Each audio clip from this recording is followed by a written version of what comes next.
Hello. Hello, hello, hello. Today we will play some video games and then do some physics. Starting on Overwatch.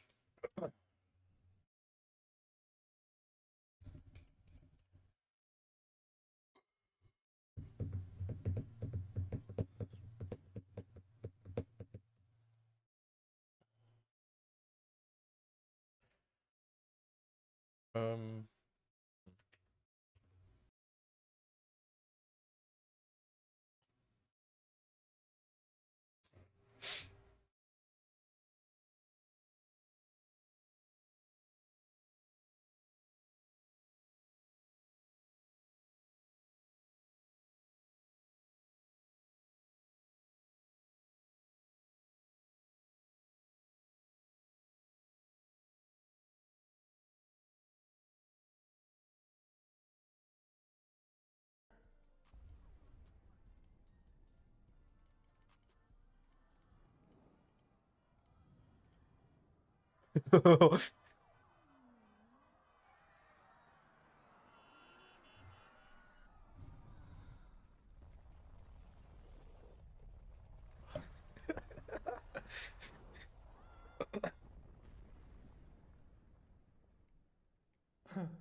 bored, you might.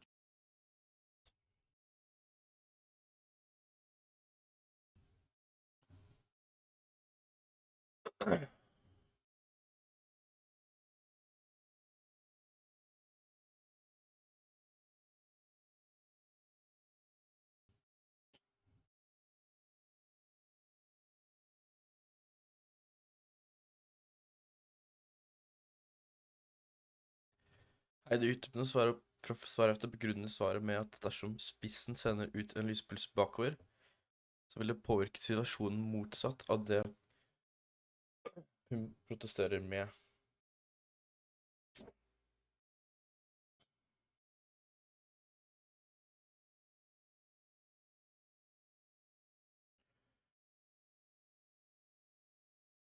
Basically sier at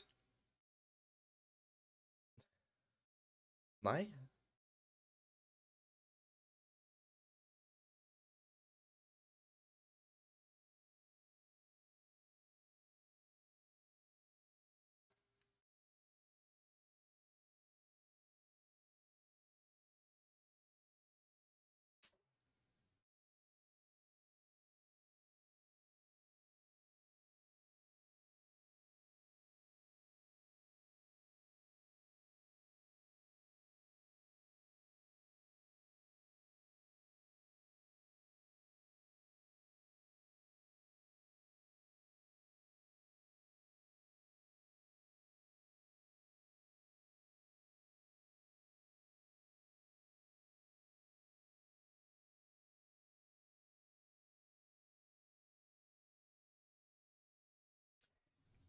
Det var ikke oppklarende. Det var forvirrende.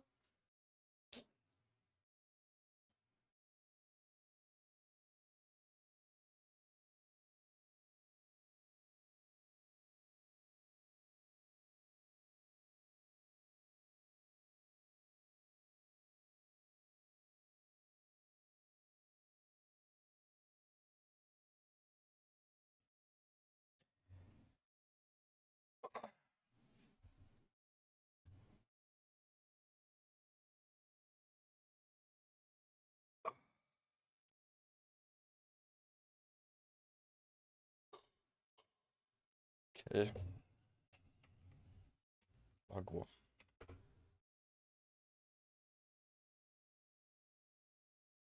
Just sort of like knock over a glass of water so that you can go and mop it up just to give you something to do.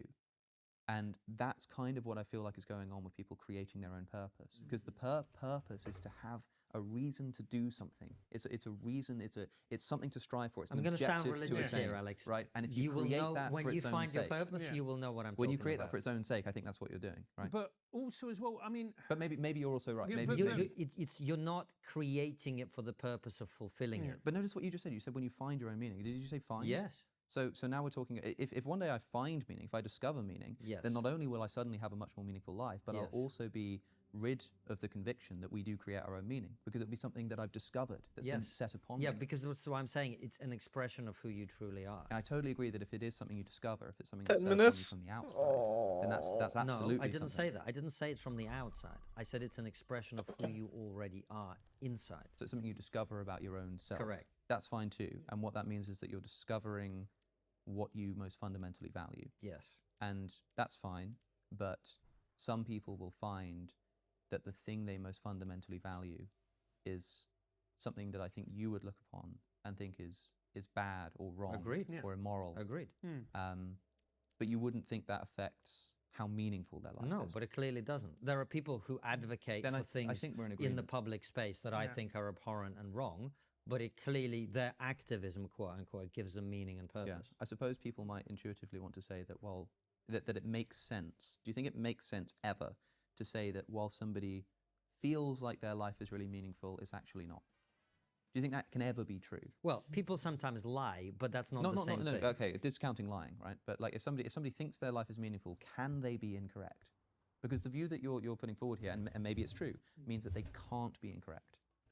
I think that people sometimes will delude themselves about, they will do things that make them feel good, and they will get confused and they will think, well, you know, advocate throwing soup on the Mona Lisa is Right. the purpose of my life, and my meaning is to go out there and advocate for climate change awareness or whatever. And then they grow up and they realize maybe that wasn't the purpose and meaning of the life. However, I do believe there is a meaning and a purpose to be discovered by that person at some point, and they may, in the right conditions, do that. So that's interesting. If they think that the meaning of their life is climate activism, and then one day they grow out of it, as Yeah. you say, the question is, once they've grown out of it and they look back, is it the case that their life was meaningful at the time? It was, Yes, yeah, clearly. absolutely. Well, obviously. Yeah. Then fine. But I think, I suppose the objection that I'm driving at is that it just seems to make it all a bit arbitrary. And meaning is supposed to be the big foundational human thing. It's what makes us human. You know, it's having that reason to get out of bed in the morning. It's having a reason to act. And if that grand thing is reduced to something as arbitrary as just like, you know, whatever you sort of happen to want. That's not what I said, Yeah. though. Well, I didn't say it's whatever you happen to want. It's discovering your most fundamental value, Yes. which is whatever you happen to want No, most it's- fundamentally. To value No, something is no. because want is for me rooted in desire. Yes. Yeah. Want is I desire this. Is value not No, rooted in desire? no. Value to me is something completely different. Value to me is what is important to you and the way that you see the world and the way that you move within the world. It's important to you, right? Yes, but a desire is something that I don't think is of importance. I can desire something, but it's not actually of importance. I don't think you can desire something that you don't value. Let's put it that way. Yeah. Well, I disagree. You I can think they're desire to intricately- buy. You can desire material possessions. They're not actually of importance. You may believe they're of importance, but they're actually not. I know what you mean. This is where I think it gets a bit complicated, because I think that when you desire a material object, you don't desire the material object. You desire the joy that you're promised from the material object. So when you buy the material object and it turns out not to be what you wanted, it's not that you desired the material object and you were wrong. It's that you desired the joy and you didn't get it. So you still, when I say you can't desire something you don't value, there seem to be really obvious counterexamples. You know, I can desire material goods, but actually I don't value them. The thing is, what you really desire from that material good is joy, and you do value the joy. You see what I'm saying? Yes, Damn. but Damn. so I'll use an example. Well for, said. let's say a comedian or somebody who is in the performing arts.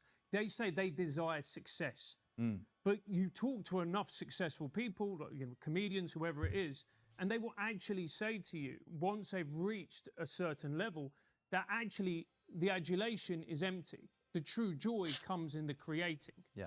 And the creating, the reason that they love it so much is because it's an expression of who they are. Yeah. Art isn't it? And I know I'm going to sound religious when I say this, but art is an expression of the soul. Yeah.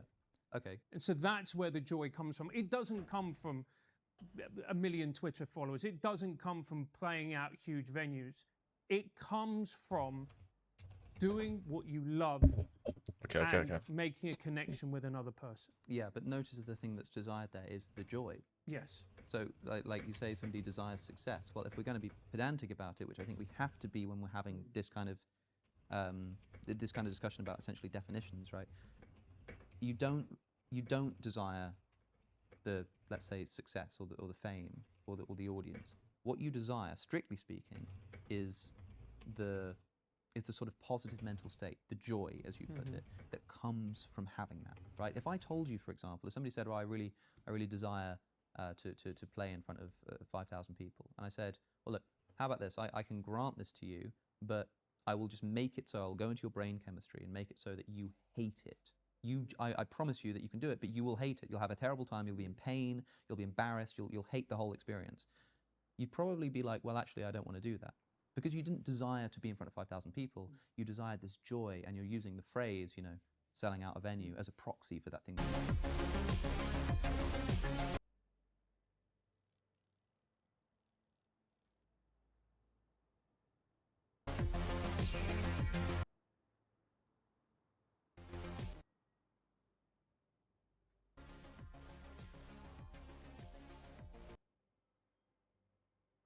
You desire, right? And so the thing that's actually desired in and of itself is that thing which you value, which is joy. And that's why I think that desire and value are essentially the same thing. Thus, when you say that finding meaning is about essentially discovering what your fundamental value is, it's about discovering what your fundamental desire is, and that seems arbitrary to me. But it's also about the expression of the self. Right. That's what it goes down. So, for instance, I know a comedian. He's very good. He's very skillful. He's built this huge online following. He's now achieving his dream. I know for a fact that he doesn't particularly like his audience. His material isn't actually honest to what he thinks and believes. He's essentially trapped now. And that is a very, very quick way to make yourself miserable, because you're living a life and you're producing an art that is completely inauthentic to who you are. Yeah. Yeah. Because I know what you mean, right? So I suppose the desire element there is this desire to express yourself, but I never. But that's not a desire. This is the difference. Yeah. I think, and to be honest, I think we may be getting sort of lost in the weeds here, and I'm not entirely sure exactly what it is that we're arguing about. But this is the problem with when you start talking about meaning and purpose and spirituality and this kind of thing. You end up watching these discussions and people think, what are we even talking about anymore? We were talking about, like, whether desire is intricately linked to value. Like, okay, that's an interesting conversation, but it sounds like something out of a bloody Platonic dialogue or something. You know what I mean? Well, that's what I was about to say. Expression of your true self is a lot like love. It can only be experienced. It can't be explained. Like, we could sit here and have this exact same conversation that we've just had about the word meaning or the word purpose, about the word love. There is no way to communicate it through language. There isn't. That's true. There are Other many. than it's irrational brain chemistry that makes you feel certain feelings. What those feelings are, you cannot possibly explain. Right? That's true. Yes. So, what I'm trying to tell you is the thing we're talking about in terms of meaning and purpose is not something that actually can be communicated through words to somebody who hasn't yet experienced it. I can understand that. I understand that there are things in the world which can only be known through experience. Yes. Let's say. Yes. And I suppose I think a good example of this is probably parenthood. I can sort of take a guess at what it's like to sort of have a kid and really care about your kid and find meaning in bringing them up. But I imagine that it's like you just don't even come close to getting it until you have a kid of your own, right? No. And maybe there's something like that going on. That's totally That's possible. it. Yeah. But yet, if you ask me to define, what does it mean to have a child, or what does it mean to, value their upbringing, I think I could still take a pretty good crack at saying what that is. And I do think that this definition of meaning, if not essentially being linked to desire and value, but value being desire. I don't know what meaning is, in other words, but if you have a better definition or can land on one, then you let me know, I suppose. All right. If you're watching this, you need to get pregnant by Alex so you can have a child and realize everything you just said doesn't make sense. Anyway, Alex, it's been great having you Yeah. back. Yeah, it's always a joy. I hope it's not gotten a bit too a bit too sort of wordy and abstract. Look, at least you didn't walk out like Peter Hitchens. Yeah. Yeah, actually, you know, if you're going to make this whole interview about meaning and value, then good luck. But frankly, I'm sick of the subject, and I'm sick to death of the people who promote it. Yeah. And that's when I saw. Just Yeah. don't rip the microphone as you leave. Before we go over to our 2, 1. Round 1. Capture the objective. I'll see this through, no matter what. I'll find them.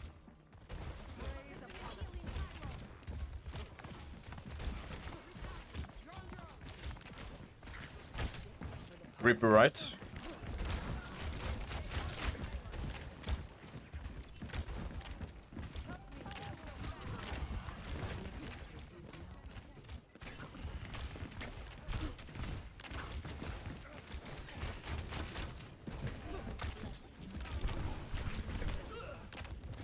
He baited me.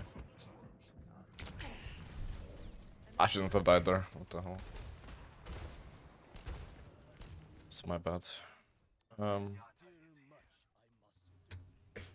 Greetings. Marked by the dragon.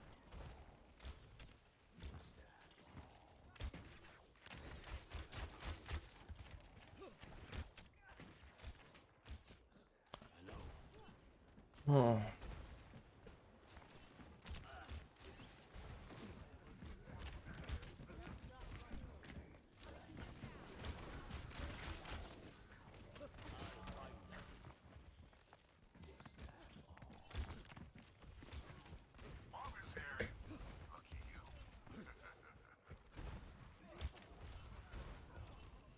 Their forces outnumber our own. Scanning.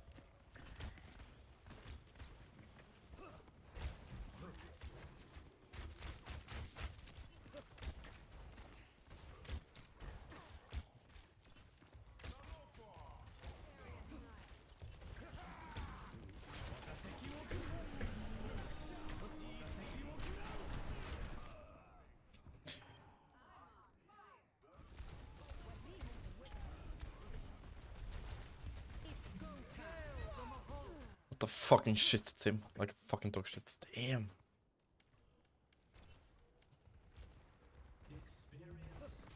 Useless fucking tank.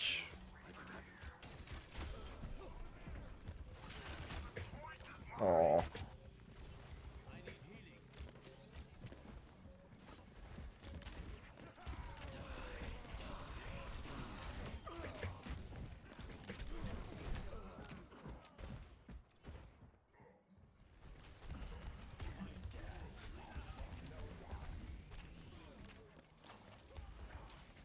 He loses this, yeah.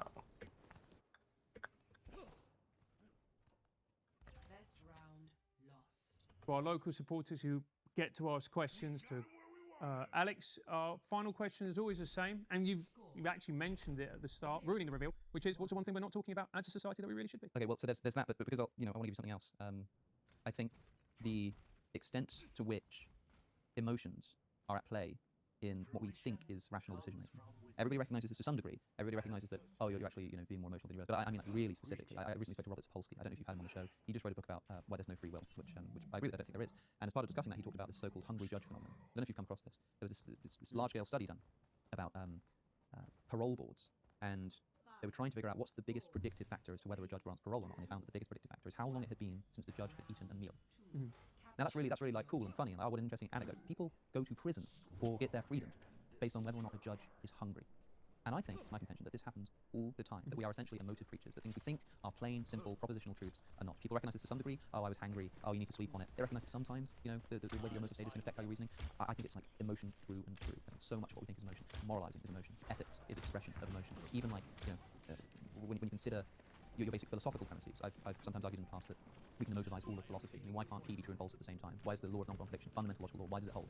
Well, because when you try to consider P being true and false at the same time, your brain just goes, no. It goes, boo, because I don't like it. I think that so much of our thinking is emotive, and there's nothing we can do about that. People bring it up to say, well, why don't we fix it? You know, the hungry judge phenomenon, if we all recognize that, then we can start trying to make judges act in accordance with reason and say, no, we can't. It's not going to go away. But we have to be aware of it so that we can mitigate the fact that it's emotive.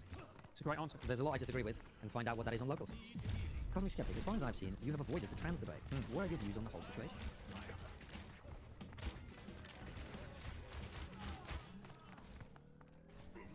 Oh no. Hello.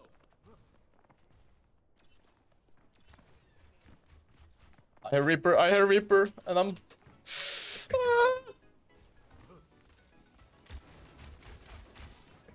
Rip. Reaper Brands? I'm dead. I broke it. I don't know what's happening. I broke it. Oh my gosh, I can hear myself so many times. I broke it. Oh my gosh, I can hear myself so many times. I broke it. Oh my gosh, I can hear myself so many times. I broke it. I must have like going somewhere. I don't know where. Oh, shut the fuck up, kid. Honeymoon vacation together, and he didn't want to fail March Madness, so here I am, your substitute teacher for the day, for a quick little stream. What do you think? This doesn't count? This doesn't. I don't fucking count to you, bozos. What are you talking about? Grow up. This doesn't count. It's Women's Month. This counts more than any other stream he's done this whole year, you dumbo dumbies. You dummies. Dum-dums. Drake's in chat. Honestly, Drake's in chat for this novel idea. Good news though! Quick stream with me while he's on his romantic hot getaway. Should I mention that there's a jacuzzi and a heart-shaped bed? Who will join me Thought on you the guys would objective? want to know that. Today, our quick short stream. I don't know why I'm doing that. We are going to be watching Ludwig's Vines together. Me and you and you and me. I think about it day and night. What do you think about that? So he just isn't coming? This is Michael, of course he's coming. Don't be rude. Don't be rude.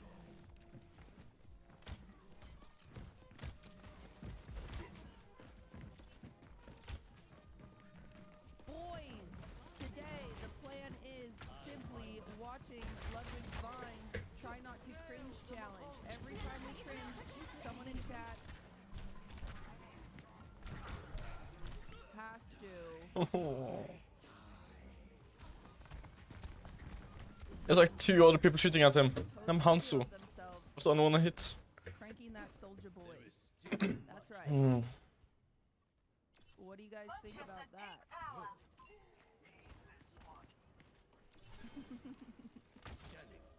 Fair. Try not to fail challenge. Try not to cringe challenge. We would never cringe. I would never make fun of my boyfriend ever. Except for today and most other days. Once again, I set forth.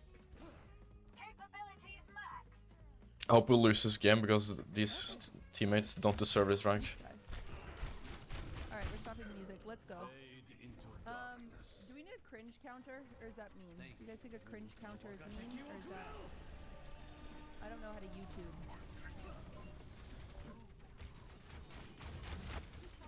Can a mod change the title? Because I don't know how. Can you guys do that over here on YouTube? Am I breaking my contract by being here? I don't think I am. Am I? Uh-oh. Can you say, try not to cringe challenge with substitute teacher, March Madness is wild. Can you do that? Can you make that the title?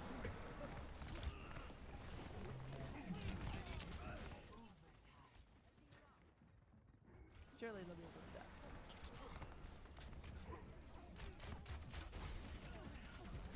What do you need to do to get some healing here?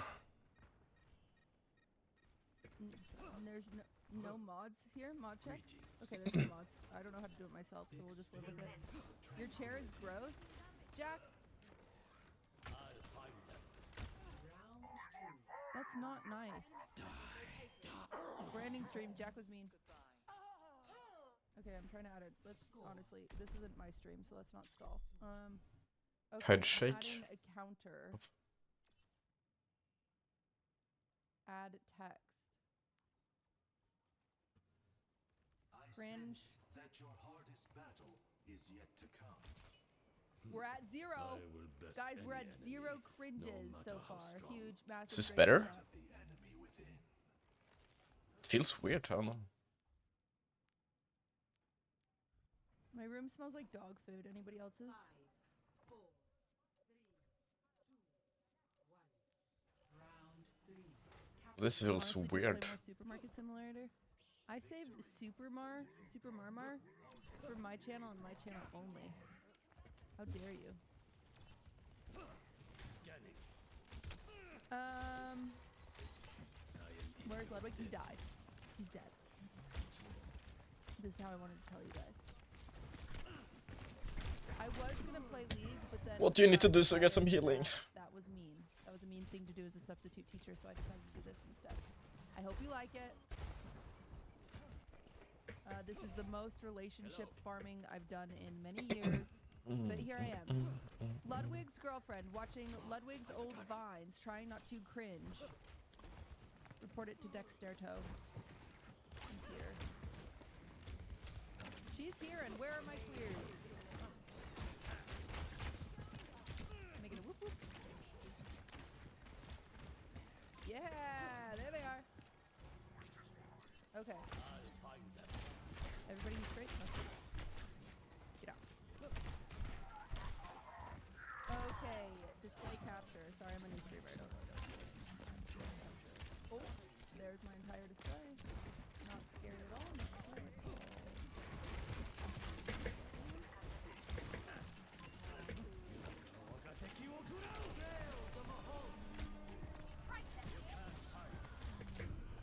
Healing left side. What the heck? That's Thank you. my chat. Chat, get off. Get off the YouTube. I don't know how to play YouTube.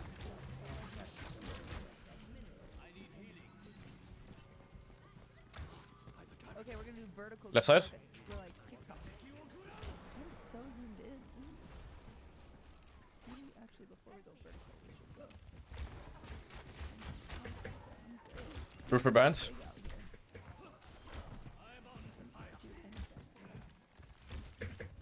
Okay. Here we are. Can we just push play all? There's 29 videos. Oh, oh. Oh. You know what I should have done? I should have just gone live and put Coots on a chair. You guys could just watch Coots. Cringe counter is at 0. Let's go. We're gonna start with number 1. Does this have any sound? Oh, it does. Okay. Wait, this whale is talking. Point. Oh. Okay, I've got to Any turn primer? off. Okay, okay, turn off the notives. Everyone grow up, guys. Grow up. We don't have primes here on YouTube, and in fact, that's what I like about YouTube. The game. I like that we don't have primes. It would be weird if we had primes here. Are they all gonna be like this? Yeah. Oh my god! Shut up. Okay, alerts are off. Alerts are off. Alerts are off. Alerts are off. I'm too big. I want this to be bigger. Okay. Oh, we're not starting over. 20%. Okay, Ludwig Vine, number 1, no cringes incoming.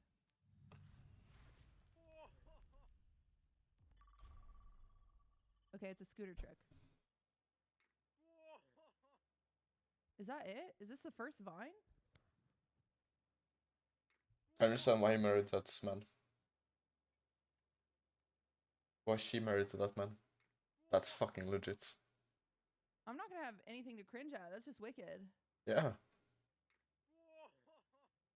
Unless he's the one going, whoa, ho, ho. He's the one. Alright, 0 cringe so far. I don't know if that's him scootering or if that's him filming. If it's him filming, there's more cringe because the wall. But all right, 0 for 0, baby. How do we go next? What's this button do? Ah, oh.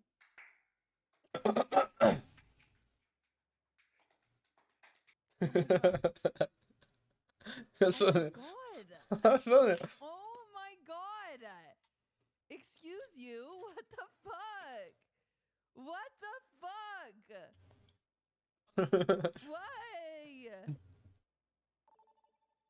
What the fuck? Okay, yeah, that counts. Traveling to Numbani. That's crazy. Prepare your defenses. That was Select insane. your hero. Whoever uploaded this even disabled the comments. That's funny though. Yeah, maybe we should have done a bingo board. All right. Transform. Wait, I don't know how to edit this. Wait, how do I just edit? Is all I have left. Sorry guys, I'm genuinely new. It's My crazy. soul hungers. Hello. Edit. How do I edit the text? Enable preview. With Add each step, order. my burden lightens. Nico, double click. Oh, you can just double click. You can't double click on OBS. Cutie's the best sub teacher. Do you even stream? No, Brad. I don't. I'm on OBS. I'm double clicking. Oh, wait. You can't double click. 5, Double click. 4, 3, Oh, you. Oh, I got it. You can double click. I'm sorry, Brad. Sorry for my outburst, Brad. Hello. Okay, my computer's done being frozen. I'm here, cutie. Sorry. Tim? I am in your debt. Tim? I want you to take 10 more seconds before you come back and think about what you've done. I needed you to figure out how to double click that Bitch. thing. And I don't want you here until you feel bad. We've had a lot of meanies in chat. And that's because of you, Tim. Fucking useless. You missed them. Okay, let's watch this again.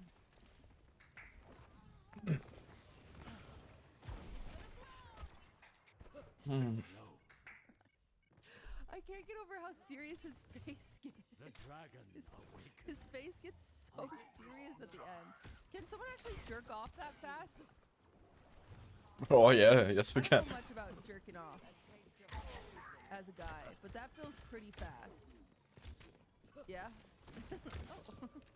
All right, anatomy. This is an anatomy lesson. Thank you for coming to class today. Next. On top. Ouch. And Mercer. Ash that. Yeah, thank you. I could see that. Is that his voice? That doesn't sound like him. Where did that come from? Kill the Mercy. Frick.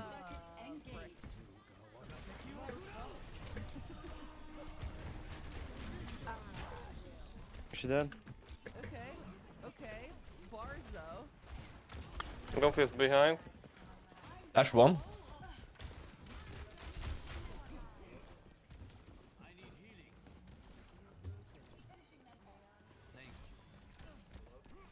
Golf is on. Take one, I nice. didn't cringe. I think it was fine. Still one. It's not his best Good job. work creatively. I do wonder what this made me wonder is Like cherry blossoms in the rain. Yeah, Bastion now. can you turn it up? Surely. Thanks for asking. They have for Bastion that. now. How Yeah. Can't hide. Guys, I have a Bastion now. why is it so Yeah, Bastion now.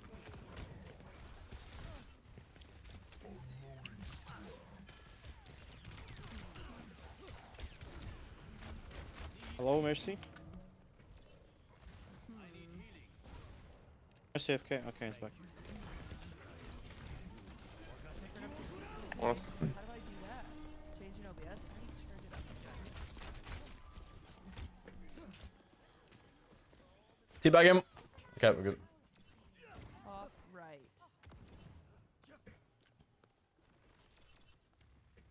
The extension. They wanna. And the Have brow- D.Va now. Are all They're of D.Va you now. just tech guys? Google Chrome extension. Do I own this extension? We all use it. Little puzzle button. I just need healing. The little puzzle button. And then what? It's on Ludwig's PC. I'm not in his PC. Oh shit. Who do you guys think I am? I don't know how to Oh, work close. my computer, let alone his computer.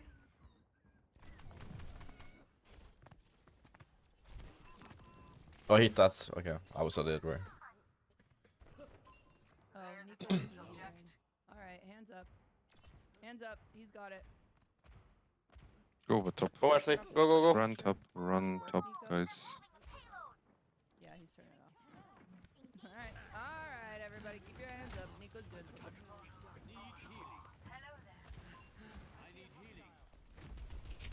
Mercy, it's FK. Careful. So what are you guys up to today? Bobby's on me, so I can't move. Hey, do you guys think you could count to 400 as a family? Do you guys think we could go to Olive Garden together? Be honest. Like while we have I mean, I'm standing low for 20 seconds. Go to Olive Garden together as a family? You got 10 seconds to answer. Have Sombra. I need 4,000 yeses. They have Sombra now. They have some run out. Careful. Doesn't look like enough, so I guess Yeah, I'll careful. go alone. Some run top. You guys don't like Olive Garden, I see. It's actually so yes. Somewhere said. Take you guys out. You guys are like that was Someone a dead. lot of yeses for Olive Garden. That's crazy. Well, I'm just substituting. Banana Elf sleep. back here, so I will not be taking you guys to Olive Garden. No freaking way. But maybe he will.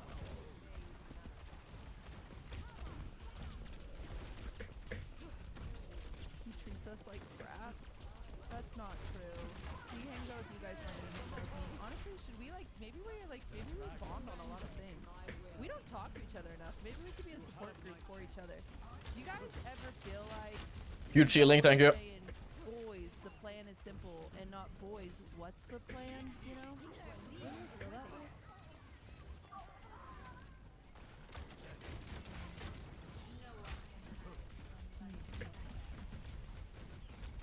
Me too.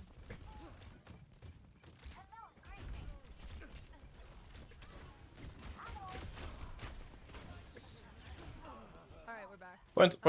Hey, my cringe count went down. What the heck? Okay, I didn't cringe Kalash, at this Kalash. one, but I do wonder, because these were obviously posted in high school, and I wonder if the high school girlies was like, he's funny. I feel like he probably was funny, because in high school, I had a crush on a kid that would do the Dougie, and he would jerk. You know, teach me how to jerk, teach me how to jerk, and he was really good at jerking. Sounds like I'm saying jerking off, but he was really good at the dance jerking. Oh, I'm stuck. What? Upload like jerking What? compilations, and I was like, that kid's hot. I was like, what? Not that kid is hot. I was a kid too. I don't Russian think on top. kids are hot. I think when I'm a kid that kids are hot. When I'm a kid, Oh, I have crushes wait. on kids, like any kid would. But now I am not a kid. I don't watch jerk compilations anymore. Are we all on the same page here? No!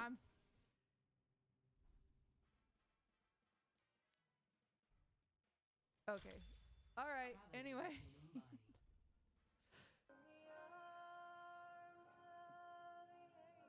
I'll save you.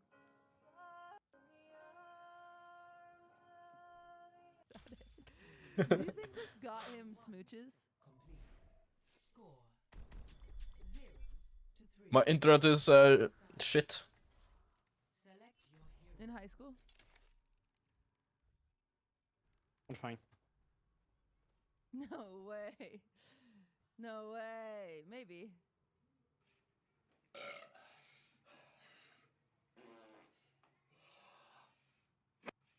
I hated that. I didn't like it. I didn't cringe, I just hated it. Boo! I don't like it. There is no honor in what you do. It's a funny guy, okay, chill. Okay, next. Alright, see you later, I gotta head out. The family of criminals. Alright, see you later, I gotta head out. I was so close to being disgusting. It's okay, guys. He took a pill. He does not have worms any longer. He doesn't even kiss me when I leave the house, so it's crazy that he would use it as a performative skit.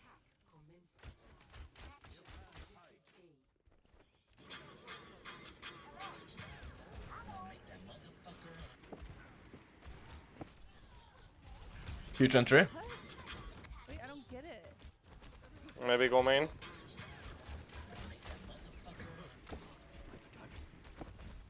Send Send one. one, send one, send one. Is it Send one. Huge pick. they're just chilling? They're just vibing. Okay. Why are you mad at me? Torb one. Drop down. Don't be mad at me. Torb one. Oh, this Nice. horse float. That's hilarious. Wait, that's funny.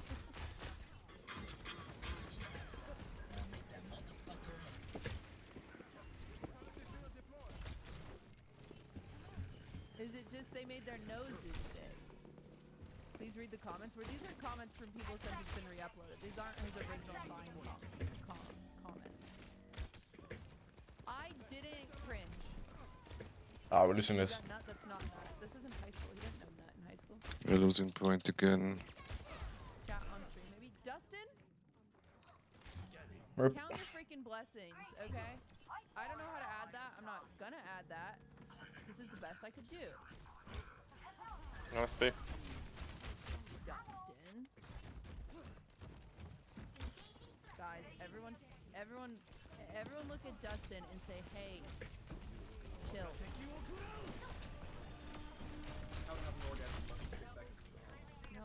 No. Go.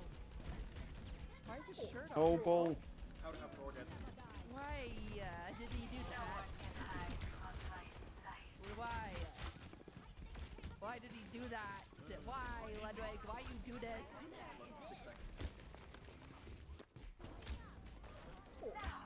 Gadiva, go point. Nice Good cap. job.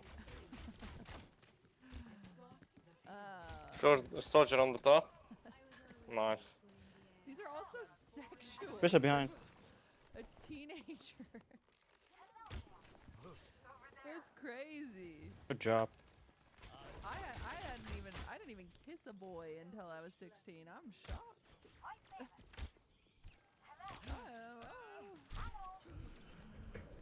Whoa, he's rich. Go Master Vid. Straight out of a stripper's butt crack. Have some bra nu då. Det är vi då när.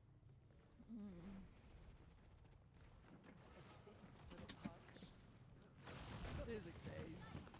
Hey, that guy's No.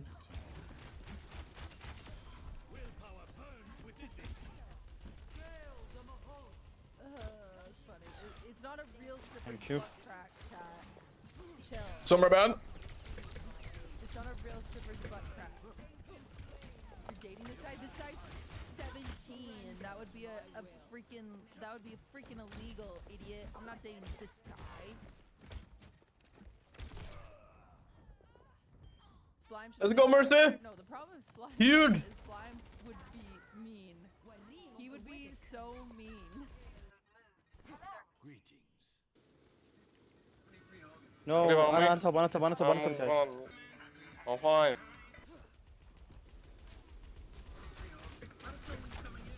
Karana. Bela, guys, bela. Huh. That one feels like I don't get it. Maybe because it's graduation, and so he's saying like tonight is the night because he's graduating.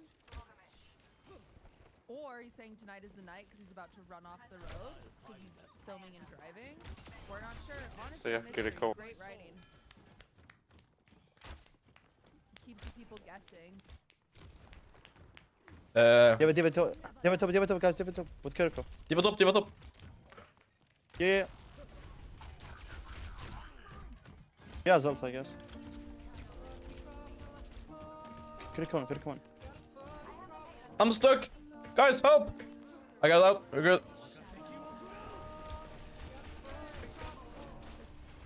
He still does this. He still sings this all the time. I would like also. I would like to keep this very. Is he meowing now? Yeah, this. Uh-oh. Hello. 4k damage? What the fuck am I doing? Oh wait, I DC'd. Never mind. Why have we stopped? Oh. I thought I was in trouble. It was just Maya.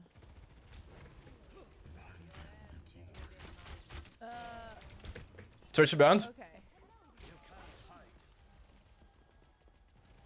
Replay it. You stop. Okay, as long as everyone sings along. Ready, chat? 1, a 2, a 1, 2, 3, 4. Wow.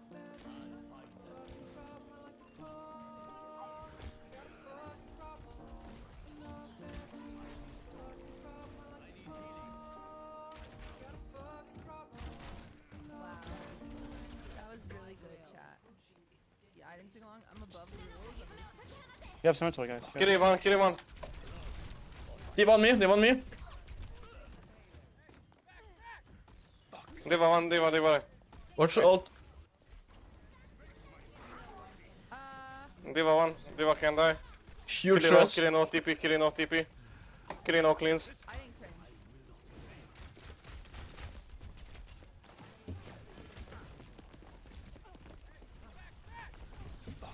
didn't cringe. Kill Kitty.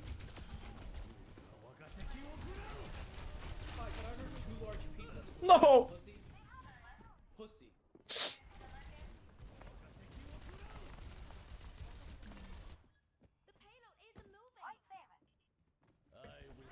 Why are these so... Rig up, don't die, no. I've seen this one before. I don't remember why. He's so swag. He's swag. Honestly, swag.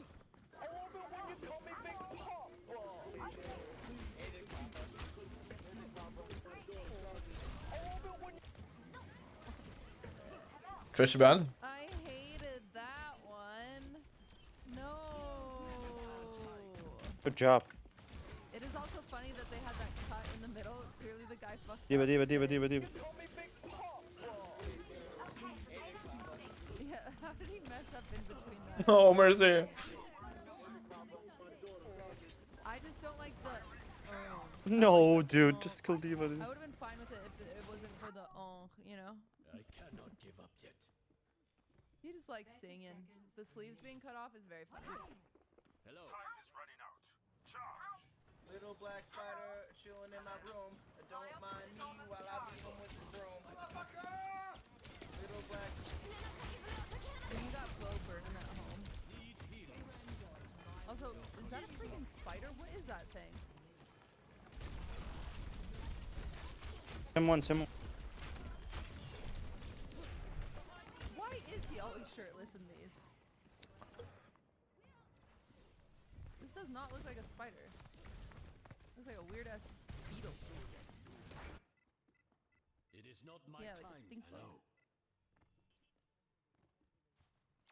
Hello. Hey, you look really nice today. Thank you. GG. Yeah, that's really cool. Hey, you look. Piece of shit. Oh.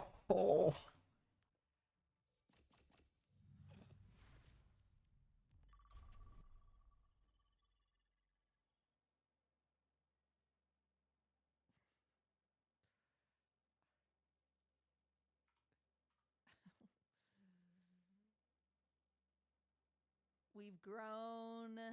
We're new people here. He didn't know it was March. He had no clue. I hope he gets a shirt someday, though.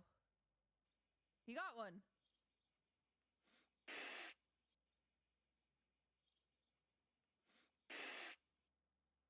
Why don't you guys have this as an emote? It's like literally made for you.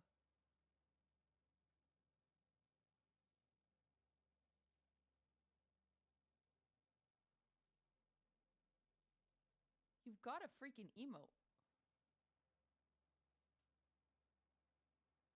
I said this, no one heard me. Gosh, what does Tim do around here? I've been saying, what does Tim even do around here? We've been talking about it, Tim. Us, the family. And I don't know.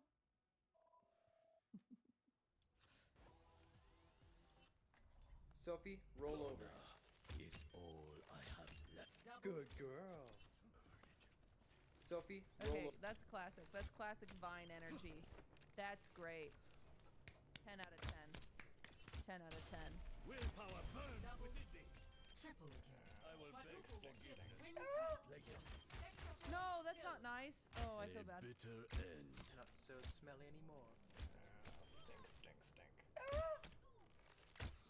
Not so smelly anymore. There's a lot of bugs.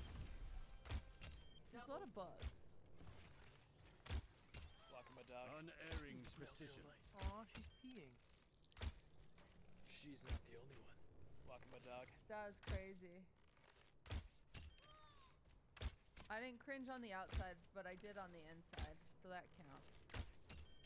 that was testament crazy. to That's my crazy. skill. That's a crazy one. That's crazy. He still does that. He takes Swift outside and then he pees outside too. He just loves peeing with the dogs.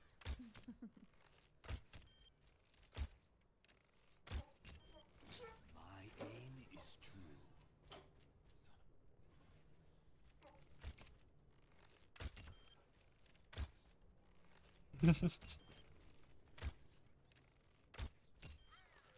Like cherry blossoms in the rain. A well-trained shot. He is so nice for not copy striking this silent person for re-uploading all of these. Double kill.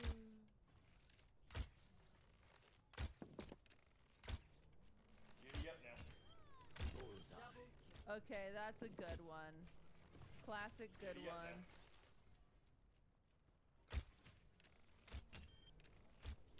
But guys, he wasn't actually sitting on the dog. That dog would die. Double kill. Triple kill. Don't you see? I will do what I must. Life is not forgiving. Triple kill. What a good actress! Pop off Paloma! Yes! Swift. Yes! Double kill. Yes. I leave a trail of red. Hey. Did great. Double That was a good one. Discipline comes focus. Also, Loki fucked up. He never asked me to prom. Can we talk about that? I know we didn't go to the same school and we went like, I lived like many, many thousands of miles away, but like, he wasn't even thinking of me. Double kill.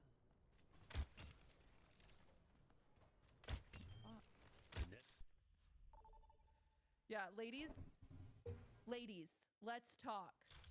If your boyfriend didn't ask you to prom, even though you didn't even know each other's names and before you existed, go get in a fight with him right now. Call him. Call him right now. How the fuck did I And unpick him? text Max. You're welcome.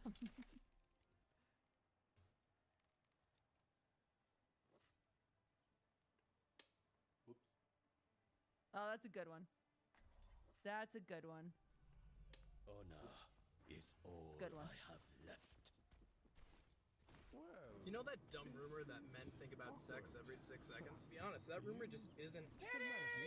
You know that dumb.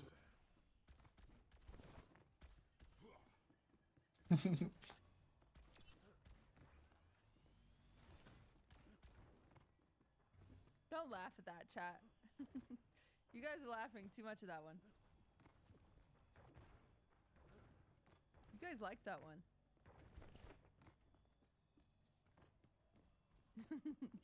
No. No, I didn't. I didn't like it. Dude, what the heck, man? You didn't freaking like that, man. Oh, it's too far. Need healing. Oh, it's too far. far. That's a good one. Clever. Beginning, middle, and end. Picasso. I can't think of a real director's name, so I just said Picasso.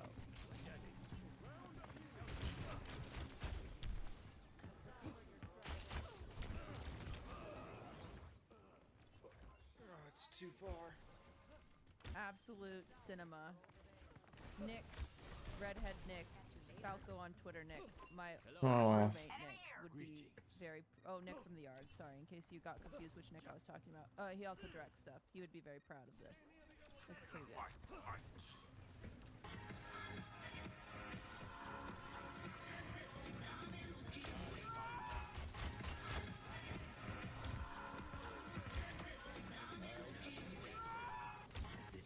I don't get it. I don't get it. This is when you start the theory that, like, Ludwig actually died and got replaced by a clone. Like the Avril Lavigne theory.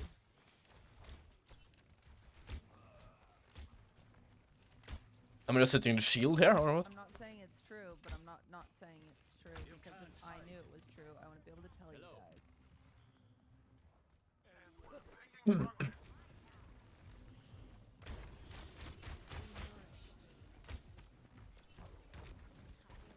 Alright guys, well I did my job. I hope you enjoyed class today. Your teacher will be back tomorrow with whatever the fuck curriculum you guys usually do. I hope you had fun.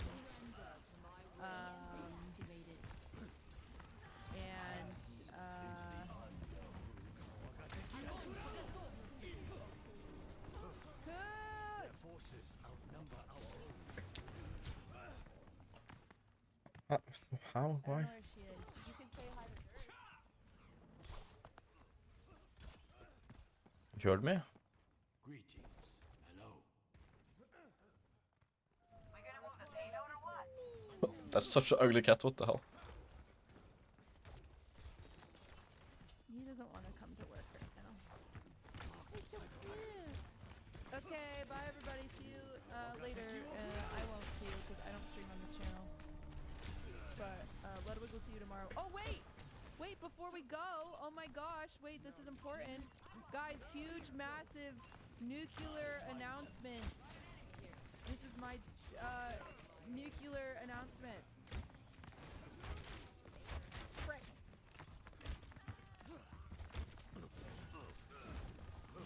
Get out of my face. I'll go right here. Right here.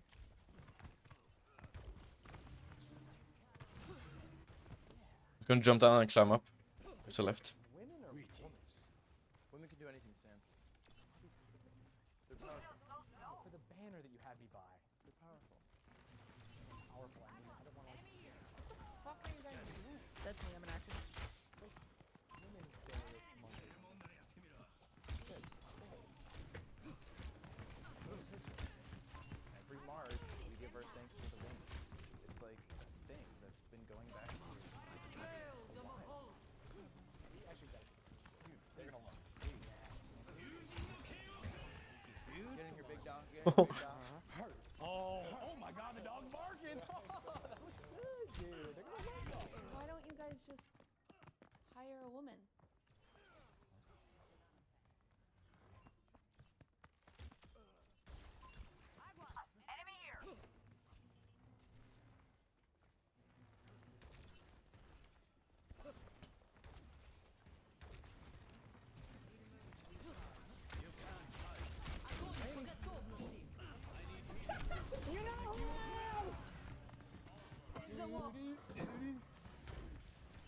Yay!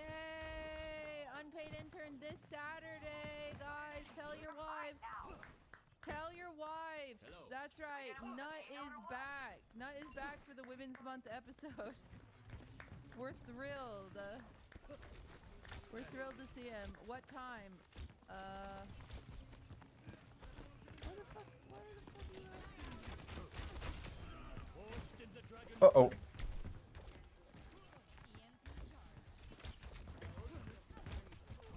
2 p.m. 2 p.m. I'm on it. Sandwich Twitch is on it. Fan is on Just it. heal, Nut please. Is on it. Cause you're announcing it. It's not my freaking show. 2 p.m. See you there. Okay? See you there or you don't care.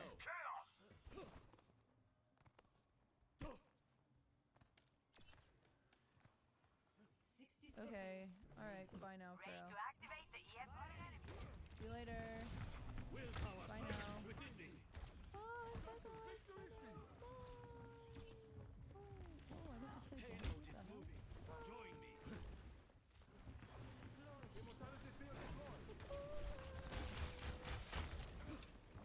What the hell?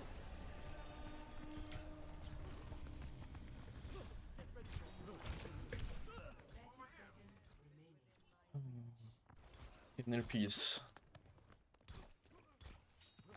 Inner peace. Give me a healer, please. The odds lean heavy against us.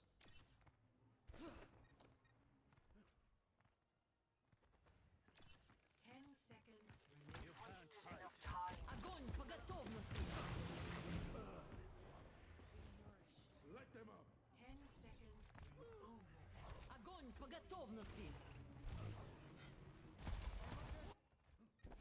The arrow returns to the quiver. Greetings.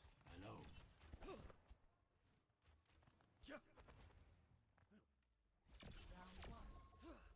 Complete. Score 1-0. Switching sides. Prepare your defense. Select your So cute. What the f? It is just so respectful and so kind. Last player standing. Oh, Nice try. they're so nice. What the f? Sorry. So cute. Sorry. Sorry. Auntie. Is all I have. Why is he sorry? Nice try. They're joking, right? What the f? I'm just so used to people saying, "Go back to the kitchen and make me a sandwich." This is just so nice in comparison. I'm actually gonna cry. What is this? Nice. Nice.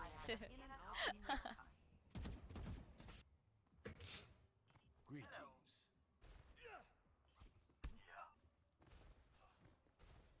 5, 4, 3, 2, 1. Attackers incoming.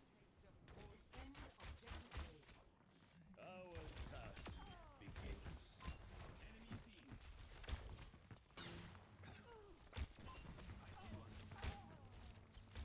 How the fuck did you die there?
Chat.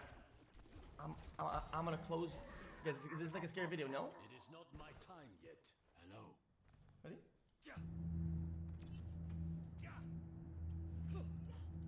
I bought a controller, yeah, for games. Okay, color warning. This video contains real-world audio recordings. Subject matter: the viewers, method, and serving audio visuals with visual of the aircraft disaster.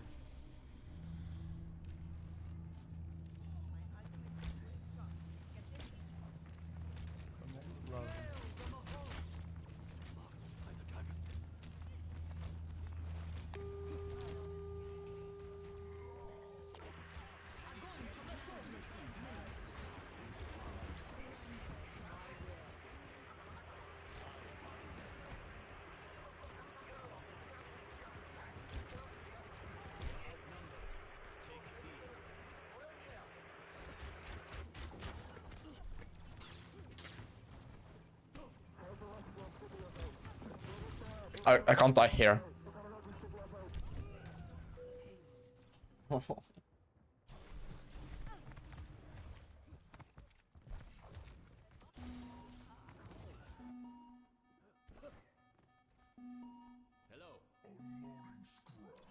Is this a real alarm? Aboard a Japanese passenger flight on the 12th of August 1985, an alarm begins to sound. Unbeknownst to the pilots, the plane had just undergone a rapid decompression, leaving them scrambling to get the aircraft under control. Over and over, they attempt to maneuver the plane back home. However, nothing they try seems to work. The airplane is completely unresponsive, yet the over 500 passengers on it have no idea just how dire their situation truly is. 500? On this aircraft, a structural component has undergone a catastrophic failure. A failure caused by a near decade-long oversight. And a failure that would lead to what is now known as the single worst disaster in global aviation history. Interesting. The piss.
Never heard about this before.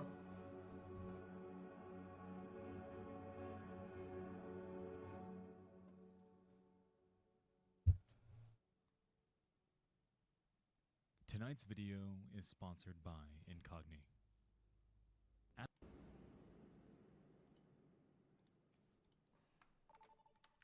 Oh, what?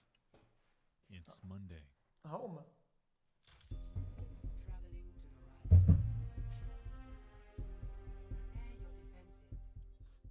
Delta Flight 191 is under investigation after a tragic accident. A string of unsolved murders grips a small town in Washington. And across the pond in Tokyo. Across the pond? It's rush hour. Honor is all I have left. You played well last game, sorry. Oh, thank you. Greetings. I never asked my father his opinion of me. Now he is beyond my reach. I'm sure he was proud, even if he never said it. How would you know? Trust me. We lose this game, right? Plat 1 versus Plat 3.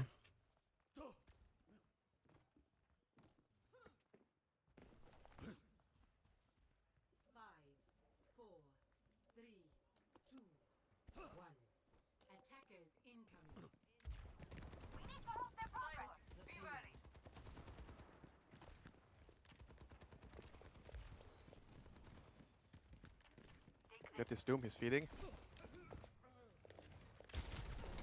Mercy top, mercy race. It's whatever.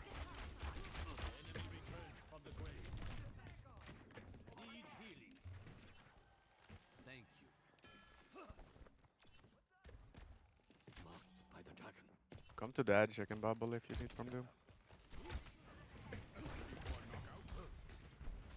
That Pharah.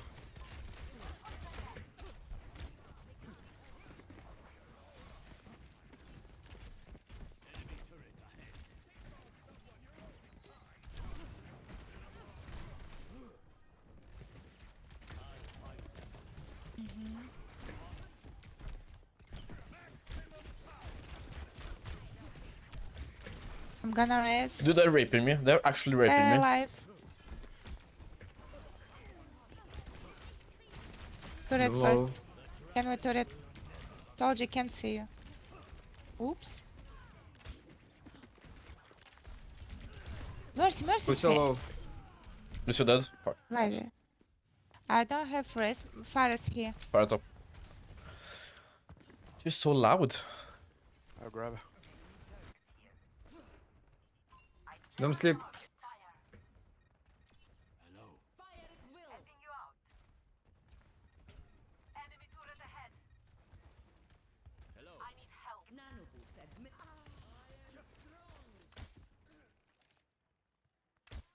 Enemy turret ahead. Greetings. You can't hide.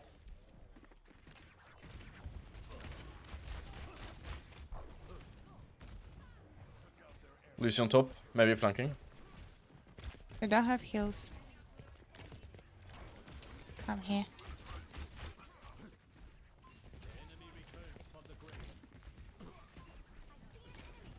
Far right. Help me. Help Anna, help Anna.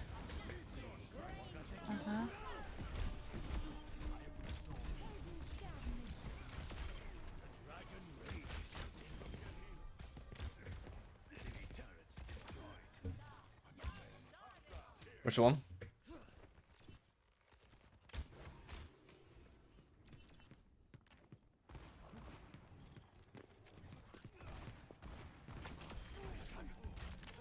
Where's the one?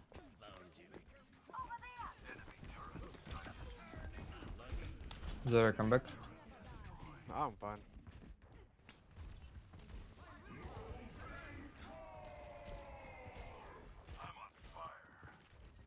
How the fuck do I only have 2k damage? Solar farming, sorry, ult, or?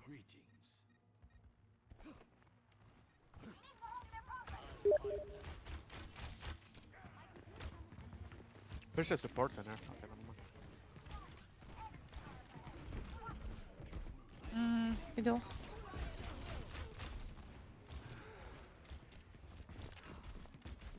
Destroy turret, please, soldier.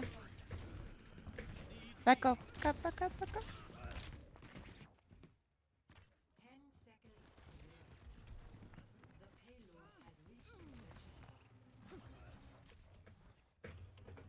It is not my time yet. Да что ж. Hello. Greetings. We should take a high ground, soldier, can you? I'm down. We should push them here. Lucio low. Torbjorn, behind you, Zarya, behind you. No. Oops. Soldier, can you pick me up? Soldier, can you pick me up?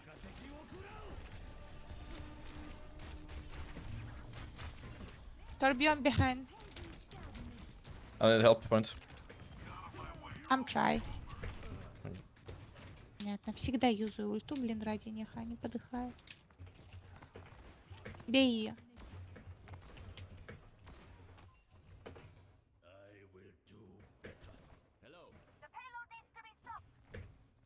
Kill this Aria. Sorry, I charge. We. No sleep. Попробуй Мерсю. Sorry, one. Забирай Мерсю. Давай Мерсю убьем.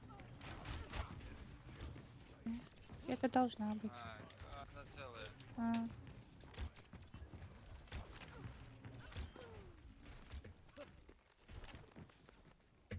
Oh.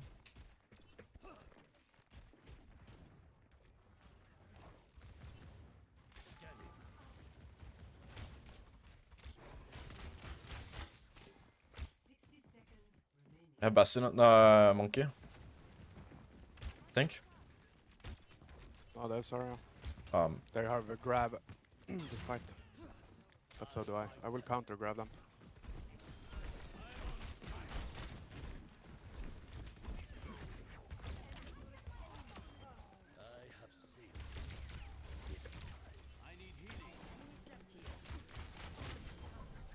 Nice. Nice. Balls for a grab. Yeah, we'll just grab when they grab. Like, that's gonna be their last push. So we counter grab.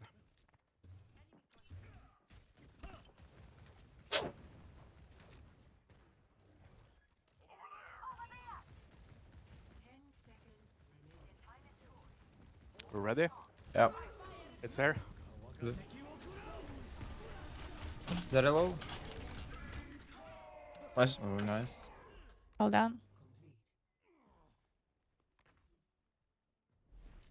Score 0-1. Switching sides.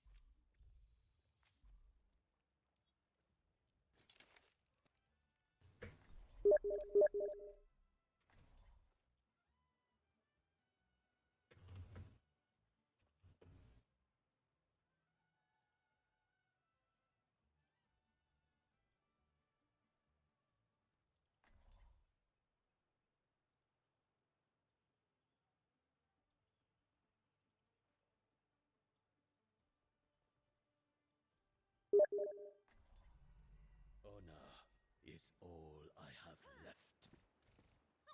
I'm here to support you, but you have to put Sus. in the work.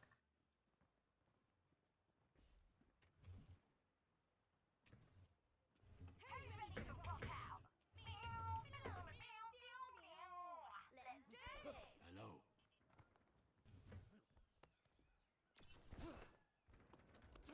400 push-ups before every mission. It works. I promise. What the fuck? They went to Riz against Zarya. Are they crazy? Time and 5, The dragon stirs within me. 2, 1.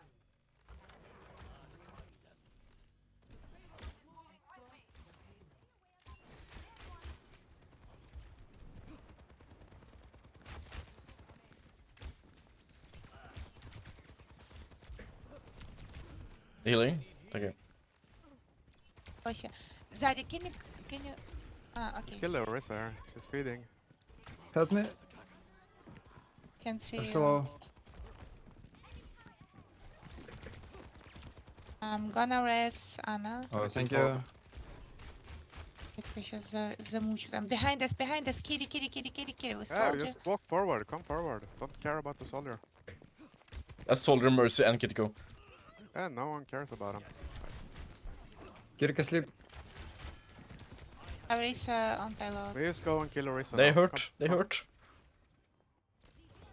Don't give a shit about the soldier. We kill Orisa. Scorpion behind you, Anna. Fall back, Zari. Can we? No, no, no, no. You're alone.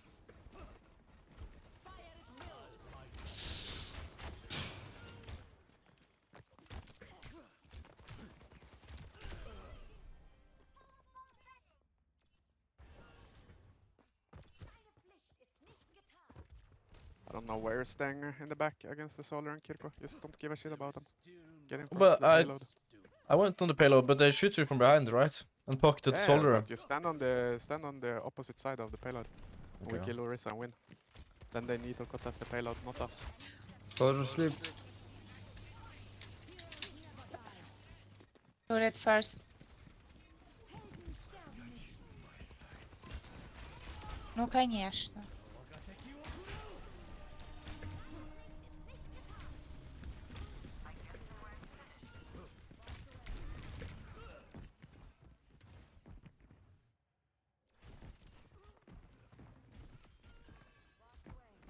To let off some steam.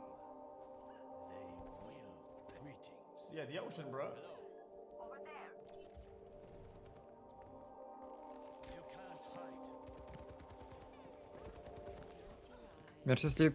It's the way We should go top a first. Japanese I tradition. can rest that. I'm a Mercy bit dead. smaller chat, so they're kind of big, no? Oh, Zari, go. Soldier one. In which they honor their fallen ancestors. Nice. Sorry, we're gonna. And thousands are scrambling through Haneda Turret. Airport to get home to their families. At 6 p.m., Japan Airlines Flight 123 prepares for its 5th flight of the day. Razor, nice. This one is full, traveling from Tokyo to Osaka, a little under an hour away. On this Try to day, kill Mercy first. 49-year-old Captain Masami Takahama is training his co-pilot, 39-year-old Yutaka Sasaki, in a Boeing 747. The two were joined by a 46-year-old flight engineer named Hiroshi Fukuda in the cockpit, and 521 others awaiting this trip in the flight Уйди, ты передо мной ходишь, тут маячишь. In every sense, this flight is entirely routine. All is going to plan. And It's fine, they're using a ult. few minutes behind schedule. For some what reason? Я хочу жить.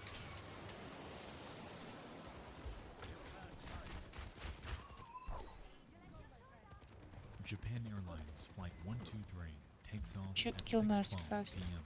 I'm down. I will grab here. And as the aircraft powers Oops. Soldier sleep. passengers look out of the windows toward Tokyo. Slowly. Get Orisa. Get to go on.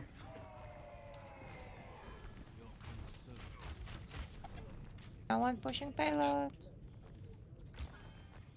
12 minutes in, and they're nearing the Oh, cruising they're still on altitude top of somewhere. 24,000 feet. And Ah, just behind. as everyone's getting settled in, Ты не видишь его? Стреляй в него. Где-то там был. Mercy's gonna rest, I think. Mercy's gonna rest. Nice. Soldier behind you.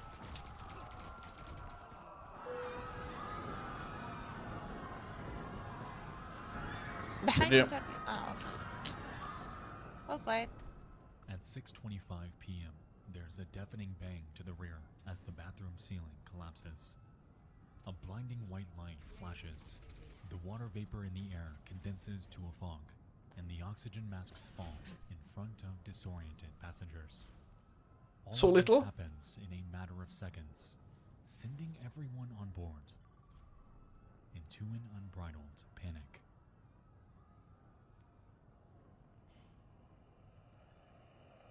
Chad, these videos is like nightmare fuel for people who don't like flying.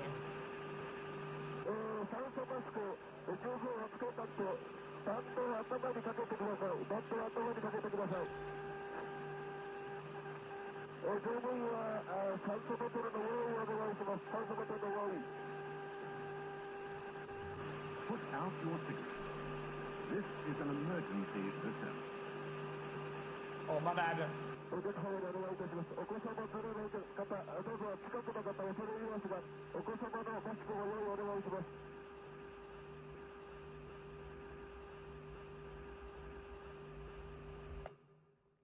Damn.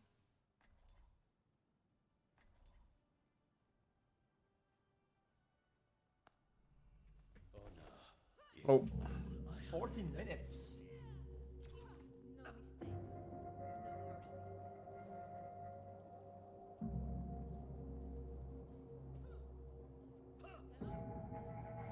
Well, I didn't even know that you The reached crew cruising begins to altitude. realize that the plane has become uncontrollable. After being granted permission to return to Haneda Airport, Captain Takahama panics, questioning why First Officer Sasaki is banking so much in one direction. He commands for him to ease up. However, all inputs performed by them are unresponsive. As it turns out, all 4 hydraulic lines leading to the plane's wings are severed, and unbeknownst to them, their vertical stabilizer is completely destroyed. This plane is flying with no means of stability, and with that, their task of regaining control to land back home safely is borderline unthinkable.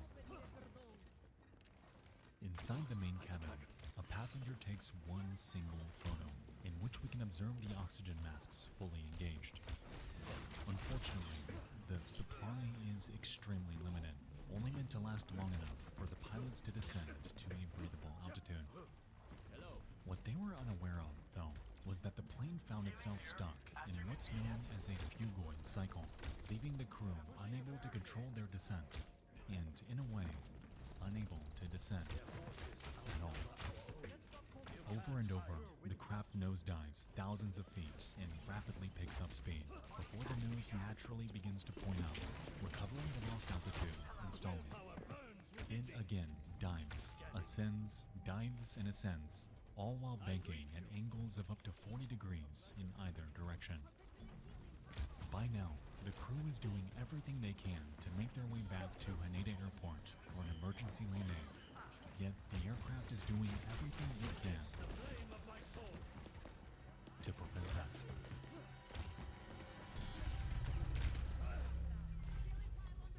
Hold on. What can they even control at this point? Nothing?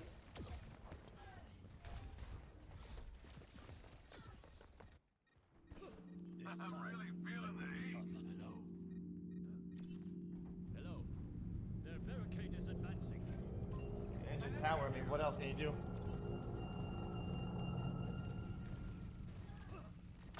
The pilots have not utilized their oxygen masks, and acute hypoxia has taken its grip. The fugoid cycle is problem number one, yet posing another threat is the ever-encroaching side-to-side roll of the aircraft. To mitigate this, the crew manages to engage the landing gear, effectively suppressing the fugoid cycle. However, over the course of the next 5 minutes, the plane descends over 10,000 feet while rolling at an angle of over 40 degrees. Effectively, they achieve a complete 360-degree downward spiral over the town of Matsuki, and are understandably losing hope as every critical second bleeds by.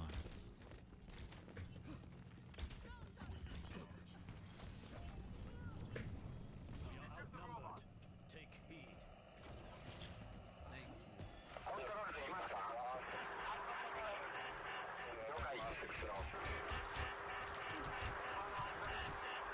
Shoot.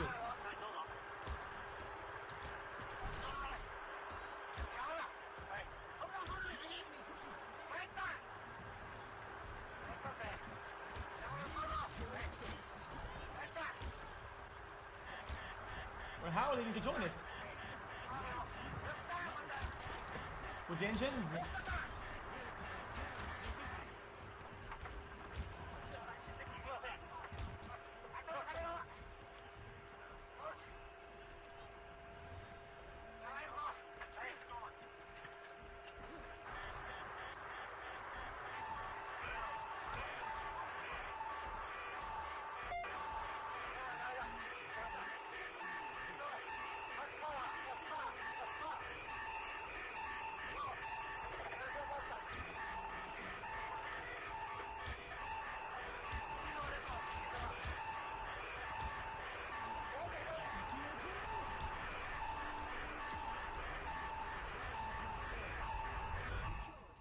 I mean, what else?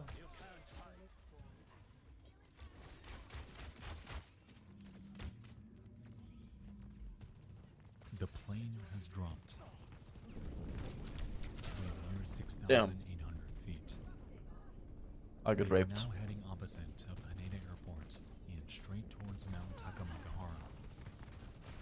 Over the next 5 minutes, the crew fights to gain altitude to move away from this impending threat, and manages to climb again to 11,000 feet. The robot has been taken. False hope this is, however, as they find themselves in yet another downward spiral.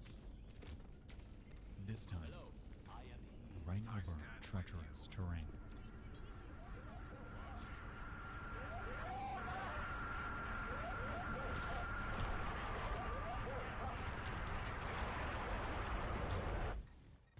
Jesus.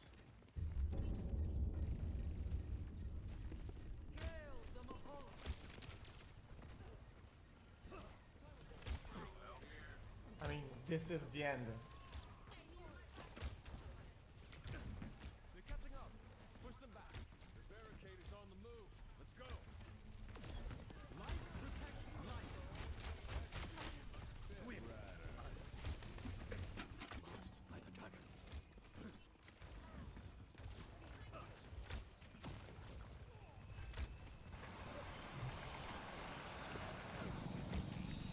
Sojourn coming behind, she's low. Sojourn coming behind, she's low.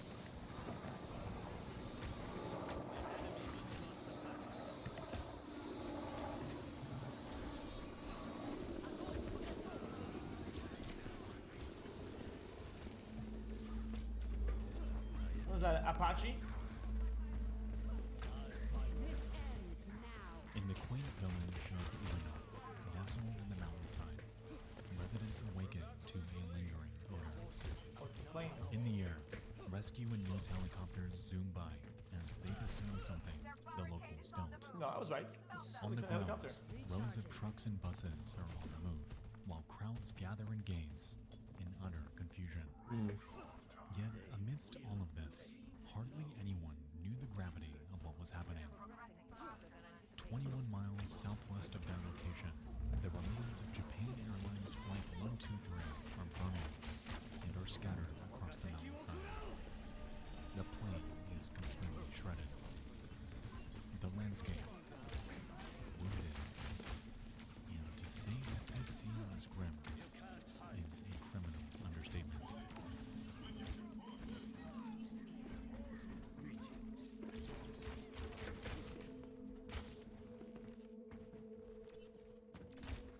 Out of the 524 passengers on board that night, only 4 survived. This was the worst loss of life involving a single aircraft. Bro, how do people survive? Dude, I'll never understand any of this shit. Dude, yeah, is there like a breakdown of yo, dude, the guy, they were max speed going straight into a fucking, from way up, straight into a mountain, explosion, fire, all, and this guy survived. In the history of aviation, this incident is devastating, and the most frustrating aspect of all of this is that it did not have to turn out this way at all. You see, just 20 minutes after impact, a U.S. Air Force Get off serviceman Ilari, with man. Lincoln Your Continucci dog. spotted and phoned in the crash location.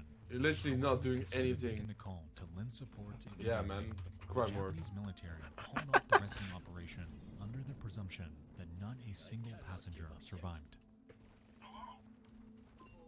For over 12 hours, the plane burned throughout the night. Only 4 still alive and awaiting help from numerous aircraft that passed right above them. Chat, Aircraft that I know it's an old thing, right? It's like an old video and old procedures, but still though. Wait, and there's a 500 live people, right? They gonna have to do due diligence, at least looking, trying, saw right? them, yet 500. they were completely unaware that help was never coming. One of the 4 survivors, named Yumi Ochiai, later recalled their experience from that evening, explaining how throughout the night they could hear children crying, adults screaming. It was loud at first, yet as the hours went by, these pleas slowly faded into silence. Some fell out of consciousness, some lost the energy to continue, but for the vast majority, this stillness signaled the agonizing death of lives that could have been helped. It took 12 hours in total for rescuers to arrive, yet by then, the scene was a gruesome graveyard. That's the point, A smoke Japanese inhalation. medical doctor stated that had this rescue come 10 hours earlier, perhaps they would have found more survivors. Where's the band? It was silent.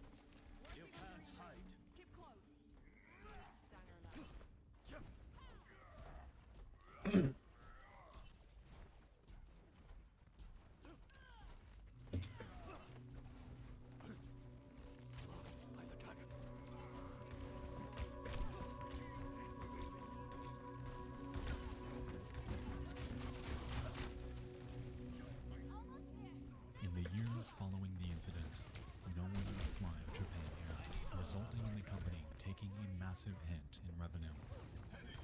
With this, both the airline and the Boeing company would pay out hundreds of millions of dollars to the victims' families over time. A reparation immaterial in the grand scheme of this tragedy.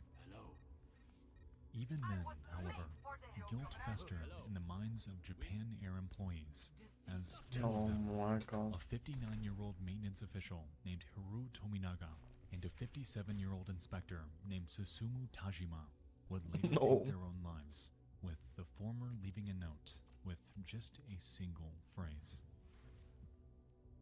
I am atoning with my death.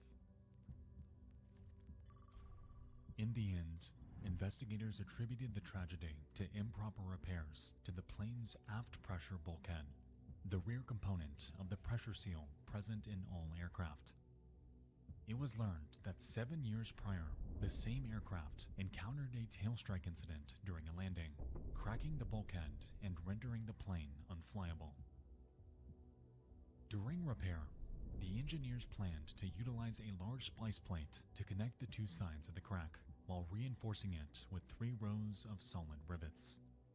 When done correctly, this would re-establish the full structural integrity of the wall, rendering it just as safe as it was before for flight. In reality, however, the repair did not go this way at all. Instead of using one splice plate, Boeing's repair technicians used 2 in parallel to the crack, effectively rendering one entire section of rivets completely useless. This oversight was never discovered, and the plane flew in this condition. Okay, hold on.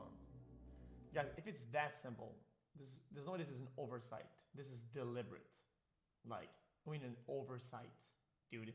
Yeah, these guys are like highly intelligent, trained, a lot of like school, like, guys, I think he means this plate, right? It has like nothing or whatever. This is literally useless. Like, it has to be deliberate. Over 12,000 times.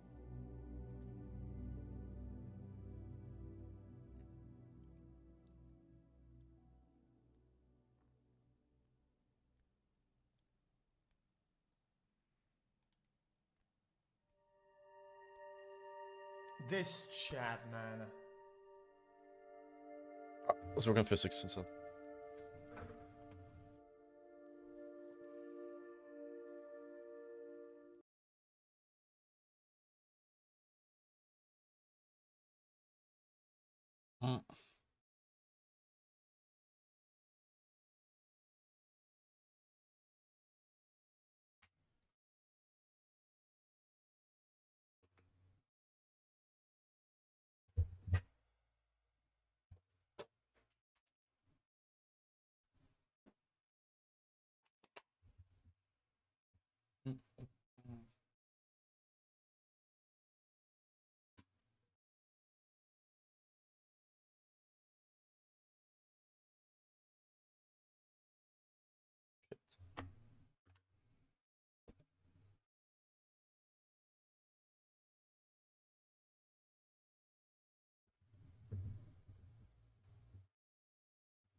There we go.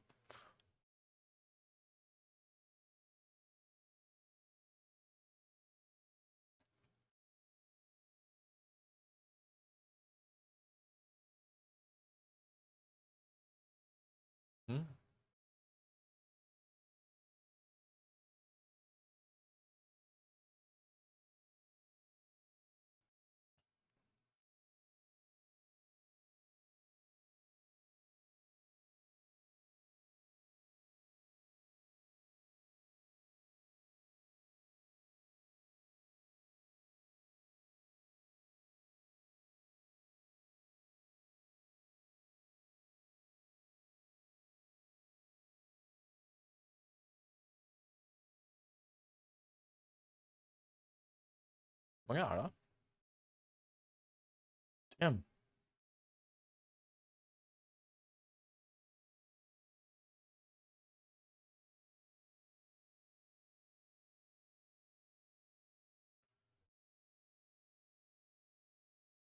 Oh.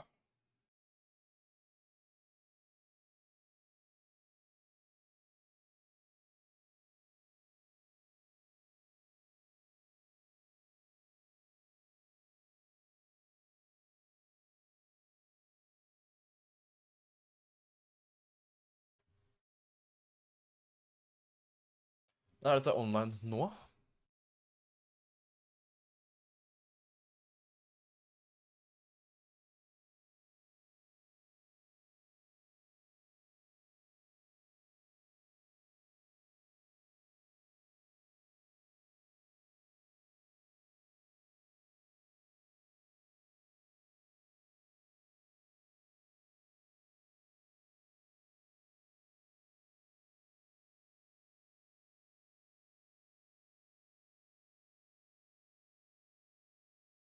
Ja.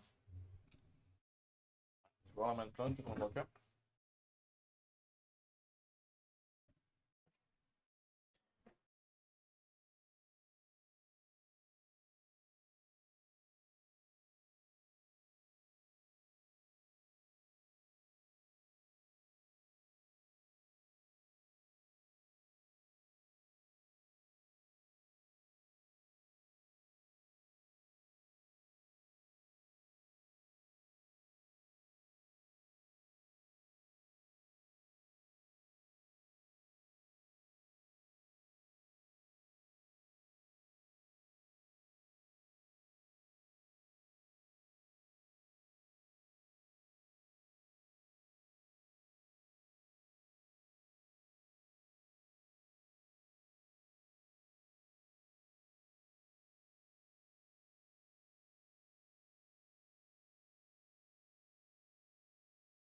Israel paid the stupidest person to represent them. Destiny admitting he's been paid by Israel is not a surprise, but it's hilarious considering his recent performance.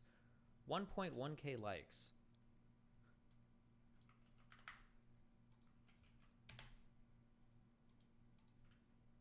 $4,000 likes.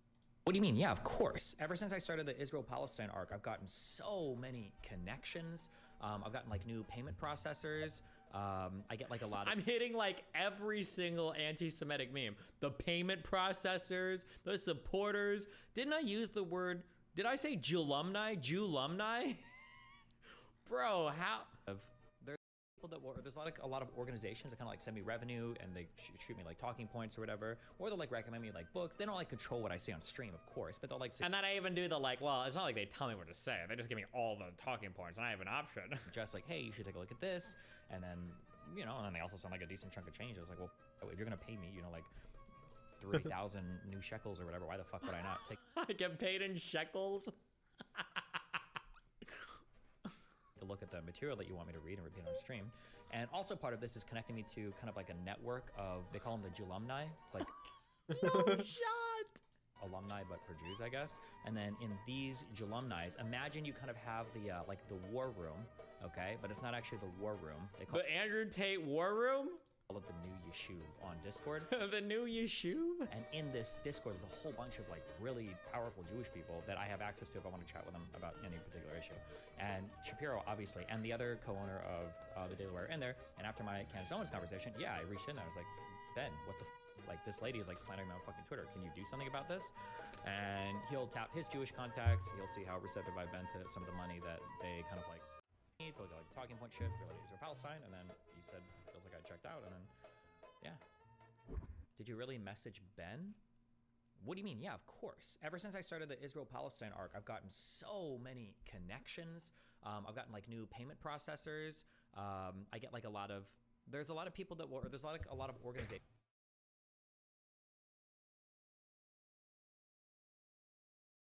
that can like send me revenue and they shoot me like talking points or whatever, or they'll like recommend me like books. They don't like control what I say on stream, of course, but they'll like suggest like, hey, you should take a look at this. And then, you know, and then they also sound like a decent chunk of change. I was like, well, why, if you're gonna pay me, you know, like 30,000 new shekels or whatever, why the fuck would I not take a look at the material that you want me to read and repeat on stream? And also part of this is connecting me to kind of like a network of, they call them the Jewlumni. It's like alumni, but for Jews, I guess. And then in these Jewlumnis, imagine you kind of have the like the war room, okay? But it's not actually the war room. They call it the new Yeshuv on Discord. And in this Discord, there's a whole bunch of like really powerful Jewish people that I have access to if I want to chat with them about any particular issue. And Shapiro, obviously, and the other co-owner of the Daily Wire in there. And after my Candace Owens conversation, yeah, I reached in there. I was like, Ben, what the fuck? Like this lady's like slandering me on fucking Twitter. Can you do something about this? And he'll tap his Jewish contacts. He'll see how receptive I've been to some of the money that they kind of like funneled me, like talking point shit related to Palestine. And then he said, feels like I checked out. And then, yeah. Are we good? Is that enough for a clip?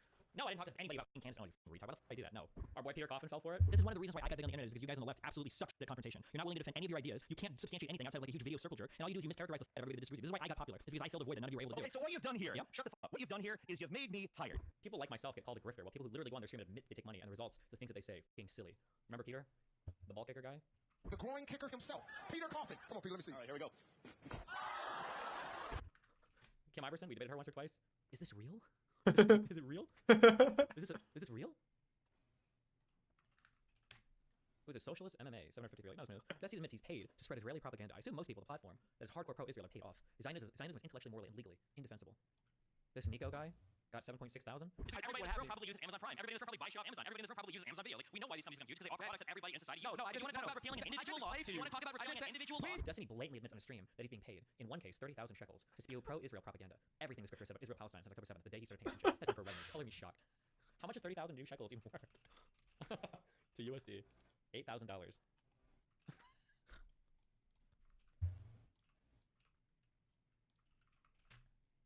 Proof that Zionists don't just buy politicians. They also buy proof, by the way. They buy influencers to spout their propaganda. What did I call it? They call them the Jewlumni. Like, people listen to this and thought this was... Message Ben at the network. They call them the Jewlumni. It's like... Bro. Hold on. Wait. Hold on. I'm being told that seconds after this clip he cut saying he was kidding, trying to verify that now. In some ways, it would be even funnier if he wasn't getting paid. He's such a brainless Israel shill and he publicly spanked by Norm Finkelstein in front of the whole internet. Bro, are you serious? What? I'm being told? By who? Do you have a fucking team like that watched the next 5 seconds of the clip? What are you talking about? Are you being told that Jewlumni is not a real thing? My sources are telling me. I feel like I have like simultaneously the best and worst. Yeah, rogue gallery on the internet. Oh, Hakakakakiri or whatever. You're not interrogating me. I asked Well, you. yeah, it's debate. We're both interrogating each other, of course. Well, why it seems like you're claiming a hierarchy cannot exist under liberalism, which I think is absolutely absurd. No, I did not claim that. You're strawmanning me. Okay, I might be strawmanning. That's why I'm giving you an opportunity right now to clarify. In 20 seconds or less, do you believe that hierarchies can exist under liberalism? He openly admits to being a cheap prostitute for hire. 2,000 likes. Can I just say, if I was a Palestinian and these were my champions, I would kill myself. Holy shit. Oh, old friend of the stream, Katie? I said this on stream the other day, that I'm pretty sure Destiny is being paid for his genocide apologia, and the Destinoid in my chat said, paid by who? LOL, and left. Very funny. Oh no. I'd also like to point out that Zionists are paying Destiny. The fact that he's using a Zionist talking point of view into anti-Semitic tropes to cloud the fact is part of it. So no, while this video is harmful to Jewish people are not the problem, Zionists are.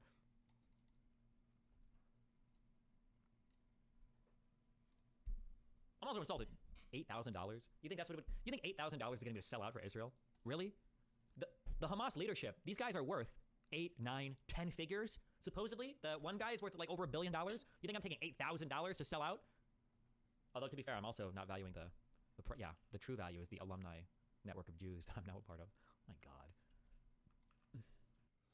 Okay, I just watched this again, and this is so on point, dog whistling, anti-Semitic. I'm thinking maybe it's some crazy Destiny plot to set up people for believing in it. Either way, true or not, incredibly irresponsible in both directions. Also, I love how I told him it's anti-Semitic to do the Shekels thing, and he said it's not, and no one does that, and in here he's literally doing it. I just can't.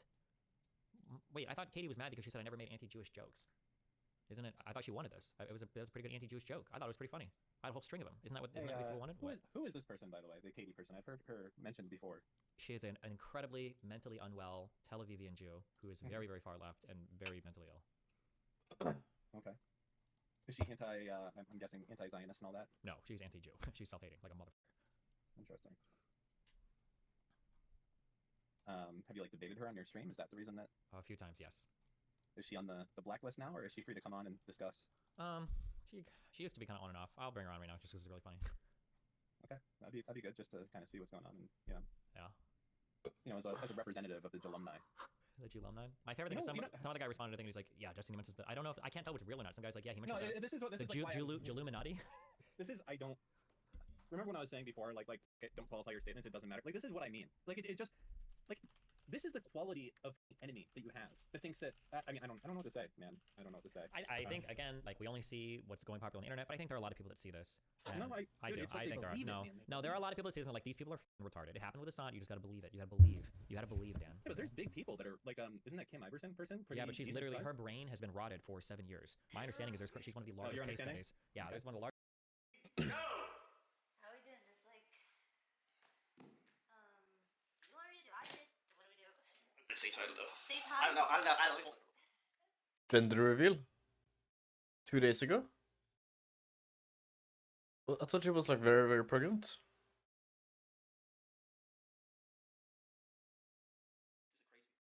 I think every guy was a boy. Just a boy to relate to. I want anything's fine, but if it's a girl, we have another one, and it's another girl, we have another one, and it's another girl, and another girl, still love them. What if it's 7 girls in a row? Oh, boy, I keep every boy. I can 2 kids max. So, child, he or she, we don't know yet. If you're ever seeing this, We don't care what you are. We do She didn't used to look like that, did she? not care. we're excited regardless. Yeah, we don't care. She did not used to look like that. What? She looked like this. I never knew you had a YouTube channel. She was way blurry here. What? This is the first question. Changes. I'll let you know that.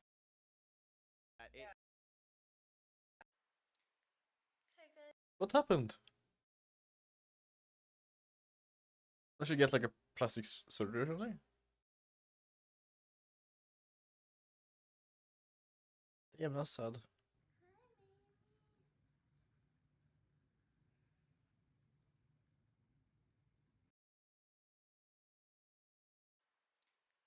Hey guys, I'm doing my Q&A. Let me see if I have a microphone. That's sort of sad. Bullied into surgery. Haven't really been funny.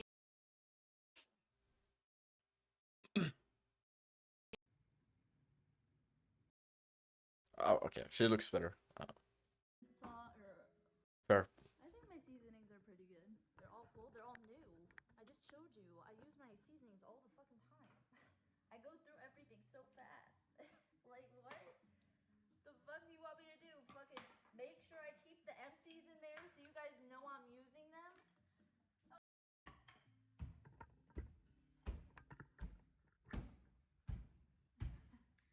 do you want? I want to give you some asparagus. No, I don't. Let him know. Here we. All right. Here we go. What do you want to do though? What I don't know. Just open it. Just freaking open it. Is it like a second child? Yeah. Open the thing first. You're so weird. Fully open. Okay. Okay. Okay. Okay. Now we got it the right way. Ready? Yeah. Boom! Oh! Oh! It's a girl! It's a girl! I knew it! I knew it! Let's go!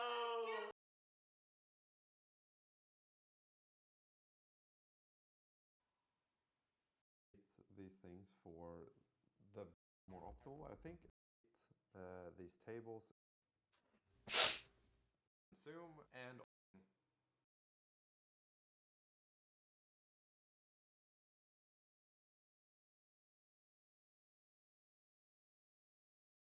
So, recently, the CSGO Investing Game Store during 2015 and 20 becoming rare and valuable, but in 2016, Valve randomly decided they were going to start selling again, wrecking absolutely everybody in the process. Number 2, the Golden Web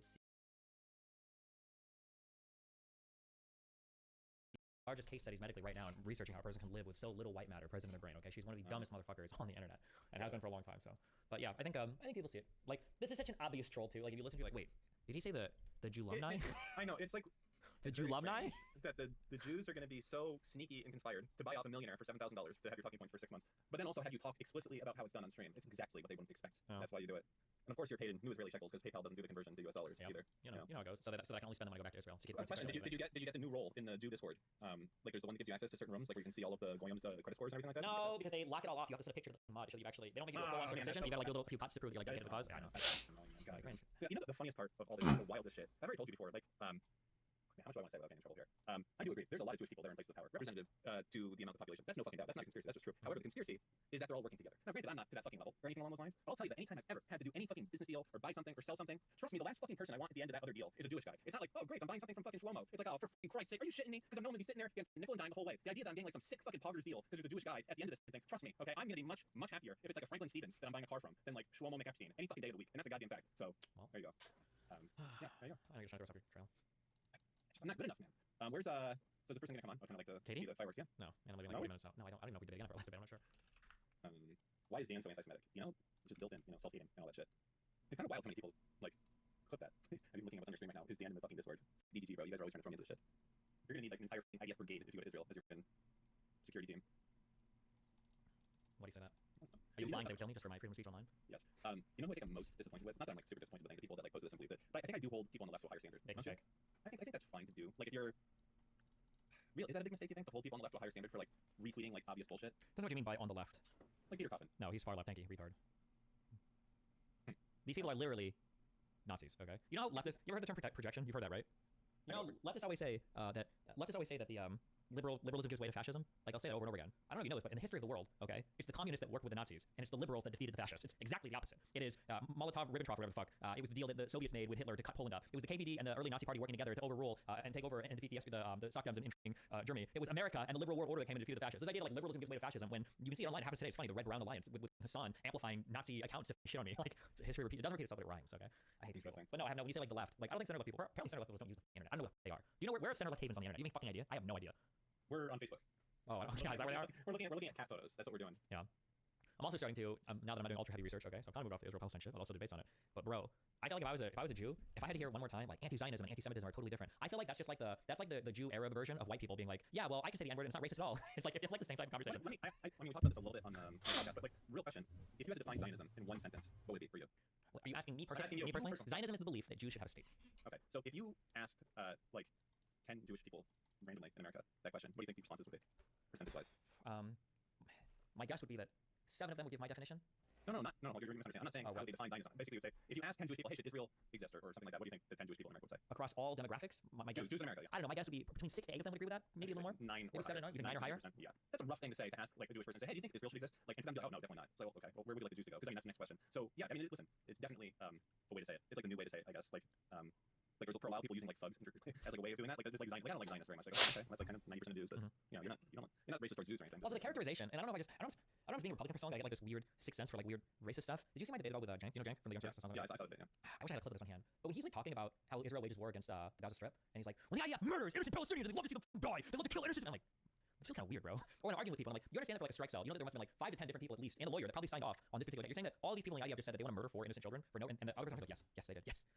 And I'm like, okay, that feels a little strange. That's a really strong statement to make, but okay, feels a little weird, but all right, yeah. I don't know, like it just has to be that like Jews have become successful. I guess I don't know. Like that's like, and there's not that many of them. That's it. Like there's not a lot of conspiracies about like I guess Chinese people. Like you know, they're pretty high IQ. Success, but here's a huge macro world take. Get ready. This is probably wildly ahistorical, and this might be wildly completely fucking wrong. Okay, because I'm going to also pull from there's a book called Guns, Germs, and Steel that everybody fucking critiques for different reasons. But one of the arguments that the author makes in the beginning is that if you were an early like nomadic people or tribal people or whatever, if you were incredibly successful at hunting, you got punished harshly for it. And I think the example he gives is it might be Aboriginals in Australia, but basically if you were really good at hunting, you might hunt into extinction all of the beasts of burden on your particular landmass. And if you kill all of them, when your people upgrade to where they're able to actually use beasts of burden to transfer large things around, use agriculture, you actually fucked yourself. You become a victim to some extent of your success. And one of the interesting things that I've read about Jews, about your people, is that after the destruction of Israel, after the fall of the kingdom of David, after Rome and everybody else basically fucked you guys in the ass, that Jews were kind of like, okay, well, we don't get a country anymore. What kind of meme about what's the stupid thing you guys say tomorrow in Jerusalem or some bullshit? There's some saying. Do you know what I'm talking about? Well, during Passover, you say next year in Jerusalem if you're. Whatever dumb shit like this. Basically, Jews basically resign themselves like, okay, well, we're never gonna have a country, fuck us, so we're just gonna like try to learn to thrive in every other country that we're in, and we'll figure our shit out that way. So things like whether it was usury, like banking stuff, education, close cultural connections, whatever the fuck, that Jews were basically like, okay, we're gonna try this way. But when you look at the other people that were far more successful, like undoubtedly, if you start at the 1900s and you go earlier and you compare like Muslim conquest to Jewish conquest, it's not even fucking close. Arabs and Muslims, the Caliphites, the Ottoman Empire, these massive caliphites spanning so much land, so many people. You have the Islamic golden age of art, literature, math, all of this success. And you know what they say?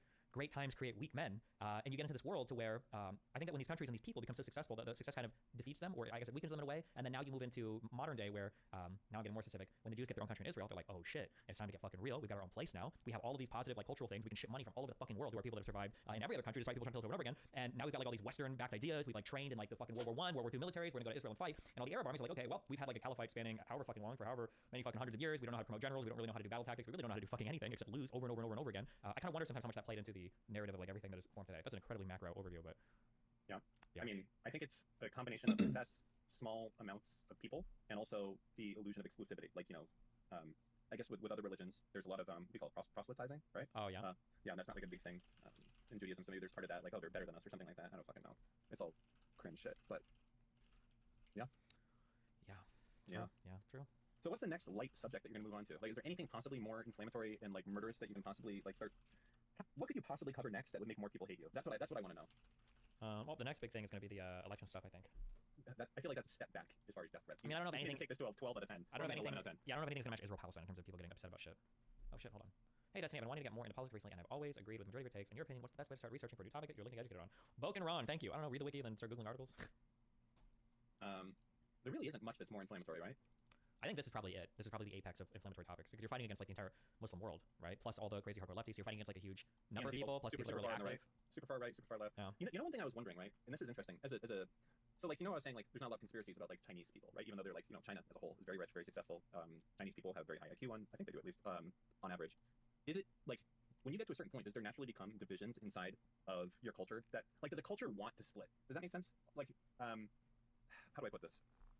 I'm understanding what you're saying. I think it has to do with like facing a common enemy. When you're of a small enough size and you've got like people that you're fighting against, you're like super united. When you get big enough, then you kind of like turn against yourselves because you become so big. That's how it feels, right? Yeah, like it gets to a certain point, and it's like now they're the enemy. Like I guess even in the U.S., it's like half the country is the Republican, dummies, and the other half is the liberal fucking bleeding heart, college liberal arts students, right? So like that's like the division we have here. Is that just naturally always going to be the case that in any type of environment of any size and value that there's just going to be splits that are created in it? I guess. I don't know. It feels kind of annoying if it's true, but. The other thing is it feels like the most effective way. Sure, I still think Destiny's openness about him not reading isn't a good look regardless of others. Hey, I've read more than literally every single other fucking retard in the space. I have never encountered a person in a debate who is so well read that they bury me on a topic. There might be like people in academia, there might be students or people that read more than me on particular topics. I have not encountered a single one of them in a debate. If you are well read on a topic, you don't establish that by going into a debate and saying I've read 10,000 books. You do it by showing your knowledge. If I'm able to ascertain or figure out situations better than other people who supposedly read 20, 40, 50 books or whatever, you should probably stop reading and go do a comprehension course or get black belt on IQ, go take a test, realize it's 97, and then just stop debating people because you're going to be too retarded to ever succeed in the arena. Okay, get the fuck out of here with this bullshit. I read it, but there's like a book I need to read or if a book's I need to read on, I'll do it. But I don't just read Wikipedia. I'm literally streaming every single day. You're seeing me read news articles, you're seeing me read read papers, you can read these fucking UN reports, you can fuck you, okay? And suck my dick, okay? Because my cum will be the smartest thing that's ever been in your body, you retarded moron. Sorry, what'd you say? I talked to Rem today, and he said we were having a conversation about philosophical stuff, that type of stuff like that. And he said that we should try to tone it down on the bad language, and I agree. That there was a time like saying retarded and autistic and things like that. We've gotten too fast and loose, and I think that we should make a conscious effort to set an example for our audience instead of going full bad. Okay. We can do better. Here's agree. the real thing. I feel like we can come up with better insults that are also more damaging. Like for instance, no, this is actually bad. I was gonna say bonus chromosome, but then I realized I'm just doing more of the same. But that does sound better though, right? Bonus chromosome? Yeah. I mean, aren't we saying the same thing though? Yeah, that's why I was just saying, like, that's actually not better. I tried this. Find me a replacement for retard we can do, okay? I'm gonna. It really flows off the tongue, and I understand that. I just, yeah, I don't know. There's definitely stuff out there. We need like we need a Reddit thread with suggestions where we can go through them and really see what flows naturally. SPED doesn't count either because that's just a shorthand for special education. Also, some of those feel worse to me. I don't like SPED feels bad. My kid had an IEP for a while because of the speech stuff. I'm saying like special education feels like mean, but like I don't feel like if I say like retarded, I don't know how this feel mean. Maybe I actually have Down syndrome. Maybe I feel different. I'm not sure. Wait, well, I mean, yeah, I don't know. What was retarded? Was that Down syndrome? I think it was all sorts of anything that would cause developmental delays, basically. Like, would you call this is like 40 years ago when they used the word retarded, like a lot, like that was the medical word. Like, if you had autism, would you be retarded? I have no idea. I'm not sure. I don't know either. I mean, to retard means literally to slow down, right? Delay. So they might be like, oh, they had retarded speech or something, but they Or like wouldn't be mental. like, oh, yeah, Well, I don't know if you say she's a retard. They wouldn't be like that. I think it'd be like mental retardation, right? Mentally retarded. You're mentally delayed. Sure. Okay, interesting. Man, it just, I'm still kind of sad. I expect more from people on the left. I honestly do. We should have a day off stream where we just come up with a ton of fucking fire insults. Yeah, that would be good. Like, there's like you're a few fries short of a Happy Meal. Like, I bet we could think of a ton of things. That is a good one. The problem is remembering them all. No, but like we should come up with new ones. You're like a three-wheeled car, or you're like just like random. We should just like go through like a million things, we can come up with some bangers too. We could. We've done it. You're like a grill with no charcoal. Like we just write down like 500 of these. That's already good there too, and it hurts. That cuts deep. Yeah, we gotta figure these out. Yeah. You're like, Norm, you're just a fucking grill without the fucking charcoal. Boom, You're all substance. We just need to make no facts. It's like, oh my god, ouch, that hurts. But we should do that better. Yeah. I don't know if we don't need a day. We can come up with some good ones, but Free Zone Brandon. BMW's had a Free Zone on like overthrow. The extreme far left party or the extreme. So here's a question I get a lot. What can I do with a physics degree? Well, as someone who's just done a physics degree and is now a PhD student in physics, I thought I'd give my take on an answer to this question, but I'm going to base it on personal stories from my friends and classmates. My thoughts on this topic of employability in physics are based on largely on anecdotes, and of course, employability is something that's going to differ widely depending on which country you're in or what kind of person you are. So I'll post some links in the description to some more stats or research-based information on this topic and just tell you what I think. The truth is that if you're a motivated student, then you can do almost anything with a physics degree. This is because whilst you're learning physics, that's not the only thing you're doing. You're not just memorizing facts about atoms or space-time. You're also learning how to code simulations or to process large amounts of data. You're learning to critically evaluate research and to communicate ideas. This is what makes a physics graduate employable to a broad range of careers, because any industry that's needing to understand trends and data and to use that for their advantage, they're going to find your skills useful, and that's pretty much every industry nowadays. Whilst I chose to go on and do a PhD in physics, many of my friends did not, and they went straight out and got jobs, whether that was at the government in roles such as defence, policy modelling, or nuclear science. Others went down the road of becoming a high school teacher, or they went into medical physics, working in a hospital, or into science communication, either as a journalist or a technical writer. Actually, most people that I know who got graduate jobs are working as software developers of some kind, whether that's for a startup, for a medical devices company, or at Google. Since physics is so closely linked to engineering, I also know a few people who have gone on into engineering fields, whether that's rocketry or material science. How well placed you are for these sorts of jobs really depends on what kind of internships or research projects you choose to do during your degree. So, for example, if you want to end up in some sort of software job, try to work on projects that involve a lot of coding, and try to participate in related competitions and stuff in your own time as well. I did a couple of research internships, both at a university and an observatory, and those were really good for me because I wanted to go into postgrad and do research, but doing things that are going to help you get to where you want to go are going to be what sets you apart from other people. A fair number of physics students do stay on and do postgrad, and I think that's just because the kind of curious people that want to study physics in the first place are also kind of the people that want to do their own research. You could go down this path and endeavour to become a postdoc or a lecturer or a professor and stay in the academic circles, or at any time you can go out and get an industry job. With a physics degree, you can even do postgrad studies in another discipline. Popular choices would be maths or computer science, another kind of science, or even finance or business. In fact, a lot of the PhD students I'm working with now have ambitions to eventually create startup businesses from some of their research or from the skills they're learning in physics. Pretty much, if you're creative and are not afraid of applying your skills to an unfamiliar area, you can do whatever you want with a physics degree. Physics has a reputation for being hard, and what you're doing by completing a physics degree is showing any potential employer that you're good at tackling new problems and you are motivated by learning new things. So, good luck.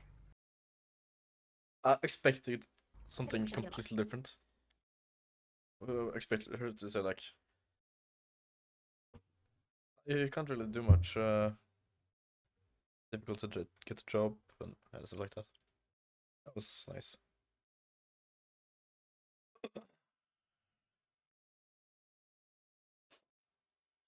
I'm gonna come with a huge take. It's better for guys to get physics degrees than girls, because I think employers and people in general think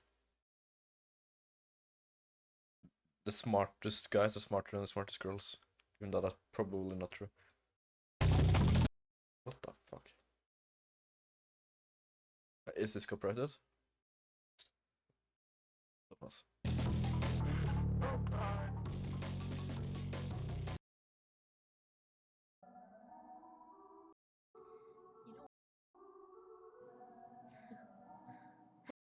That's such a funny noise. Just.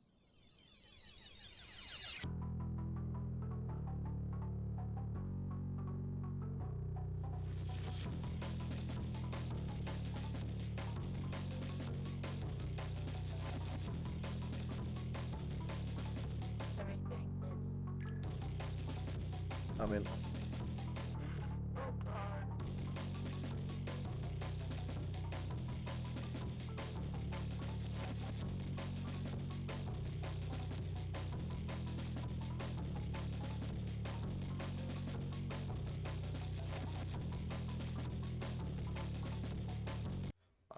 not feeling it. Things actually just got better for everyone in the American housing market, or this is a complete nightmare, depending on who you ask. Because you have a lot of realtors right now saying this is a nightmare, and everyone else that's like, this is great. That's because the National Association of Realtors just agreed to settle several cases for $418 million. While each lawsuit had its own specifics, the main thing they all complained about was how the NAR essentially fixed realtor commission prices at 5 to 6%, which most out there felt was just way too high. Also, if any of this sounds familiar, it's because last fall, a federal court handed a landmark $1.5 billion decision down against the NAR as part of these lawsuits. And what's different now is that as part of an agreement to have a smaller settlement, the NAR renounced any right to appeal the decision. The interim CEO of NAR claiming that the settlement was the best the group could do, saying ultimately continuing to litigate would hurt members and their small businesses. And adding, while there could be no perfect outcome, this agreement is the best outcome we could achieve in the circumstances. So assuming that a judge approves the settlement, which is almost not even a hurdle, this is a final thing. And it's widely expected that we will see a major fallout all across the industry, most of which will be good for buyers and sellers. So this really only expected to have a negative impact on realtors. So the easiest difference is spot being home prices, with realtors no longer able to force a 5 to 6% commission on the final sale price. And if you've ever purchased or sold, if the buyer also has a realtor, then the two of them usually split 50-50 between them. Well, to some, 6% doesn't maybe sound like a lot. 6% of $100 is $6. But when you scale those numbers up, you suddenly realize how big those commissions can get. Take, for example, $1 million home. You're talking about $60,000. Also, before somebody hit me with $1 million home is an outrageous example. First off, in some of the most populous places in the country, that's around the norm. But also, fine, let's scale it down to the average home price across America. That's about $417,000. That's a hit of $25,000. And the real kicker is that you needed to agree to this commission rate if you wanted your home listed on NAR's multiple listing service, right, which is this massive database that has homes for sale all over the country and is the easiest way for realtors to connect buyers and sellers. And I cannot undersell how big of a deal this is. That database and NA, actually, I'm gonna just start calling it NAR, makes me feel Australian. NAR. Fuck you, I find it funny. That database and NAR's. That database and NAR's other connections resulted in 9 out of 10 homes in America being sold by a NAR-affiliated realtor. And that database is actually its own can of worms and the source of another lawsuit NAR is facing. Because let's say you wanted to avoid using a realtor at all and just do it yourself. You'd save a ton of money and you'd only really need to hire an attorney for some of the paperwork. However, you wouldn't be able to list your home on MLS, meaning that it's borderline invisible to realtors all over the country, which in turn makes it that much more difficult to sell your home. NAR essentially made a little ecosystem that sellers and buyers have to agree to in order to really have a chance of finding a home. And MLS is such a problem that it's actually facing other lawsuits over the database. And in general, the entire scheme to fix the price of commissions force sellers to raise the prices of their homes to compensate. Especially as it's not like you had a lot of room to negotiate with them either. The NAR literally fixed the commission price for the 1.5 million realtors it represents. Which for context, I don't think realtors would necessarily decrease the home price. They would just take the same percentage and pocket more. Most likely. Is very high. Up in Canada, for example, the average price is about 4%, about 2% per agent. Although notably, that's also going down as rates get more competitive. And even then, Canadians are complaining that the rates they have are so high. So the change that we're seeing now, it's believed that it's going to reduce commission prices by 25 to 50%. And in total, it's expected that the $100 billion a year that realtors are paid will shrink by about a third. Or it might even upend how homes are sold altogether. But one major thing that the lawsuits push for was a change to who pays for the commission, with them arguing that it should be the buyer who pays, not the seller.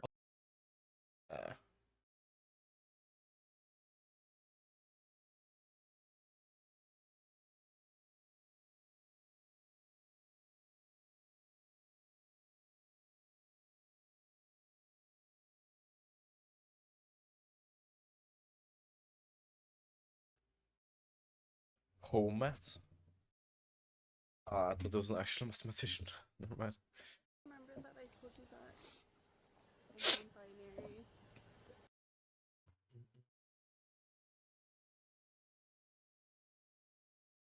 This video is brought to you by Brilliant. For understandable reasons, Sweden's accession to NATO has been dominating the European headlines recently. But in a way, this has obscured the fact that Sweden isn't in great shape at the moment, especially when it comes to the economy. IMF data from 2023 suggests that, apart from Estonia, Sweden was the worst performing economy in Europe last year, with GDP contracting by 0.7%. Estonia? What fucking happened? What happened to Estonia?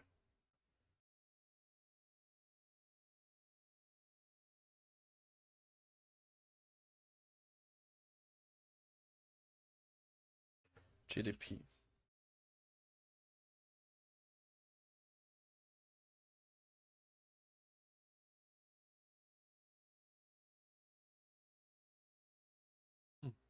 Performing economy in Europe last year, with GDP. No, it's too.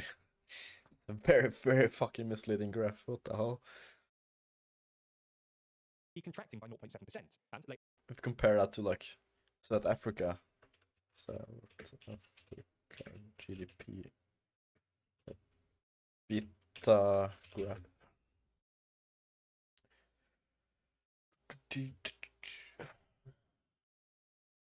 Maybe not.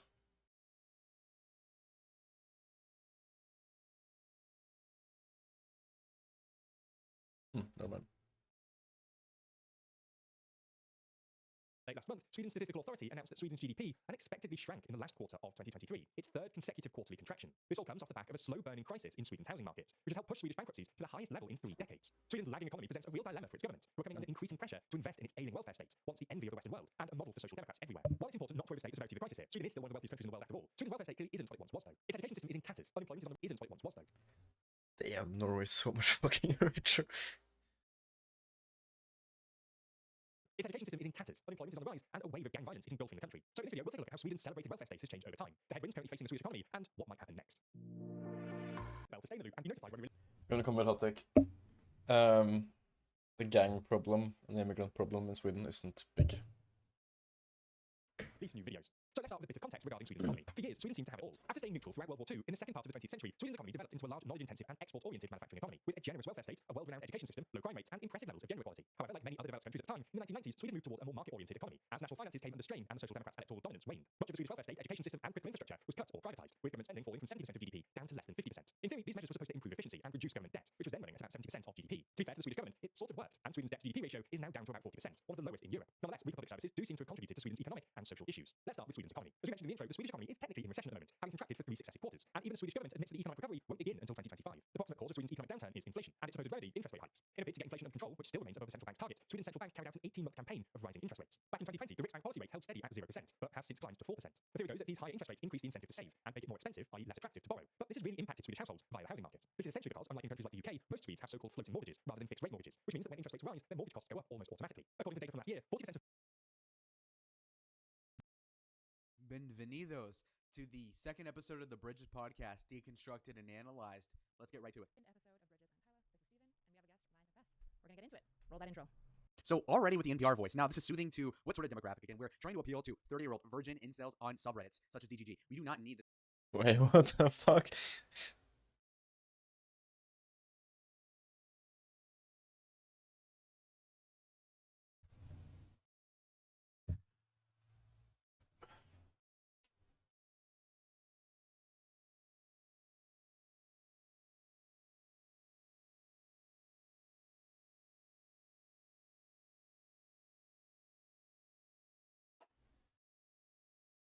That was an insane cope. Okay.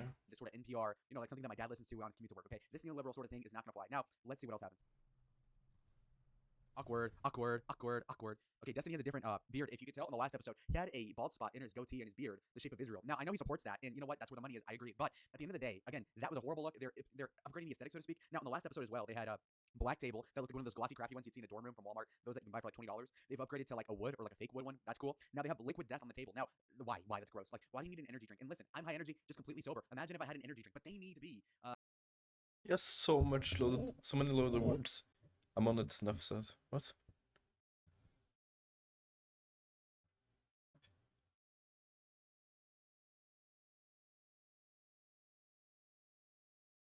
Higher energy, I agree. So will this help the podcast? We'll see. Second thing I wanted to point out, Destiny has a Red Bull. So what's up? Is liquid death not good enough? Third, okay, there's alcohol right in the corner. Now, will this let them cook better or not? We'll see. Is that So they're ironic? gonna figure out the audio, the intro. I mean, the fat guy's uncomfortable. She just did an autistic head bobble. Oh my god, so beautiful. Look at this. See, that's picking me quality in a way that isn't obvious. That's just her being mentally deficient, and that's a beautiful thing. You know, it's not often you see a girl that's like pushing 30 doing such an innocent, like what a teenager would do. You know, it's like fucking I don't know. Okay, are we gonna get the show to work? You know, they do this live, which honestly, maybe you shouldn't next time. Premiere it, maybe. I mean, this is just odd. I mean, the audio isn't even working. I feel like I'm gonna have a heart attack. Oh my god. Oh my god. Oh my, dude, the audio mixing was horrible. What the hell? Bro, seriously, what the fuck?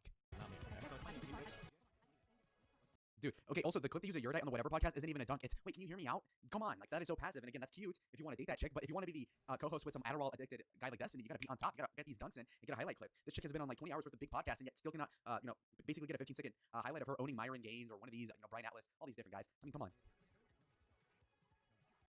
So he presents you with this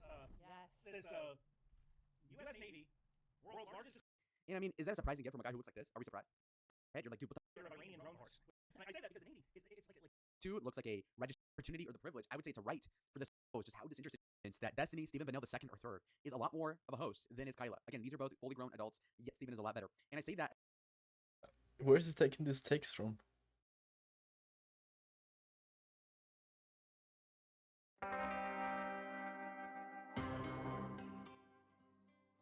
Probably not.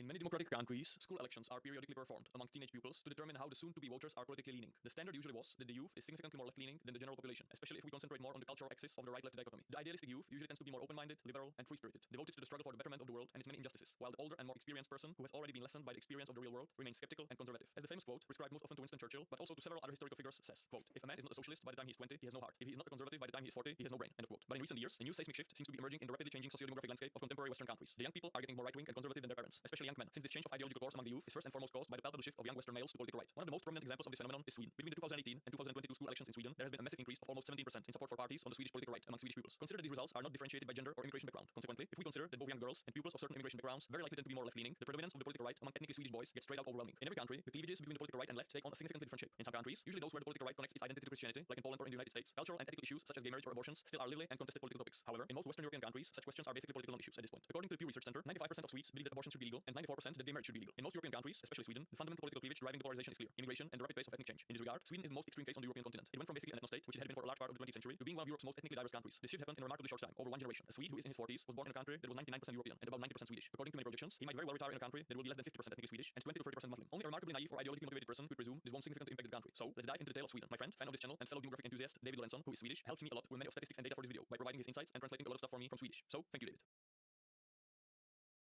I will start by describing the Swedish anthropological roots as outlined by the one and only Emanuel Dot. Sweden is a country that was historically dominated by the authoritarian family system, similar to German-speaking Europe. This family system is characterized by the unequal division of the inheritance between the children, a system that is called primogeniture. The oldest child, most often the oldest son, inherits the whole family property, traditionally a farm, while the younger siblings get nothing. The daughters are married away, and the younger sons must find their own fortune in the world. The oldest son and his family live with his parents and under the father's authority until the father dies, and then the son becomes the new head of the household, repeating the described process with his own children. Since this family system's principal aim and function is to secure the succession from one generation to the next, such countries are equipped with a highly developed sense of ethnically exclusive identity, since every peasant perceives himself as a protector of his ancient family line. This traditionally rigid family structure instills discipline, obedience to authority, and internal cohesion within such societies, since they are equipped with a high level of tolerance towards inequality. If siblings are naturally seen as unequal, then people in general, different social classes, nations, ethnic groups, and races are also seen as naturally unequal. Now, this might sound a little bit counterintuitive at first. Isn't Sweden seen as the paradigm of equality? Well, it is a little bit more complex. The aforementioned tolerance towards inequality has an interesting twist within itself. Since the family property does not get diluted every generation by the rules on equal division of inheritance common in egalitarian family types, there is a powerful anthropological force working against the natural tendency towards wealth concentration that is common in capitalist systems. In countries with egalitarian family systems that were culturally fixated on equal inheritance between the children, this has paradoxically led to constant fragmentation of the rural holdings that could then be easily bought up by big landowners. Consequently, countries culturally predisposed towards equality, such as Spain, Portugal, Poland, or Latin America, often had massive levels of economic inequality and a huge population of rural proletariat working on big latifundia. These socioeconomic patterns are often relevant to the present day. On the contrary, countries with authoritarian and egalitarian family types usually were and are relatively economically equal due to the tradition of small, self-sufficient rural property owners. That is usually translated to strong, middle-class dominated societies in contemporary times. In the words of Emanuel Dot, quote, "The authoritarian family transmits inegalitarian values, but encourages a social practice which is egalitarian. The egalitarian family type transmits egalitarian values, but encourages inegalitarian social practice. The continuity of family property leads to economic excellence, since the skills and the know-how get transmitted from generation to generation in long, unbroken chains. Like in Germany, many of the largest and most successful Swedish companies are family-owned. There is a Swedish family, the Wallenbergs, that many people outside of Sweden might never have heard of, but it is one of the most powerful and wealthiest families in Europe and possibly the world. Overall, the Swedish business culture is indeed remarkable. I do not think there is another country with a relatively small population such as Sweden, with only 10.5 million people, with a comparable amount of world-renowned brands: IKEA, H&M, Volvo, Spotify, Saab, and so on. Sweden is the only country of its size that can autonomously develop and manufacture fighter jets. It clearly punches above its weight even in the realm of cultural exports. Politically, there are also some highly specific traits. While countries with the authoritarian family type can produce some of the nastiest, ethnically violent militaristic regimes like Japan or Nazi Germany, they can also produce flourishing democracies. Democracy in authoritarian countries usually exhibits remarkable levels of stability, one that seems almost undemocratic in a way. In the European context, it usually took the shape of complete domination of the political landscape by two gigantic parties: social democracy on the left and Christian democracy on the right. These two parties were present in basically every country in continental Europe throughout the 20th century. But in the countries with the authoritarian family system, they have dominated to an almost ridiculous degree. The tendency of the people to obey authorities and to be highly disciplined does not evaporate even if there are free and fair elections. Sweden is one of the best examples of this phenomenon. Between 1946 and 2006, the Social Democrats were in power for 62 years out of the 70. Between 1942 and 1986, just 3 socialist prime ministers, Per Albin Hansson, Tage Erlander, and Olof Palme, ruled Sweden for almost 50 out of the 54 years. The Social Democratic Party election results exceeded 50% during the 1940 and 1968 elections. Swedish social democracy also wasn't kind of universal international proletariat organization going for a socialist world revolution you could see in many other European states during that time, especially Spain, France, or Russia. It was explicitly based on the idea of solidarity within the ethnically defined Swedish nation, which was seen as a big family where people should all contribute to the common good and look after each other. This worldview, called Folkhemmet or People's Home, was introduced by Per Albin Hansson, the socialist prime minister who ruled Sweden from 1942 to 1946. The Swedish social democracy has basically had a monopoly on Swedish politics throughout the bulk of the 20th century. The only other democratic country with a similar political monopoly by one party is Japan, another authoritarian family nation, where the Liberal Democratic Party has won every election except one since 1958 and often gets around 60% of the vote.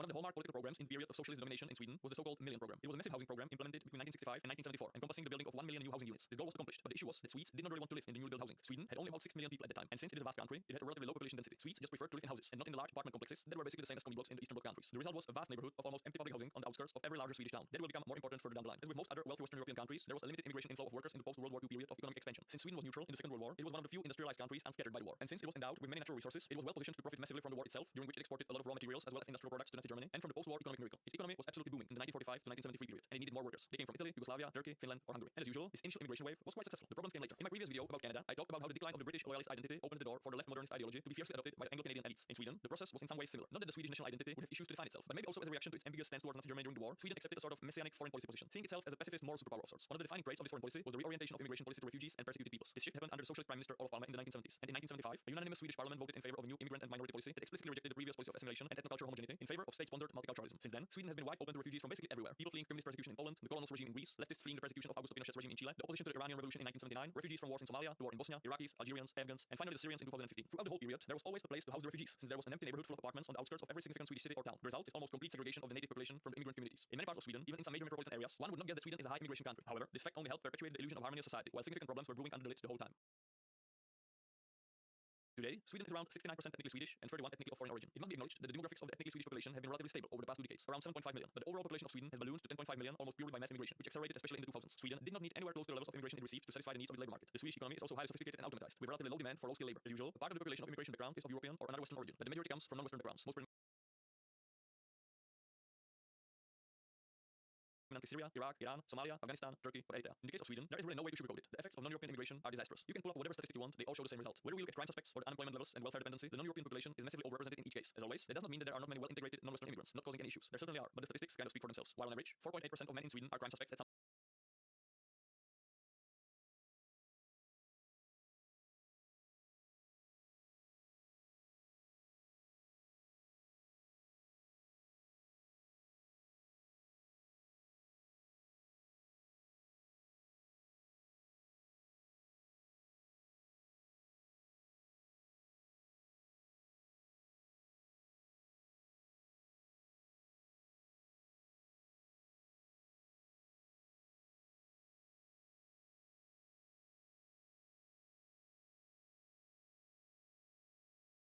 point, the figure is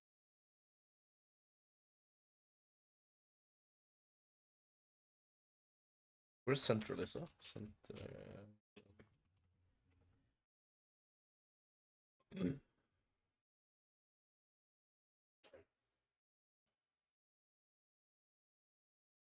It's around 30% for men of North African or Sub-Saharan African origin born in Sweden, over 6 times the average Swedish figure. For men of Middle Eastern origin born in Sweden, it is 24%, 5 times the average. To be fair, the figure for descendants of European immigrants from outside the EU, overwhelmingly from former Yugoslavia, is also very high, around 17%, so 3 times the average. What is especially disturbing is the fact that the crime figures are even higher for men of immigration background born in Sweden than for the first-generation immigrants themselves. The integration is just clearly not working in this regard. Integration and assimilation were often seen as in conflict with human rights, and the state pursued multiculturalism, which meant that Sweden, for a long time, did not take assimilation as seriously as it needed. Getting Swedish citizenship has been extremely easy for a long period of time. All you had to do was to be a registered resident in the country for 3 years. No language tests needed to be taken, no economic contributions were needed, and the criminal records were ignored. By 2021, gun crime connected to organized crime groups has increased 10 times compared to the early 1990s. Shootings and grenade attacks have become commonplace in many Swedish suburbs inhabited by populations of immigration backgrounds, and the issue has started to leak even to formerly very safe ethnically Swedish areas. In 2019, the unemployment level among the native population was around 3%, while among the non-EU born population it was over 17%. And while people usually blame the immigrants for these outcomes, and it is obviously absolutely justified and correct to blame the perpetrators of crimes for their behavior, one also has to acknowledge that a huge part of the blame goes behind the approach of the Swedish elites and establishment. Because honestly, what were they expecting to happen? Many of these issues stem from a simple lack of recognition of the fact that Swedes are highly culturally specific people, and the vast majority of the world How are Jews so well represented in the received cultural distance to population of Sweden? Ah, okay, never mind. I thought this graph was something else. does not share their cultural traits. Sweden was an overwhelmingly ethnically and culturally homogeneous nation. Community and consensus-oriented, the Swedes possessed a strong work ethic, a dislike for ostentatious displays of wealth, a sense of austerity, and fondness for rustic simplicity. All of these traits inspired by their peasant roots. To think one could just alter the demographic substance of such a society without massive consequences. That you could just go on as usual, use all the same tools, and expect people coming by hundreds of thousands from completely different socio-cultural contexts to just become the same as your average Gunnar Gustafsson in a couple of years is something so blatantly naive that only a post-World War II Western leftist could possibly believe it. However, the Swedish national character might have also helped perpetuate the immigration fiasco for longer than was necessary. As was already mentioned, one of the characteristics of societies with authoritarian family types is the tendency to obey the authorities. Sweden is, or at least has been until recently, a typical high-trust society. People trust not only each other, but also the state and its leadership. That might sound a bit naive to a person from post-communist Europe, where the relationship of the people towards the state and its institution is usually very suspectful. However, it is one of the keys to Swedish success, and the Swedish state and its institutions have helped the Swedish nation to build a remarkably successful country in the last century or so. Nevertheless, in the case of immigration, the Swedish tendency for conformity and trust towards the government might have led to the government getting away with certain things more easily than elsewhere. The Swedish government had basically hidden all the statistics on the ethnicity of crime suspects between 2003 and 2018. Such statistics were only published after 2018 Swedish general elections, likely not to damage. Damn.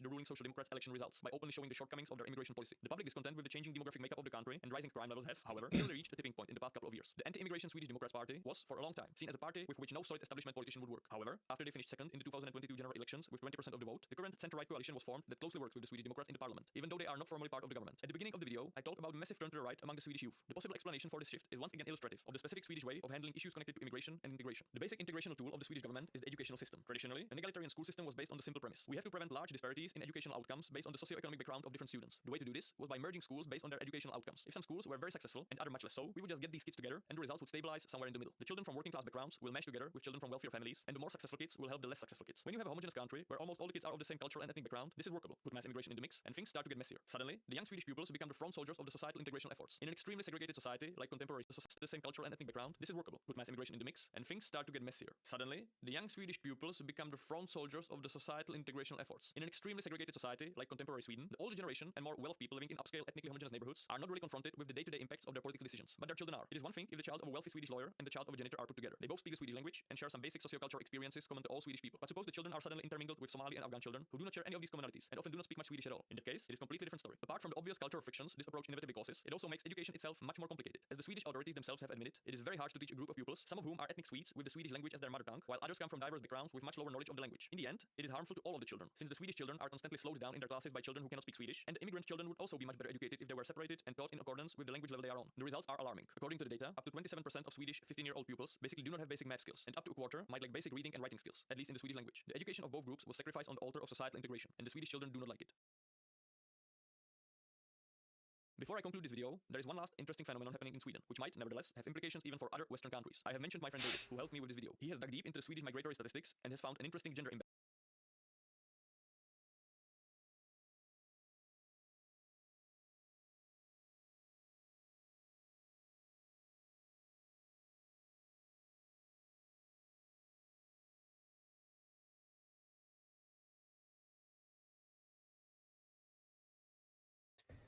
Yellow is 50-50.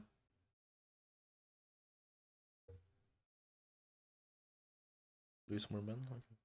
Balance when it comes to different source countries of immigration. In the case of many countries, there is a rather large male surplus in the immigration streams coming to Sweden, especially from Muslim countries like Afghanistan, Pakistan, Syria, and Egypt. These are the classic migrants who usually came to Europe via the Mediterranean or the Balkan route to claim asylum. This migration is notoriously male-dominated. The likely reason it isn't even more male-dominated is the family reunification schemes. Other male-dominated source countries of immigration are Western countries like the UK, Italy, and Greece. In these cases, it is probably caused by the more conventional labor migration, possibly often in more male-dominated technical areas. There are no big surprises here. Where it gets more interesting are the female imbalanced countries. There is a very diverse and seemingly heterogeneous group of countries from which the immigration is heavily dominated by females. Thailand, the Philippines, the post-Soviet Eastern Europe, Brazil, South Korea, China, and so on. In some cases, especially in Southeast Asian nations like Thailand or the Philippines, almost 80% of immigrants are female. Now, why is that the case? The most likely correct answer is that this is a marriage/relationship-induced immigration. Now, there are many rural communities in Sweden. Mining, agriculture, construction, and industry often dominate jobs in these rural areas. Overall, these are heavily male-dominated fields. On the contrary, most women's preferred jobs, often university degree-required office jobs with female work collectives, are in the towns and cities. There is thus a persistent internal migration within Sweden, where women from rural areas and smaller towns migrate to the cities. Many rural areas thus end up with a relatively large male surpluses, reaching 15% in the most extreme cases. These rural areas with highest male surpluses are also those where the female-dominated migration.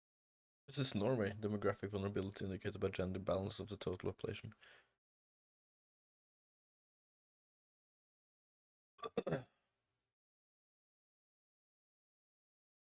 So there are more females in blue areas?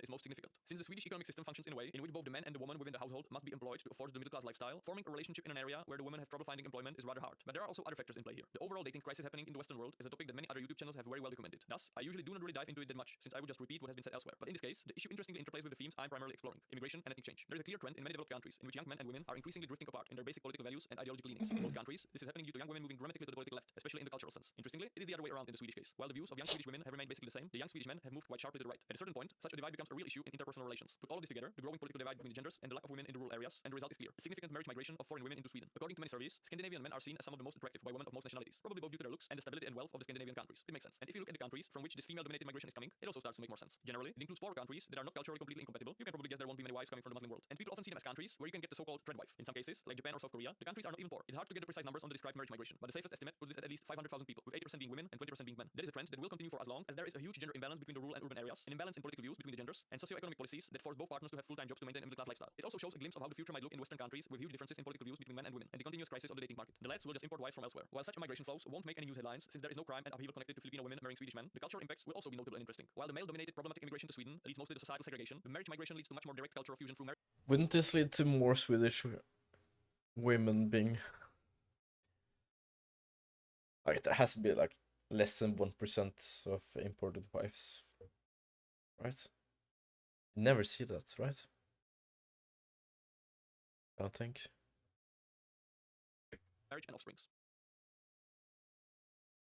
To somehow conclude, the Swedish case is likely the most extreme one when it comes to the European mishandling of mass immigration. Due to the combination of the peculiarities of the Swedish national culture, its remarkable homogeneity, the complete political domination and societal authority of the Swedish social democracy, and the left modernist missionary nationalism based on multicultural ideology, the pace and the scale of the ethnic change were faster than basically anywhere else in Europe. As for the future, it remains open. While the numerical proportion of the people of non-Swedish and non-European origin will inevitably rise due to the younger age structure and higher fertility, there is nothing inevitable about the future loss of the Swedish ethnic majority in the country. Most of the projections saying that Swedes will become a minority within Sweden in a couple of decades, or that the Muslim population will increase to 20 or 30% of the population, are counting on the continuous inflow of vast numbers of immigrants into Sweden. Due to the changing headwinds in Swedish society and politics, this does look very unlikely. The right-wing government is currently implementing many changes aimed at reducing immigration, and the net immigration stood at less than 30,000 in 2023, which is the lowest number indicates. While the fertility of first-generation immigrants from many non-European countries is very high, it tends to collapse relatively fast among the second-generation immigrants, often to levels even lower than the native population. If immigration is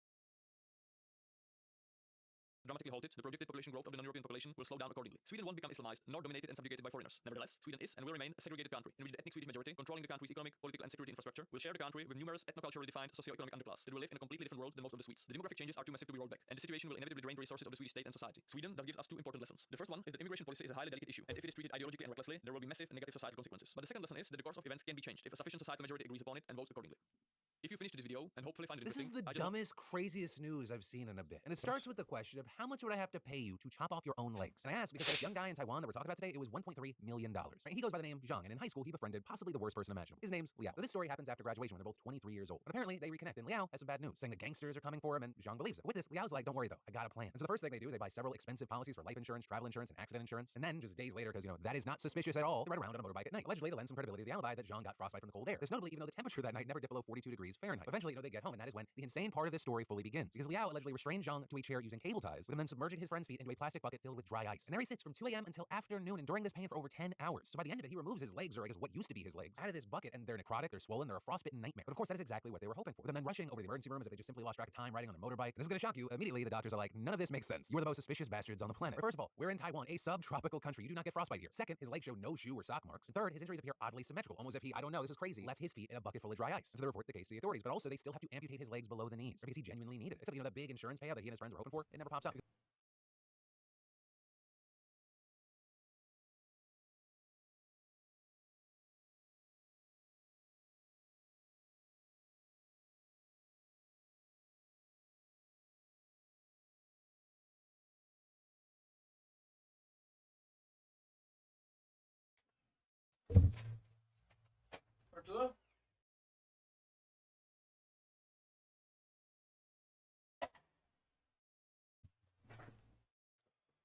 Because unfortunately for these geniuses, when the police searched their place, they found the plastic bucket, insurance documents, a white polystyrene box for dry ice, 8 mobile phones, and a tablet computer. Also, remember those gangsters going after Liao? Allegedly, that's not even true. He just lost money trading crypto. But apparently, it was an effective lie. Because he was able to convince Zhang into signing a legal note obligating him to pay out $800,000 after he got the insurance payout. Though, of course, they didn't get that money because fraud. And this is often the case. The main point of this story is don't be stupid. Stupid? This video was brought to you by Brilliant. For as long as most of our viewers have been alive, Italy has had a reputation as Europe's economic basket case. National debt has been running above 100% of GDP since the 90s, and Italy always seems to be struggling with a political crisis, an economic crisis, or both. However, in the past few years, things have quietly turned around. Italy has seen better post-pandemic growth and lower inflation than Germany, France, and the UK. And while it's still high as a percentage of GDP, Italy's debt currently looks remarkably manageable. So in this video, we're going to take a look at why Italy's economy is doing surprisingly well, and ask whether the good times can last. Before we start, if you haven't already, please consider subscribing and ringing the bell to stay in the loop and be notified when we release new videos. So, to understand Italy's economic woes, you really need to go back to the 80s. Like many other European countries, Italy's economy struggled in the 70s as rising oil prices in the aftermath of the Arab-Israeli war put pressure on living standards and stoked inflation. However, unlike other European economies, including Britain, Italy's economy rapidly recovered in the 80s, at least when measured by GDP. At the time, this was attributed to a whole load of things. Some people credited the Italian central bank, which had stopped financing government borrowing, i.e. printing money, while others credited the government for putting an end to wage indexation policies, which basically guaranteed worker salary increases if inflation went too high, and created an inflation-inducing wage price spiral. International commentators often credited Italy's small and medium-sized businesses, or SMEs, which enjoyed an export boom in the 80s. These SMEs mostly produced artisanal stuff like clothing, furniture, and textiles, but there was a lot of demand for Italian goods internationally, and they came to be seen as the backbone of Italy's economy. Even today, Italy's economy is dominated by SMEs, and almost half of Italians work in companies with fewer than 10 employees, the highest share in Europe after Greece. Anyway, at the time, commentators were writing articles about how the agility of Italian SMEs gave them a competitive edge over lumbering American corporations. This might sound ridiculous today, but Italy's economy really was. Well, more In fact, in proof 1987 that Russia's wartime reach extends well beyond the front lines in eastern Ukraine. For the first time ever, Denmark plans to draft both men and women into military service. It's only the third European country to do so, following Norway and Sweden. Beginning in 2026, the government wants to call up 5,000 co-ed conscripts a year. And the government says the decision is in reaction to the war in Ukraine and the Russian threat in Western Europe's backyard. Here's the Danish Prime Minister, Mette Frederiksen, speaking earlier today. Protecting your country is one of the most honorable things you can do. That's why the government is proposing that we expand conscription, making the responsibility greater and the tasks more numerous. And we're proposing full gender equality. We have no doubt that increased gender equality will create a more modern and diverse defense that reflects the times we live in. I'm joined now by Anna Sophie Alarm. She's a Danish lawyer, author, and journalist, and she joins us tonight from the capital of Denmark, Copenhagen. It's good to have you with us. Maybe you could put us in the mind of the Danes. Explain to us why making the military service more co-ed, why is that so important right now? Well, we are in the middle of an effort to really reinvigorate, or even maybe reinvent the Danish defense forces. There's been cutbacks for years. There's been a lot of different scandals and trouble within the Danish defense forces, and they also have the problem that it's very difficult to keep that personnel. We have a lot of people leaving again. So this is, in fact, you have to see this as the government's effort to really try and create something entirely new. So it's not just also the female conscription, but it's a much longer conscription than before. Before it was 4 months, now it's going to be 11 months, and also quite a big boost of money also going into the defense forces, about 6 billion euros over the next 5 years. And I'm wondering why Denmark has had a problem with retention. I mean, why have people been leaving the military? I think it's many different things. Some are organizational, some has to do with salary, opportunities, leadership, but it's quite significant. Out of a body of maybe 7,000 to 9,000 staff, not conscripts staff, 2,000 in 2022 left. So it's quite a return of people that you have to get in and retrain, etc. And of course, new conscripts does not fix that problem, but it's a new start. You know, we said earlier in the program that this decision is in reaction to the Russian invasion of Ukraine, the Russian threat to Western Europe, but your foreign minister has said that, I'm quoting here, Russia does not pose a threat to Denmark. Is he right? Well, I think that is also political. We want to say that we don't think that Russia at this point poses a territorial threat to Denmark, but we perceive Russia to be a threat on Europe in general. And we also do have, along with Sweden and Finland, a neighborhood within the Baltic Sea, and that means that we are neighbors with Russia. And we feel, particularly after the invasion of Ukraine, that threat to be quite present and potent. In this attempt to bulk up the military, to make the military more attractive to civilians, how much of that is in reaction to the pressure that we saw under former US President Donald Trump for all of NATO members to pay that 2% of GDP to NATO? How much of it is a reaction to that, and how much of it is maybe a preparation for a possible second Donald Trump presidency? I think a lot of factors play together right now. We have the war in Ukraine, also we see, and the Danes are very strong allies to Ukraine, big donors also of and so that's one thing. We see the war not going that well from a Ukrainian perspective. We also see that we maybe not in a position where we can bet on American support for the long run in Europe. And so we need to create a much stronger, not only better funded, better staff, but a stronger European defense. And that is what we are trying to contribute to here. We also, for the next few years, going to exceed the 2% target of GDP. And so I've got about 50 seconds. I want to ask you, what's the public reaction to news of including women in this conscription? Is there broad support for it? Well, it's divided support. And I also want to say that there is a series of parties, we have a lot of parties in the Danish Parliament, but some of the parties behind the general framework within the defense regulation, 2 of them do not agree with this. So it's not set in stone that it's in fact going to be law. That's the way it's complied. Anna Sophie Alarm joining us tonight. 60 Minutes profile this week is on Willie Simon, a 27-year-old man who is able to smoke weed and not get scared. So do you smoke weed and then go out after, say, to a party? Yeah, occasionally. Sometimes I'll smoke at the party. Every time I smoke, I convince myself I'm going to die. I took 1 cart rip in my car before work today, and you would have thought I inhaled the scarecrow's fear toxin. And when you're high at these parties, do you have those intrusive thoughts? Like what? Like how everyone you love hates you, and how your friends only invited you here to kill you? Oh, no. Why would they do that? A year ago, if you told me there was a man who could get high and not get scared, I would have pointed at you and screamed, deceiver. I would have then screamed, seize the false witness, and my guards would have arrested you. But today, I say, that is fucking amazing. You're Stanley Yelnats. This is your first day at Camp Green Lake, and I'm telling you who... Oh, that's work. Okay. Yeah, Stanley. That's Armpit over there. Don't fuck with him. Okay. He'll beat the shit out of you. That's X-Ray. That's Barf Bag. That's Twitch. And that's aggravated sexual assault on an animal. We'll probably figure out your nickname pretty soon. It's just kind of like based off like shit that we know about you. Yeah. Like, it'll be like fun. Do I get any input in it, or Yeah, I didn't get any input in mine. Me neither. Got it. Yeah, so he broke into an aquarium and like skull fucked a sea turtle. Don't ask me how. Don't ask me why. Usually the counselors don't tell us what people are in here for. But the second he showed up, they're like, call him aggravated sexual assault because he broke into an aquarium. I had to unhinge its jaw and rip it off. Yeah, it's pretty gnarly. Yeah, he ripped the bottom of the sea turtle's jaw off so it would clamp down. And then he realized that like there was less, I Grip. guess, like grip. Yeah. They found him trying to put the bottom jaw of a sea turtle back on. Dear Stanley Yelnats, this is your first day. Smallland. Recently, Smallland. You own the moon and Mars. Here's a question. How many arms does this starfish have? Seems pretty obvious, right? Well, the correct answer is 0. This is the craziest fact I know. No fucking way. No fucking way. Dad? You came back.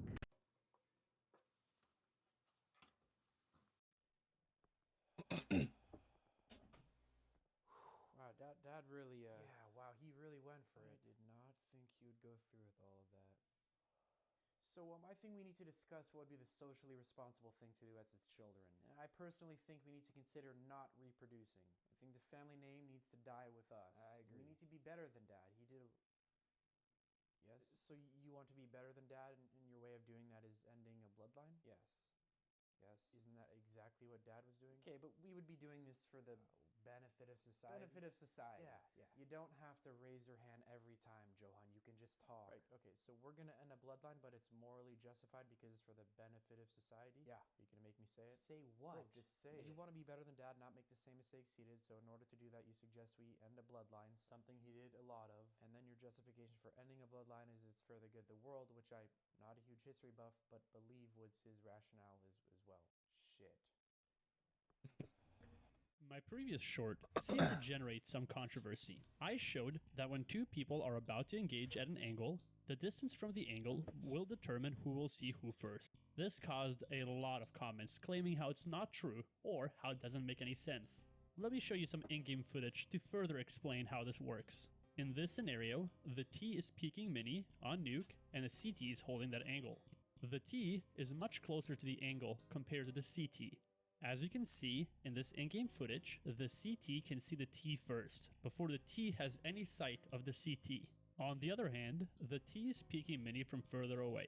Now, the T can see the CT, while the opposite is not true. Just because you can see part of the enemy, does not mean they can see you.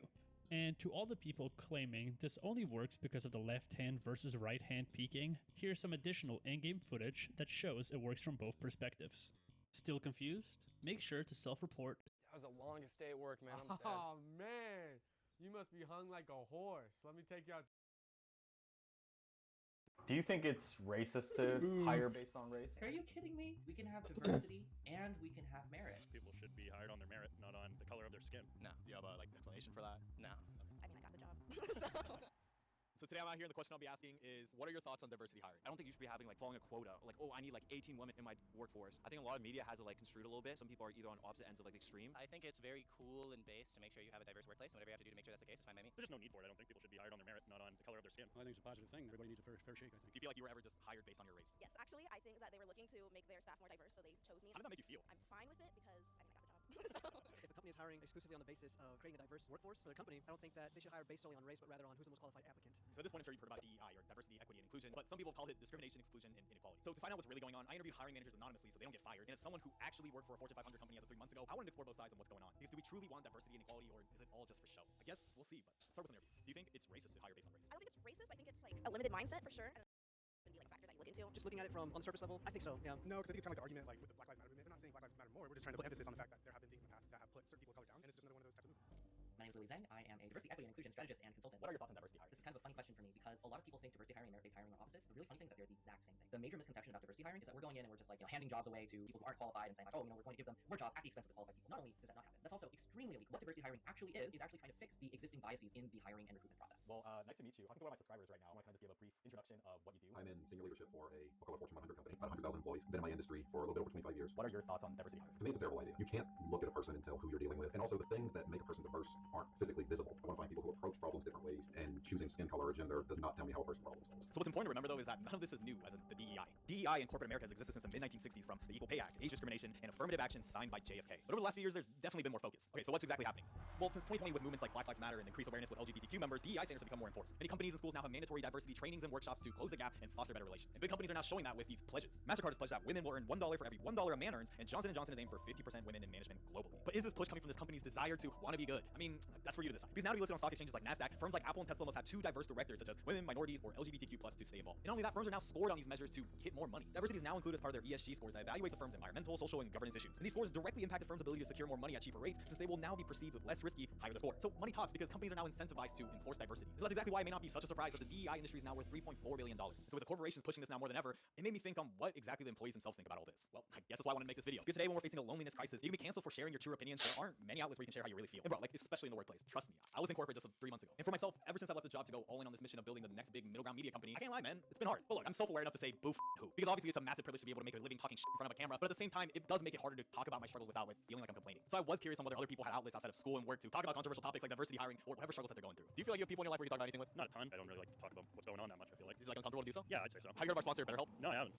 So BetterHelp connects you with a licensed therapist. Question all from your oh, there it is. BetterHelp. You think it would have over societal issues? So much. So many. They are much larger and more powerful entities than like individual people. And so if anyone's able to make change in the world, it's up to them. I do think that companies all have a responsibility to be aware of and conscious of how the social conversation is evolving. If a company kind of acts with impunity and doesn't really stay in tune with what society, with what real people want, then it's going to become irrelevant. I think the larger companies should play a larger role just because they have more impact. Let's say Apple, for example, or Google. They have a worldwide global impact. I guess also like maybe small businesses also don't have the luxury to choose from such a pool of applicants as well, right? Oh, right, yeah, you don't have thousands of people applying to your business per day or week. I actually personally don't think they should give about any of the political issues. I'm a big capitalist, so like the only thing that should really matter is just how the company can survive, how can they make a profit, and how that profit can be generated like a split amongst all the employees out there. How much responsibility do you think companies should be taking regarding societal issues? None. Let's face it, it's a tool to cover horrible things. I mean, we see companies like Apple using mines with African children to get things for batteries in Africa, but then turning around and talking about social awareness issues and cultural issues. I'm like, you're not practicing what you preach. I just find it all very, very hypocritical and unnecessarily divisive too. Well, for some business leaders, they definitely have some clear opinions on this. Chip Wilson, founder and former CEO of Lululemon, is not a fan of the brand's new direction. But why? Well, in a recent Forbes interview, he called the models unhealthy, sickly, and not inspirational. And when they asked him about Lululemon's decision to extend into plus sizes, at least roasted on business. I think through this whole diversity and inclusion, trying to become like the Gap, everything to everybody. You're not everything to everybody. And this all kind of makes sense, and at least he's consistent, because even the name Lululemon was specifically chosen with 3 L's because the sound doesn't exist in Japanese phonetics. And he specifically said that he chose it because it's funny to watch Japanese people try and say it. Well, guess what, buddy? I'm Japanese and I can say that shit perfectly. Lululemon, bitch. Anyways, Wilson removed himself from the brand in 2015, but what it seems is that even after his departure, there's been diversity issues within the company. It brings up the question of, do these inclusivity pledges and diversity trainings even do anything, or does it make things worse? Because obviously not every company thinks the same, but it should at least be consistent. And what I found is that there's 2 schools of thought. Just a few weeks ago, Elon blasted the DEI that discrimination on the basis of race, which DEI does, is literally the definition of racism. Then Mark Cuban responded that good businesses look for talent where others don't, and that extending the hiring search, you can find people that are more qualified, and inclusion allows employees, no matter who they are, to feel comfortable in their own environment. So now you can see how a Twitter or X war is happening. Elon then responds and trolls by asking, when should we expect to see a short, whiter Asian woman on the Dallas Mavs, in which Cuban is the owner of? Okay, no matter what side you're on, that's pretty funny. But what this does show is the different perspectives and viewpoints on DEI from 2 billionaire owners. But to be fair to Cuban, there is research that supports his arguments. McKinsey research found that DEI expands the search for top talent, and in turn leads diverse companies to make more money compared to others in their industries. But does causation equal correlation? Because if a company can prioritize diversity in its hiring, doesn't it also just show that it has the finances and resources to even prioritize that? Like, obviously different scale, but can a mom and pop restaurant afford to prioritize diversity in its hiring compared to like a McDonald's? So enough yapping, because I was curious to hear what the people think. Because at least for me, I think most people can agree that having a fair and equal shot is something that we can all strive for. But again, is DEI initiatives effective for that, or is it all just to check a box? Do you think diversity initiatives sometimes prioritizes optics over actual inclusion? Only when it's not in good faith. What are some examples when it's like not in good faith? When someone's not looking at applications at all and they're simply just looking at like stats and data. But let me ask you this though, if we just only base hiring based on, let's say, merit though, wouldn't that sometimes be at risk for less diversity? I don't think so. 'Cause I know people that are like really intelligent have just that instinct that they're not going to get it because of what they look like, so they don't do it. So yeah, I think there would be more diversity if people actually like tried. Man, I think so. Just because I've been in environments where we've had a diverse workforce, but maybe not the most qualified personnel for the job. And so I think my job could have gone easier if we'd had more qualified applicants as opposed to just having a diverse organization. It should strictly be merit. And you can look at sports and realize how ridiculous the idea of hiring on anything other than merit is. How many people in the NBA are under 6 foot tall? How many people in the general population are under 6 foot tall? Probably 90%. Do we expect that to improve the product if we suddenly make the NBA be 80%, 90%, 5'9" and under? It's going to be a very different game. You're not going to get a good product. We can have diversity and we can have merit. We get diversity by really, sourcing a wide net, by making sure that our candidate pool reflects the diversity of our country, and then from that pool, we hire based on merit. This idea that it's a trade-off is a huge myth. Do you think emphasis on diversity could lead to reverse discrimination? No, because it just doesn't. Do you have a explanation for that? No. Do you think it's racist to hire based on race? Yes, even that question provides its own answer. Anytime you're basing any decision solely on race, you're approaching the problem wrong. So it makes you think, because what happens when one side can argue that diversity was prioritized over merit? Welcome, and welcome back to Harvard. Claudine Gay was the first black president for Harvard, and it sparked celebration across the campus when she was elected as one. But after just 6 months, in the shortest tenure in Harvard's history, she stepped down. And how it led to that all started on December 5th. Harvard ranks the lowest when it comes to protecting Jewish students. Your testimony today not being able to answer with moral clarity speaks volumes. It is anti-Jewish hate crimes. That was Republican Elise Stefanik calling for Gay's resignation at the congressional hearing regarding on-campus anti-Semitism, where 70 congressional representatives called for the president's resignation. Since the start of the war, many protests occurred on campus, and Gay faced controversy for not condemning or addressing pro-Palestine statements signed by more than 30 student groups. We do not punish or sanction people for expressing such views. In response, Gay said that many people confuse the right to free expression with the idea that Harvard will condone calls for violence against Jewish students. And this led to Gay and Harvard receiving significant backlash from donors and political interests, as we covered in our such views. In response, Gay said that many people confuse the right to free expression with the idea that Harvard will condone calls for violence against Jewish students. And this led to Gay and Harvard receiving significant backlash from donors and political interests, as we covered in our free newsletter, Bridging the Bias, link in bio. But that's not the only thing that Gay came under scrutiny for, because just 6 days later, this article got published. And what author and conservative activist Christopher Rufo found was that there were nearly 50 instances of alleged plagiarism in Gay's academic writing. So what it seems was that her academic achievements were over-exaggerated. But despite all these attacks, Harvard's board stood by Gay, as well as many on the left who defended her. This was all a sham. What they wanted was to get this black woman out at Harvard University. That was Jason Johnson, and he and many others on the left believe that this was a racist, coordinated attack to bring down Harvard's first ever black president. And that could be a valid point. Christopher Rufo said in a tweet that he wanted to topple Gay by coordinating media stories across the political spectrum. In an interview, he admitted to shaming and bullying reporters on the left until they took the clouding Gay story seriously. So as these problems started getting revealed and after pressure from Congress, media, and donors seriously. So shaming and bullying Bullying. Colleagues on the left take it seriously.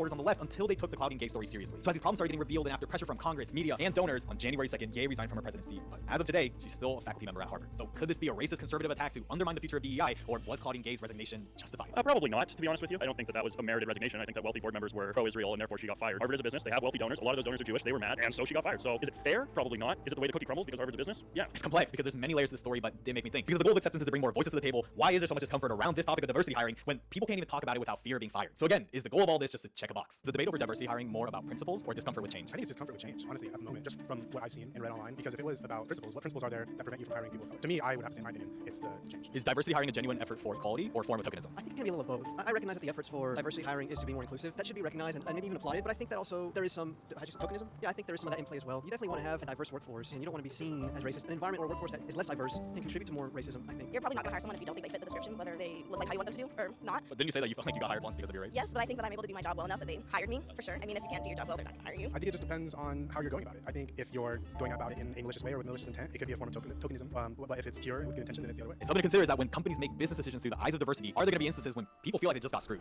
I'm Rachel Nichols, ESPN. Rachel Nichols was with ESPN for a combined 14 years and was even nominated for Outstanding Sports Personality and Studio Host in the 2021 Sports Emmy Awards. And for years, her goal was to host the NBA Finals pregame and halftime shows with her show, The Jump. And she was actually lined up to do so, but in 2020, things changed. So it was 2020. We had a pandemic, the tragic murder of George Floyd, a lot of difficult conversations with this country looking itself in the face. But it wasn't just the world that was changing. Things were also changing at ESPN. The New York Times did an expose in July of 2020 on racism at ESPN and the lack of opportunities for people of color. Feeling the pressure, ESPN decided to do something about it by asking Nichols to step aside for Maria Taylor, a black female colleague, to host the finals instead. And they stressed it was my choice. They weren't telling me to do this because it was in my contract, but they were putting a lot of pressure on me. And so, understandably frustrated, Nichols wanted to vent and give some advice with a trusted friend. But when what was supposed to be a private phone conversation was then leaked, it showed exactly why this video topic is so controversial. Let's listen together. He said to me, hey, instead of hosting the NBA Finals, like, what did you do to silent report about the NBA Finals for Maria to do the hosting? Okay, there you go. So, I declined. I don't know what their next move is, but they're feeling pressure because of all of that. And I was reaching out all the success in the world. She covers football, she covers basketball, but to give her more things to do because you're feeling pressure about you're in the crappy one-time Fred University, which by the way I myself, like, know personally from the female segment, like, go for it. Just, find it somewhere else. Like, you don't have to fight with me. So you can let me know in the comments what you think about what she said, but how did this even get leaked in the first place? During pandemic protocols, ESPN issued new equipment to have people record remotely. And so when the conversation was being broadcasted at the ESPN headquarters in Bristol, this led to one of the employees to start recording it on a cell phone. And at least one person started spying on me like I was their own personal television show, and they started recording my conversation on their cell phone. So as you can guess, it was then later shared company-wide. Maria Taylor still ended up hosting the 2020 NBA Finals, and it actually appeared that everyone moved on and both sides actually benefited. But everything changed a year later when just before the 2021 NBA Finals, this situation was made public with this New York Times article. I thought we had put things behind us. Unfortunately, I think there were still some people who had bad feelings. They held on to this tape for a year. So even after a public apology, ESPN then removed her as a sideline reporter for the finals, canceled The Jump, and Nichols left the network. And people definitely had different reactions to the controversy. While ESPN president Jimmy Pitaro reiterated that Maria Taylor was picked to be host of the finals based on merit, not diversity, there's definitely been some divisive reactions as an aftermath to what happened. While some would say Nichols was a victim of the increasing pressure for diversity, some black ESPN employees shared in the New York Times article that they found what Rachel Nichols said as common criticism used by white workers to diminish non-white colleagues. But unlike many stories around diversity hiring, there were some positives to this. After settling with ESPN, today Nichols works at Fox Sports, and while Maria Taylor turned down a salary increase of $1 million to $5 million annually from ESPN, she does now work at NBC Sports. But on the negative side, what this story highlights though is that companies really only care about diversity when it's beneficial. So it's becoming clear that in many instances it's to check a box. So now I wanted to ask the most important question I had on my mind going into this, because are we even focusing on the right type of diversity? Should we prioritize diversity of race or diversity of thought? So diversity of thought comes naturally when you have diversity of everything else. I once worked with a very old traditional finance company, right, a small one, and it seemed like everyone in it was a white dude, and they had all gone to Ivy League schools, and they were all rich, and they all had MBAs. No diversity of thought. Like, you asked a question in a room, and they all solved the problem in the exact same way. Should we prioritize diversity of race or diversity of thought? Diversity of thought,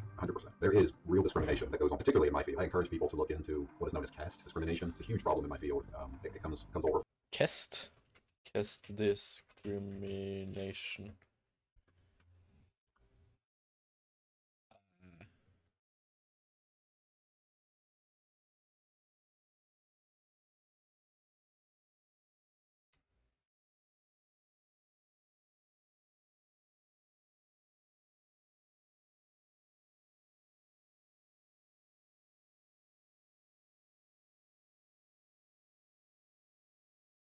caste discrimination.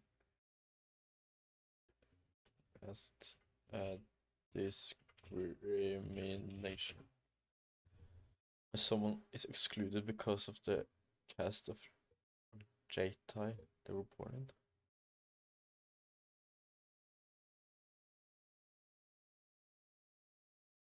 Like they're excluded because they're white, or form of discrimination based on the social hierarchy, which is determined by a person's birth. The use of the term caste is more prevalent, blah blah blah. That's by the law of the United States, except for Seattle, Washington, or from in the first U.S. jurisdiction to add caste to the list of categories against distance of caste discrimination.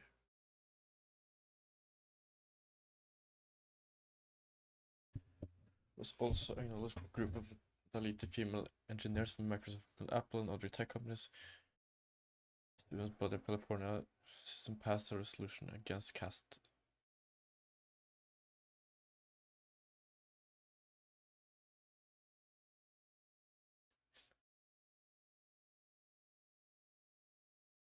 Caste discrimination in the United States is a form of discrimination based on the social hierarchy, which is determined by a person's birth.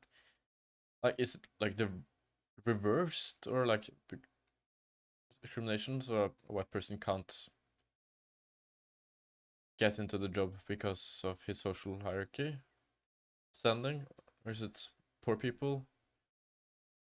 Wait, what's this? Discrimination in my field. I encourage people to look into what is known as caste discrimination. It's a huge problem in my field.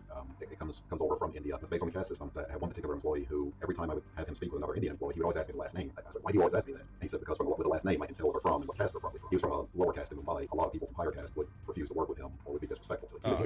So despite what we're told, is it always the best idea to see race in everything? We often don't talk about the other forms of diversity that's just as or more important. And recently, I even hosted a middle ground debate between autistic and neurotypical people, and it was clear that diversity hiring in terms of giving people an opportunity to those who may never ever get a shot makes sense. But wait, as some of the autistic people shared, they also don't want to feel like a token. Because who the hell does? The last thing that anyone wants to feel like, even if it's not true, is the feeling that the only reason you got something was because of your race. And I bet you that's a big reason why Maria Taylor declined a 400% salary increase. And to a degree, I can relate. Because growing up in the whitest state in America, Portland, Oregon, there were many instances where I was the only Asian in a thing. And I'll be pissed as fuck too if I find out that the only reason why I made a soccer team or got a corporate job was because to fill some Asian quota. And now that I left my job and have gone all in on this channel to build the next big middle ground media company, I've been hiring too, and my approach has been to focus on diversity of thought. And what I found is that when I did exactly that, the diversity of race or what we look like naturally followed. Okay, but as you can see, except women. We're still working on that. Our team's still a sausage fest. And so help us in our mission by subscribing, and we're still working on that.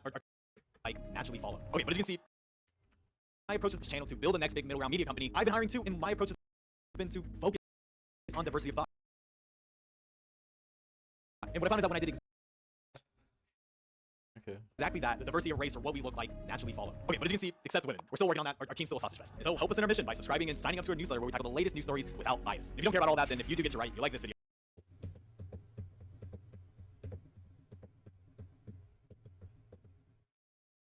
But apparently I'm trending on Twitter right now because some girl said that my accent should be illegal, women shouldn't do manual labor, and she just said that I was not feminine.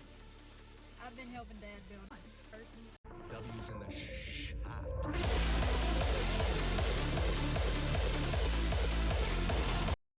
Dude, debated me with a sexy pic. What the hell? That should be illegal.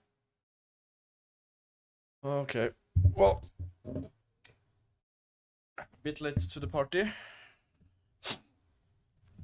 but there has to be some work done today.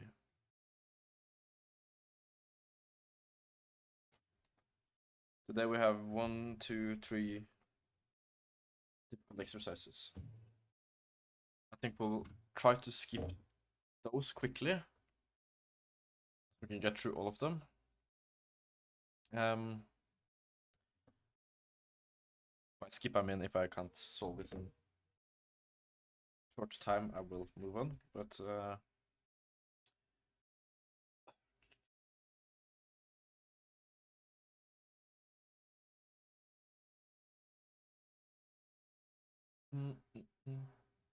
will try my best still.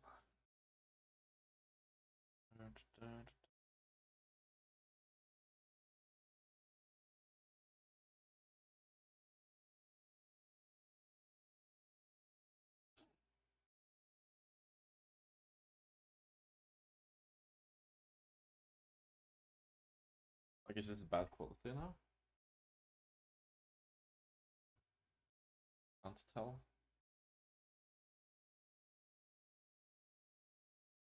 A bit larger.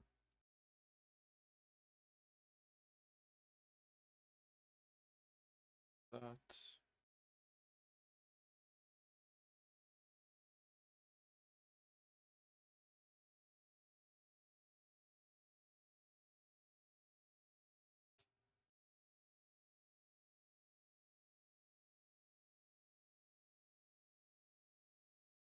This.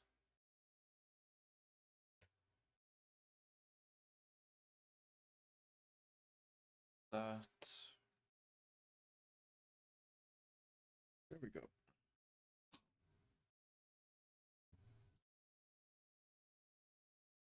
For F 4.34. Hvilken hendelse ble gjennombruddet for Einsteins generelle relativitetsteori? Hvilken hendelse? Hvilken hendelse? For Einsteins generelle relativitetsteori?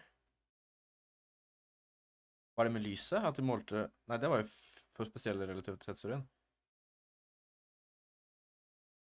Han så en maler falle fra husstykket.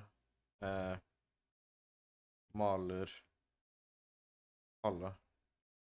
His happiest thought. Forklar på hvilken måte Einsteins teori skiller seg fra Newtons gravitasjonsteori. På hvilken måte Einsteins teori sier at akselerasjon er lik gravitasjon. Centripetal akselerasjon mer spesifikt. Nei, det er det ikke.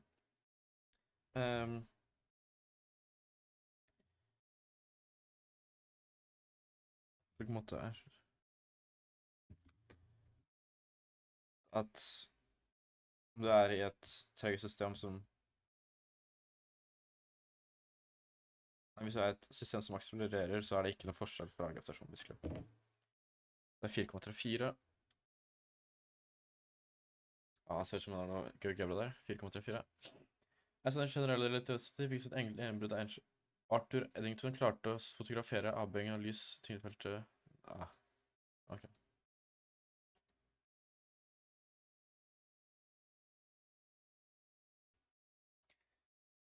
En svært kort versjon.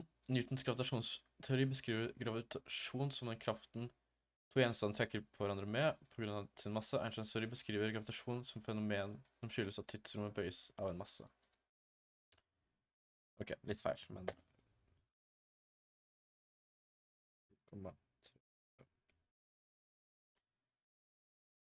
Knut glemte å ta klokka til pappa ut av bukselomma da han la buksa hans i vaskemaskinen, og deretter tjønket trommelen. Klokka mot alle odds overlevde behandlingen. Men pappa er ikke blid. Kunne vel derfor blidgjøre pappa ved å late som at dette var en fysikkeksperiment. Jeg kan lage en forklaring som Knut kan bruke. Blir jo at klokka vil få en sentimental akselerasjon, som impliserer at det er en gravitasjon i vaskemaskinen, som betyr at klokka i den går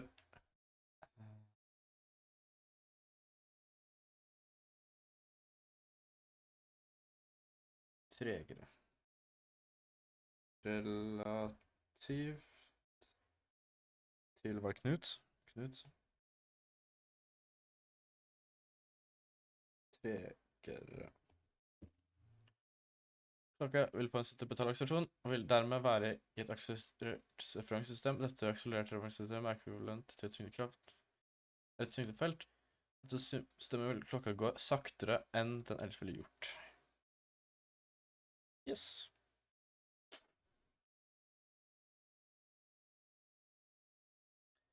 Meget nice. En geodetisk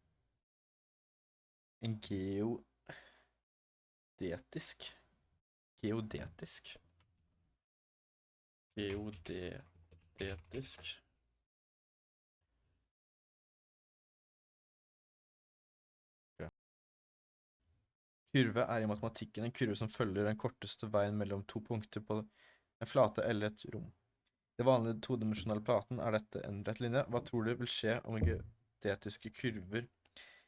Hva tror du vil skje med geodetiske kurver i krumme rom? Krumme rom.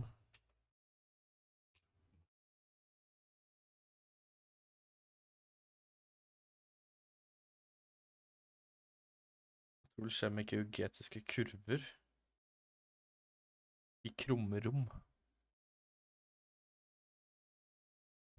Runde kurver i krumme rom. Blir de strukket ut, kanskje? Nei, strukket ned. De blir strukket ned, gjør de ikke?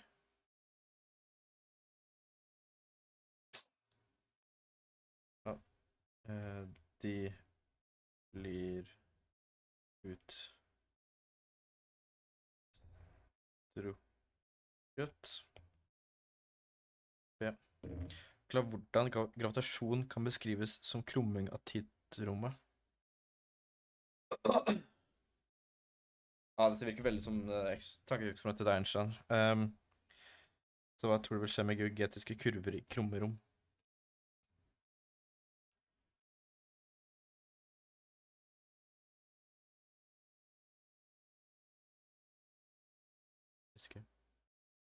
Forklar hvordan gravitasjon kan beskrives som krumming av tidrommet.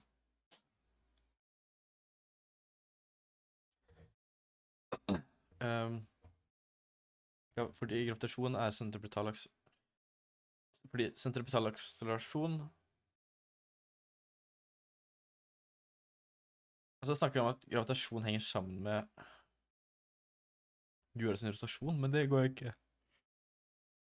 Jorda sin rotasjon.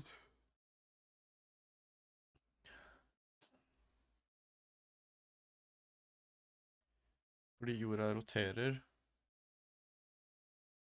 så er lengden rundt jorda kortere. Forklar hvordan gravitasjon kan beskrives som krumming av tidrommet.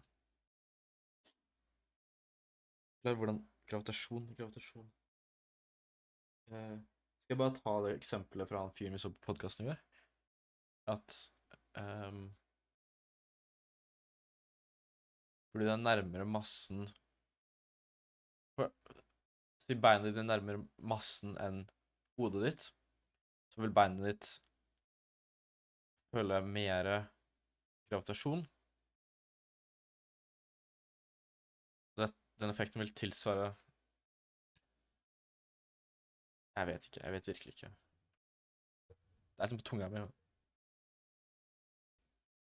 Geodetiske kurver vil følge krummingen til rommet.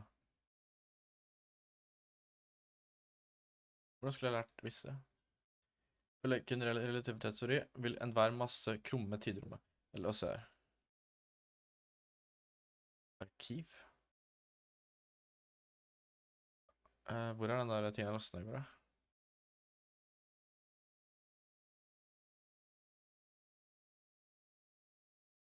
Femboy piss.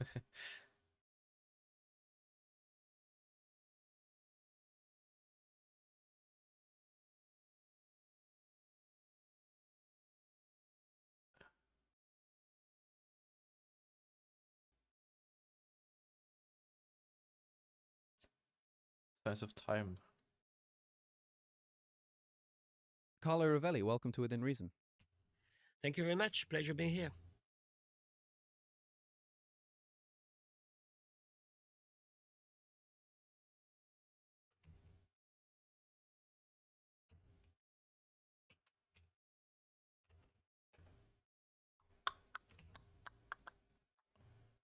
EPUB.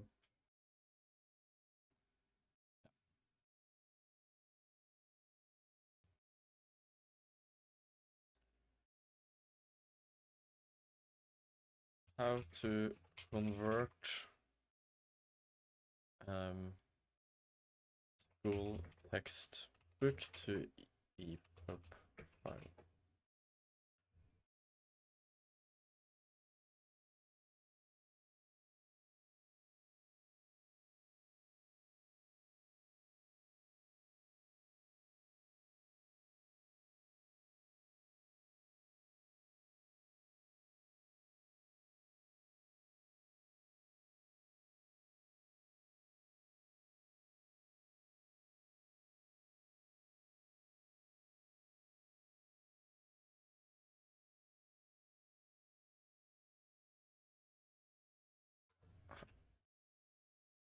How to get textbooks to EPUB file. Yeah.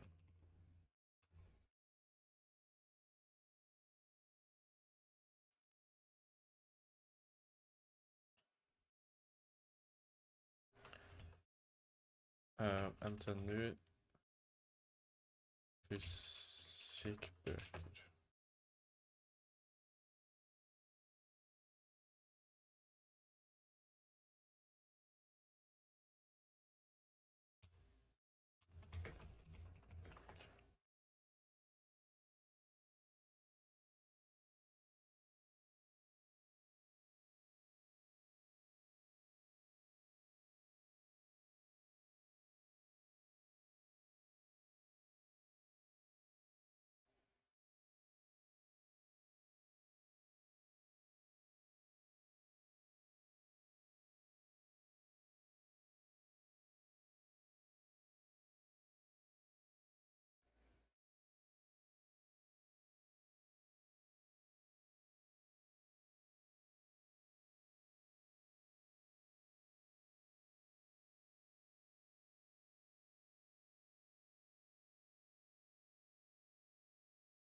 Er det den eller den?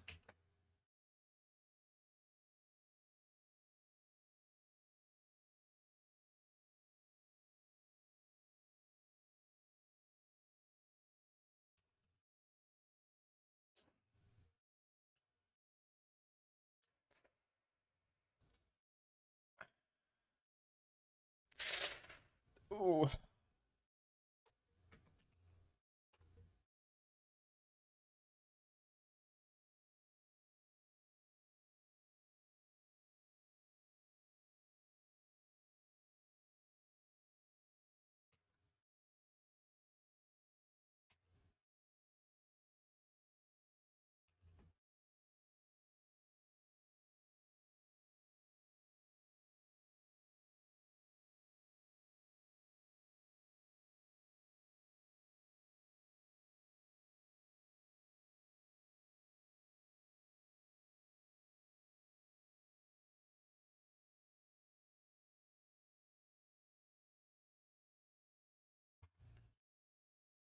Kjøp digital.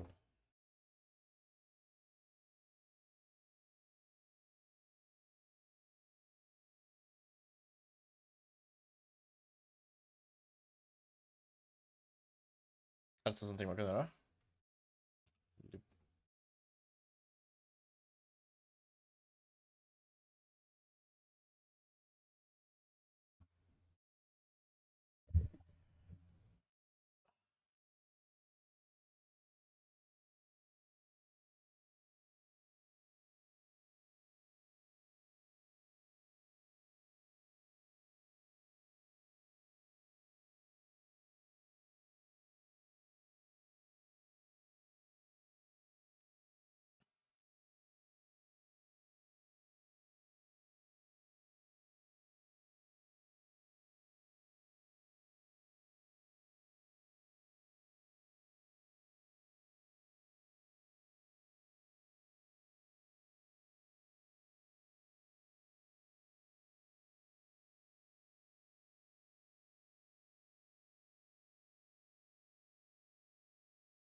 Det er mange engelskbøker da, så det er håpefullt.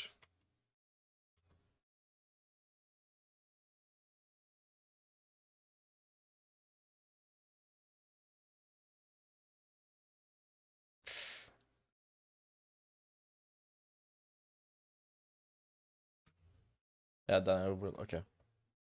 Du kan finne mange bøker gratis. Ok, det er kult. Men ikke så mange norske. Ok, hva skal vi gjøre? Hvordan gravitasjon kan beskrive krumming.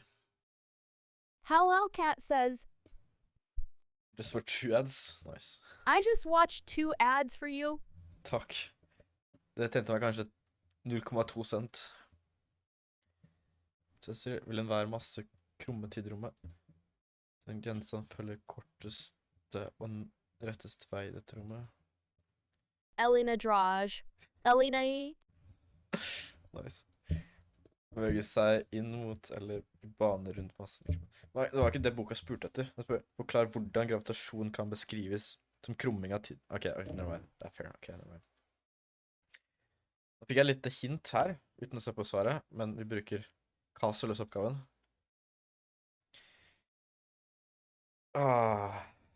Gravitasjonell tidforlengelse er gitt ved... Ok. Nå må jeg fokusere, jeg tror jeg. Hva sa du? Tiden som vi måler i avstand er fra sentrum av timelegemet massen MT.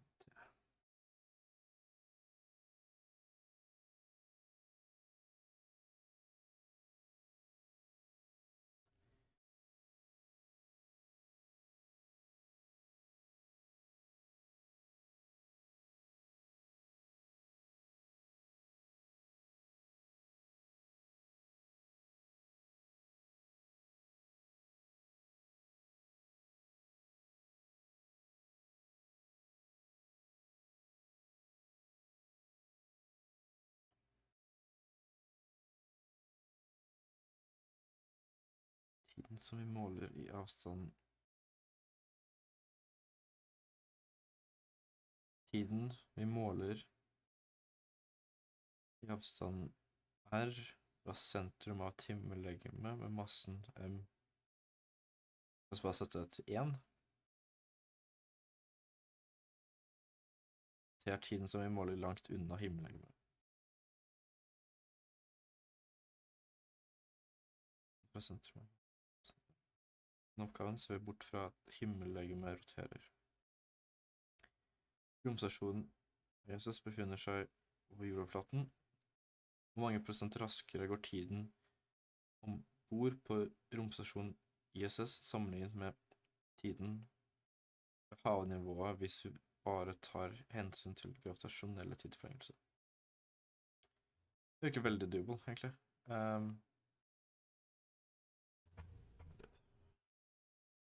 GeoGebra. Okay. Variables in GeoGebra.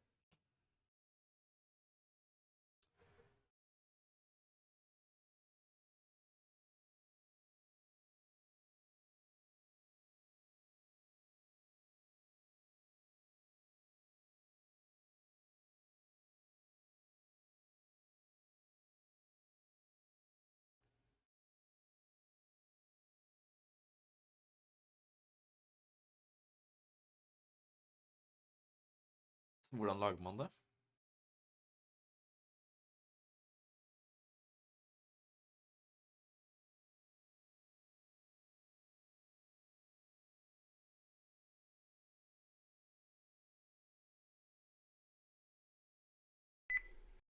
Fix view.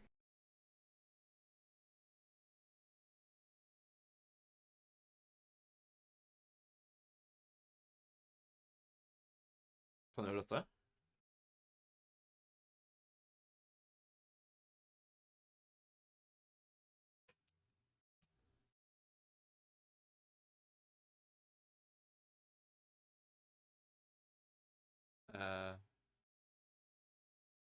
F av X.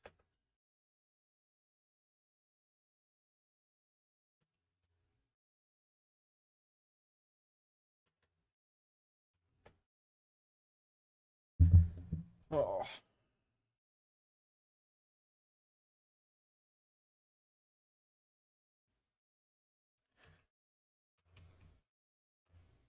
Nei, en test. X er lik 1. F av X er lik X pluss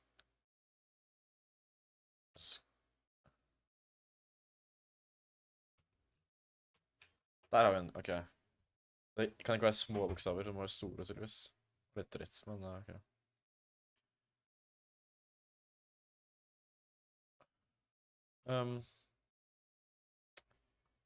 Så, hvor var vi?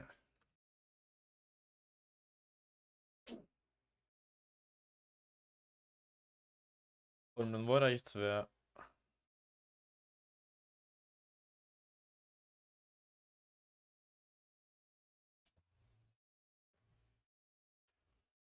Gravitasjonskonstanten er vel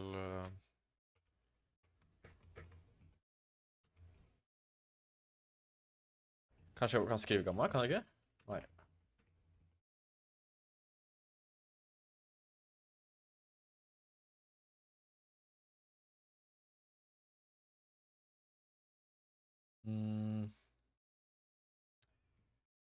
Lik 6,67 ganger 10 opphøyd i minus 11, tror jeg.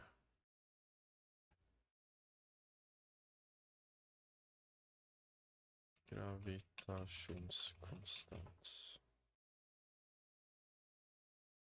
6,67 ganger 10 minus 11, ja.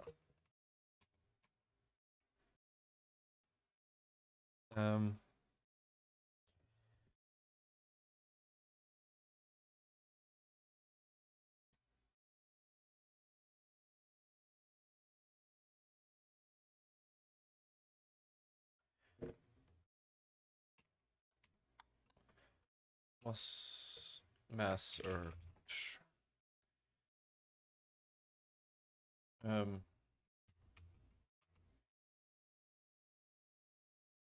Kan vi gjøre dette her?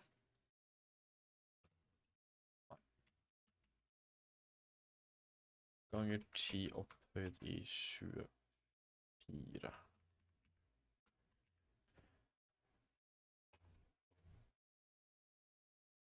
5, 9, 7, 2, 2 ganger. Ja.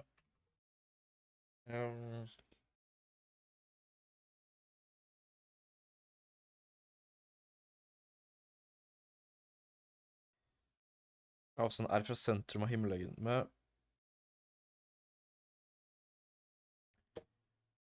så da har vi at oi R er lik hva er stor R? Ja.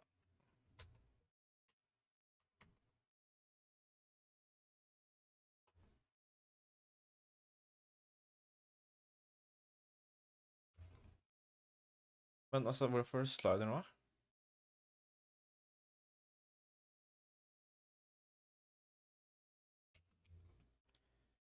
Um, 408,000 pluss radius or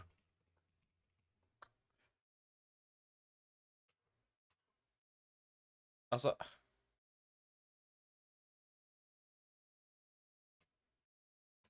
jeg skjønner ikke hva greia er. Den funket bra, den her funket bra, den funker ikke.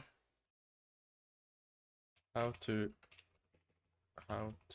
create variables in Jesse 2011, Spolstra 3 says, Hello. Hello. Hi, create an activity like this. This one's a really screen 7 without getting into B. Do you by any chance know how to create a variable? P equals -4. Why do I get a slider and they settings slider?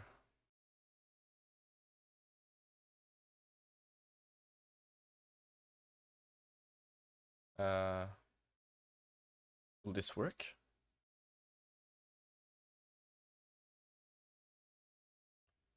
Now P, yeah.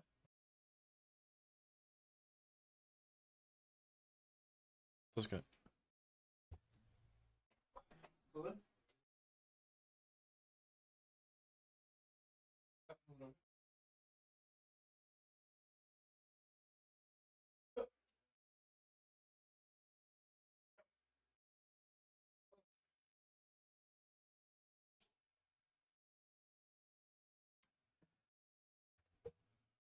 Okay.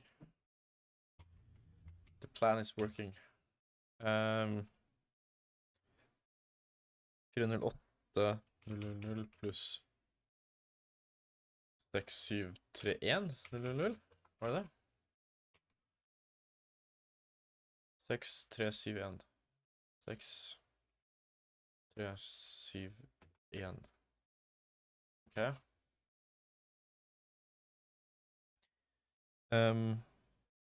Stasjonskonstanten RC.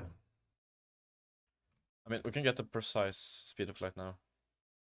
Speed of light. I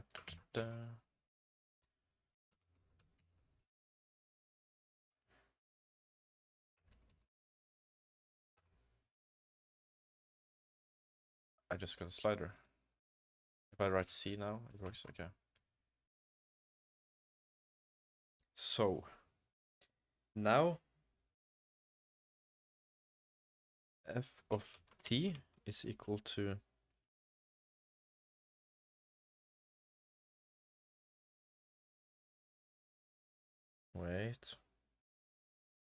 t naught would be the time on your planet, I guess. Tiden vi måler.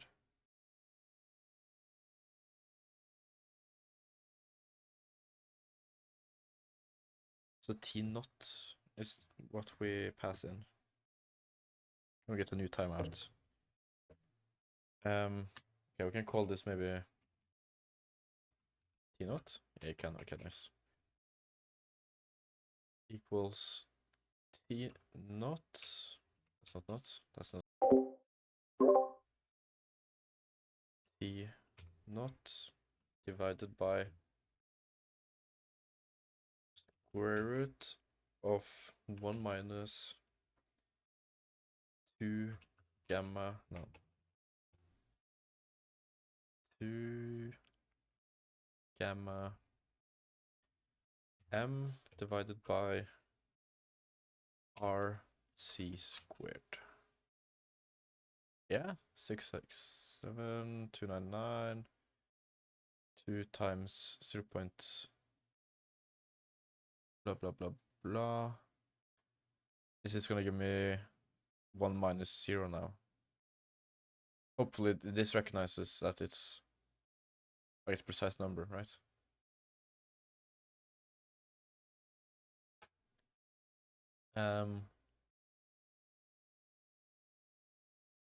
Settings.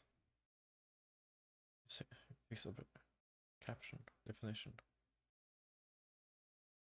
Either color position.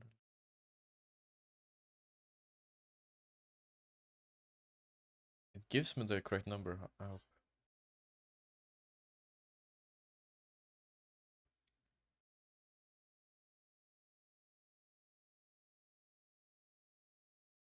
So if I do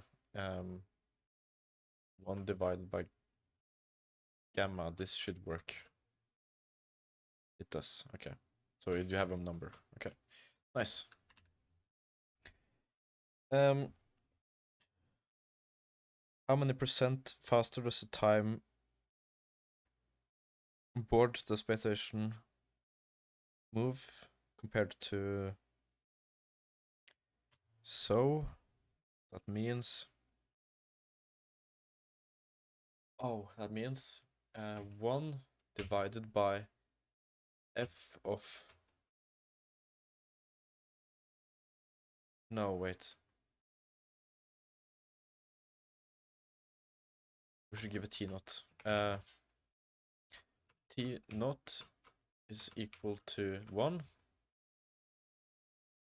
Then we do f of T naught. No, f of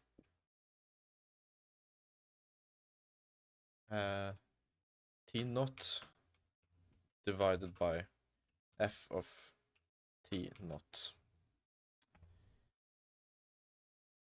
Yeah, but give me the precise number here. 8 times 100. How do I get more precision?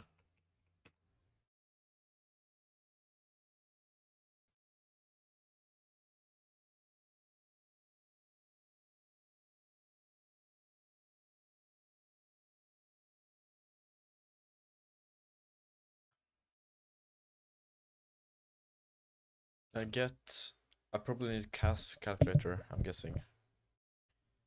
Get press scientific notation answer GeoGebra.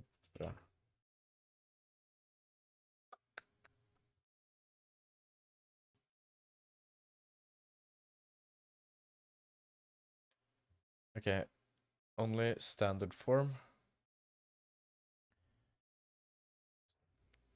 Then scientific text. Number A, precision 10.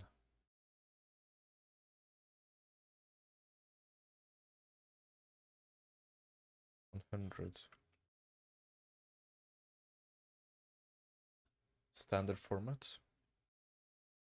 Standard format A.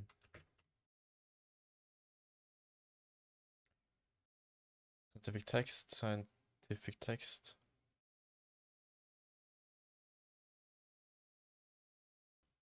Yeah, but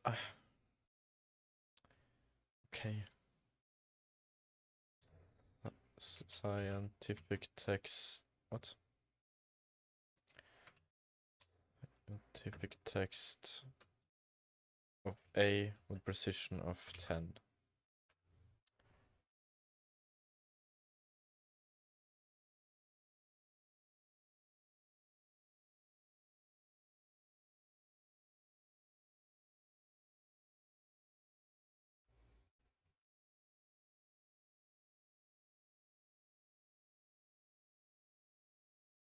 Means that for how many percent slower does time move? How many percent slower does time? This is our percentage. This is 0.9. So let's multiply this by 100, I guess. So we get percent.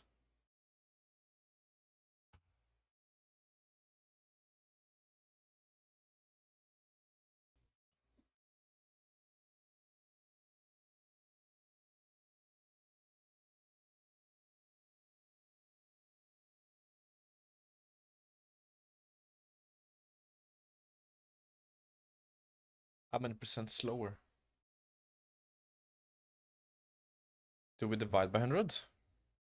This is the ratio.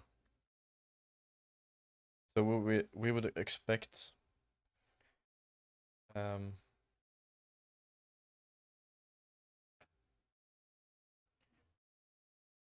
this is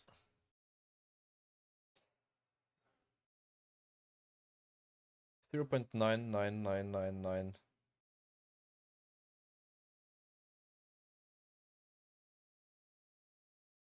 Is it the other way around?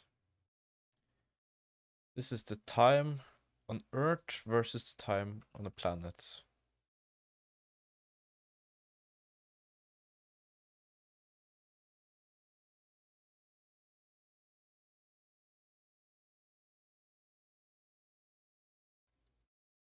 There we go, okay.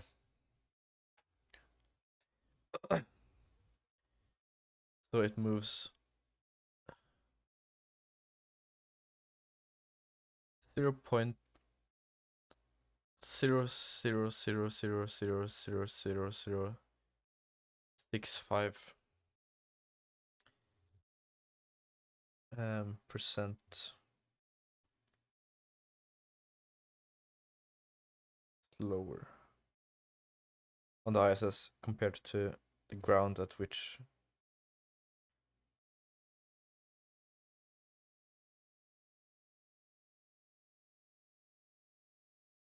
compared to the ground. I think there's more to it.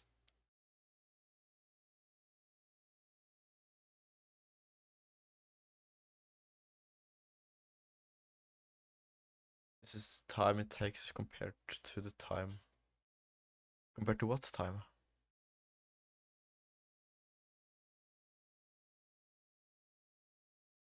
This is the time of the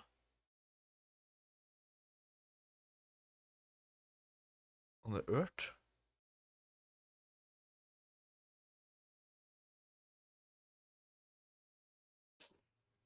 think we'll do one more. But then we call M. No, then we call R for.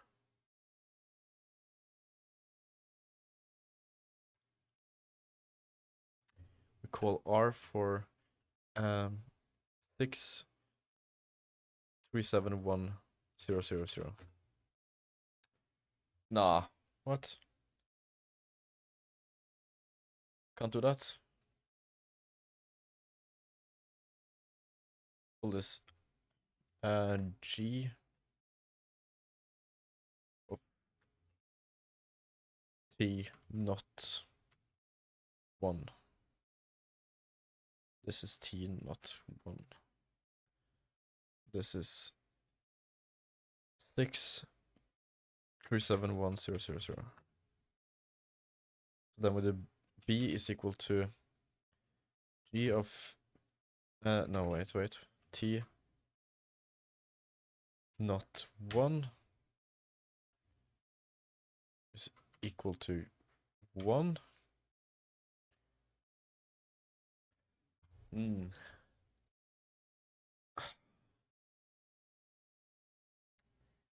No, I think I get it.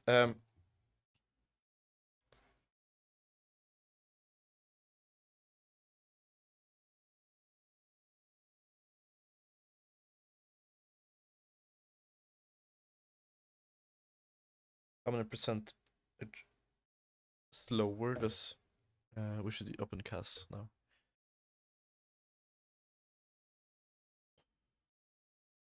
View CAS graphics algebra CAS. Okay, so basically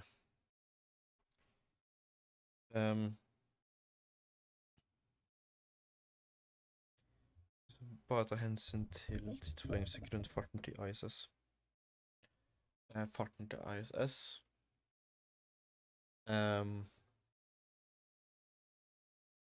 Speed ISS.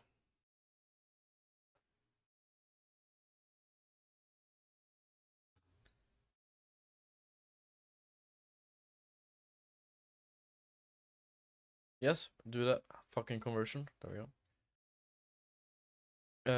Speed.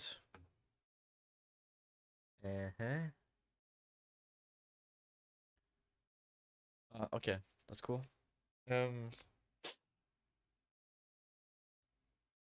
then we get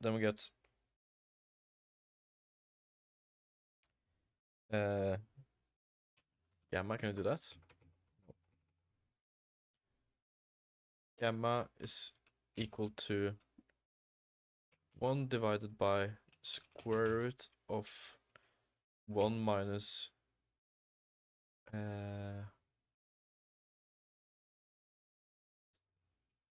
speed squared divided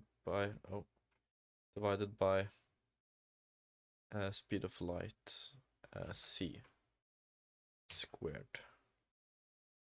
Speed of light, we'll just call it 3 times 10 to the 8. Then we need to bracket this piece of shit. Oh, what the fuck? So we can get the square correctly. There we go. Boom. So then we do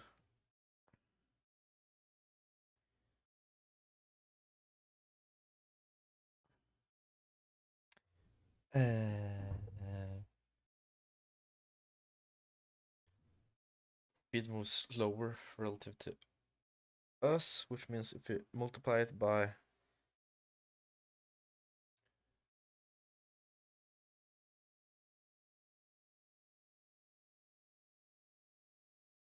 why does this look like a small number? What? Nah.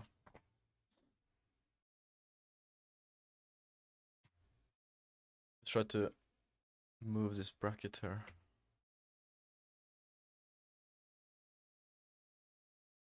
To the 8. Boom. Speed. Boom.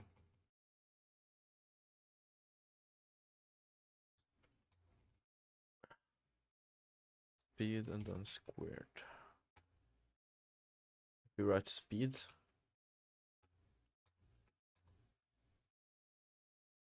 We do not get it. Okay. Let's just place this in here.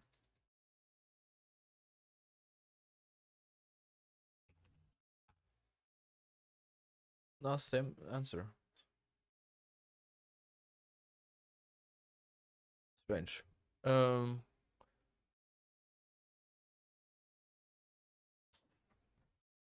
1 divided by square root of 1 minus velocity over speed of light squared. Speed.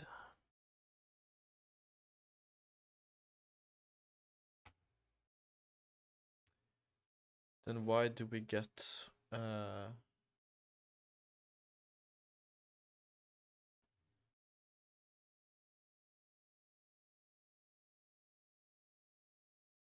that's not correct.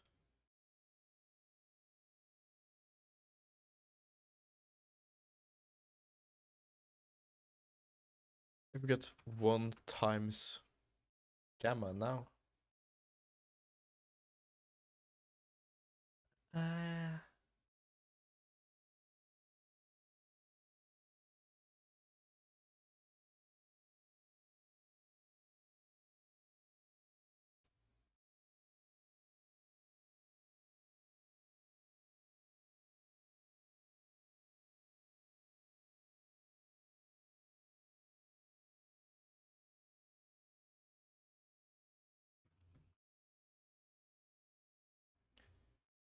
Three to the 1, 2, 3, 4, 5, 6, 7, 8 meter per second. Speed of I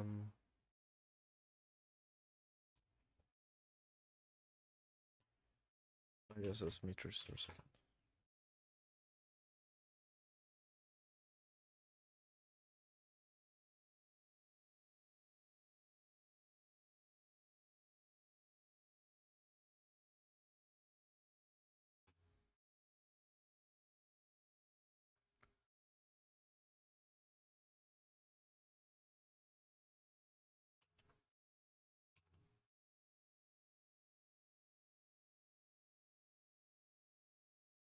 Seven six six zero.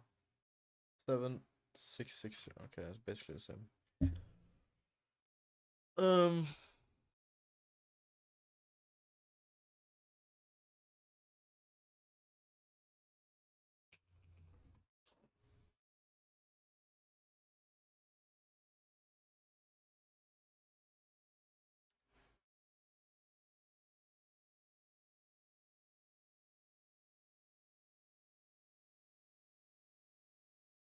Three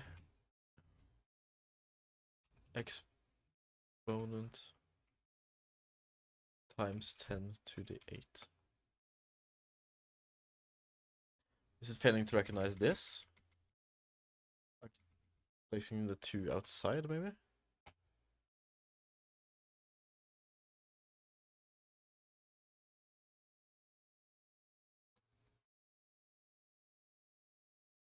I absolutely hate GeoGebra. It's a shit tool and never works. And I know how to do this, so I'm skipping it. I'm just failing this because of GeoGebra.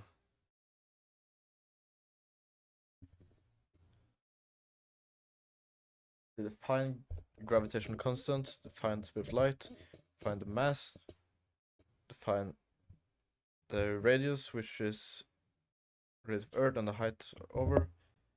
The same as I did. Difference in tidsforlengelse.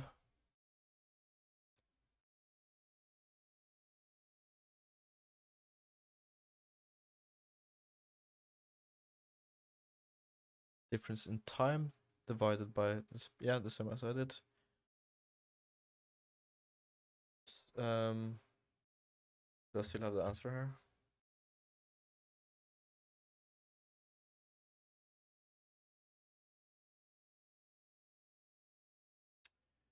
Zero point zero zeros.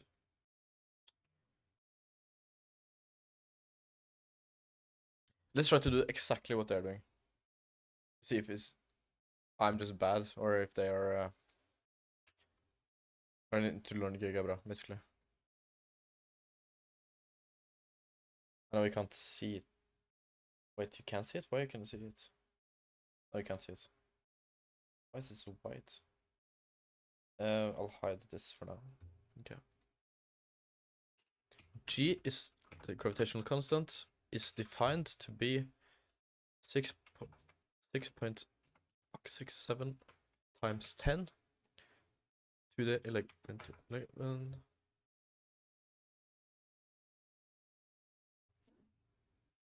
C is defined to be 3 times 10 to the 8. M, Earth, is defined to be 5.97 times 10 to the 24th. R naught is defined to be 6371100, and the height is defined to be 4800.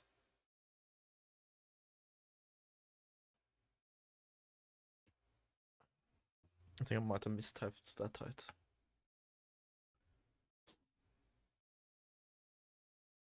Okay.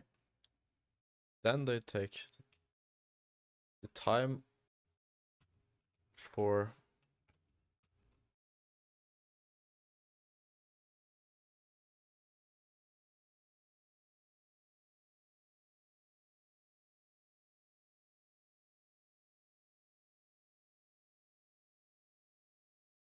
T naught is equal to 1.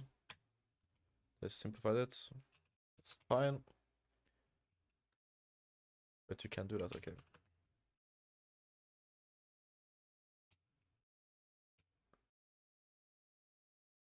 Not plus h z squared. We get the same. No. Could be the same. 2gm over r plus h times c squared. Okay, let's pretend it's the same. Th, this is the time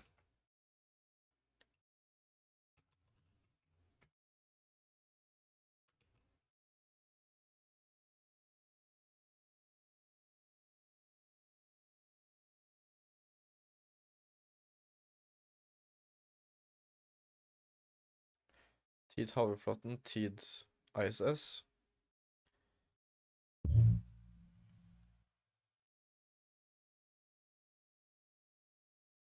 T naught, er det, da betyr det kanskje at T naught er jordkloden da, ja. Ok.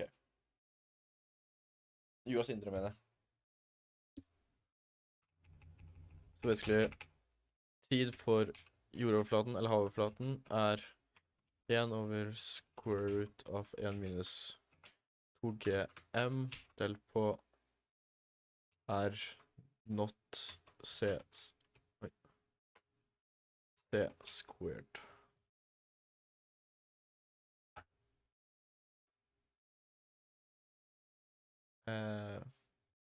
Ok. Vi tar differansen delt på tiden ved havoverflaten og finner den gravitasjonelle tidsforlengelsen. Tidsforlengelse for gravitasjon, ok. Gravitasjon er definert til å være th minus ti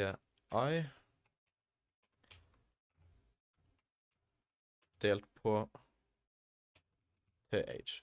Så hva sier vi her? Så det er forskjell.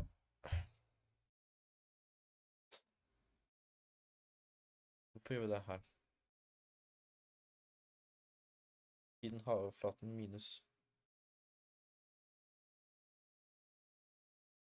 Ja, den common faktoren på en måte i de her to er TH, så vi basically tar TH ut av forskjellen i de her to.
Og så kan du ikke gå tilbake heller.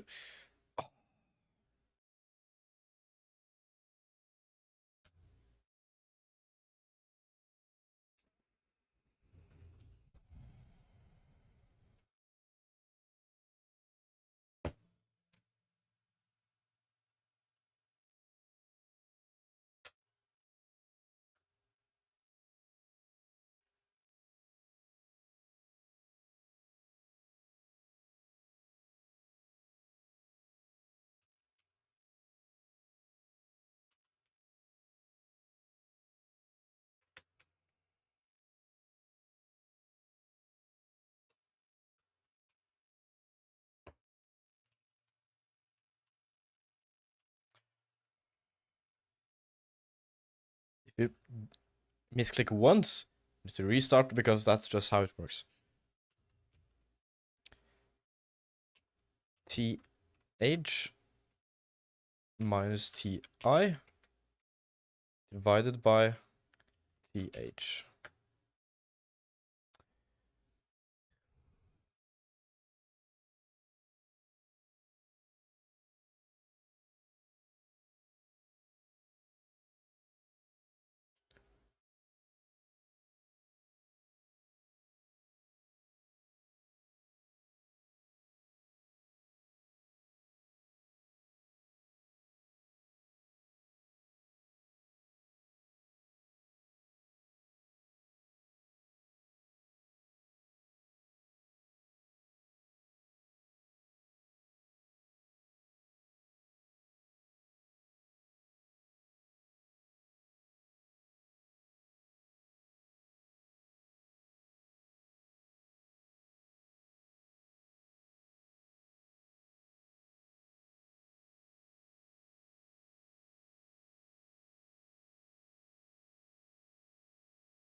Er det fordi jeg bruker Classic 6, kanskje? Eller er det fordi jeg bruker Classic 5?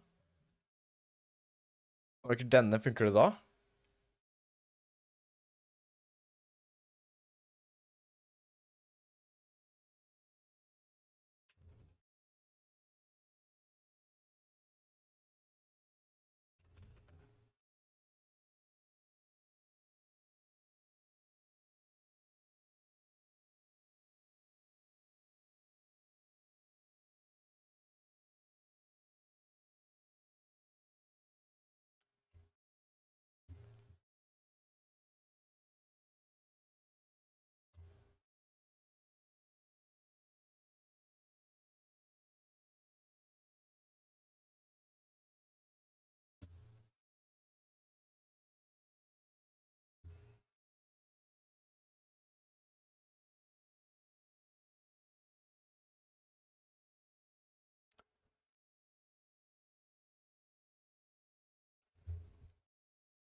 Only like 100 pages. Cool.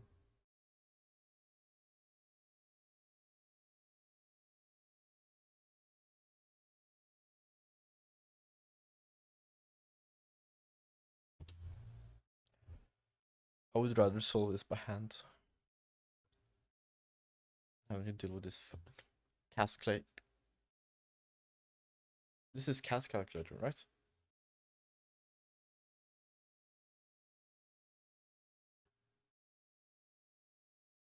Fine.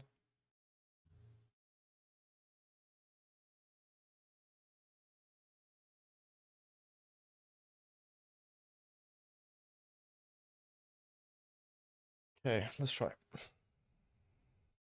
G is equal to 6 point.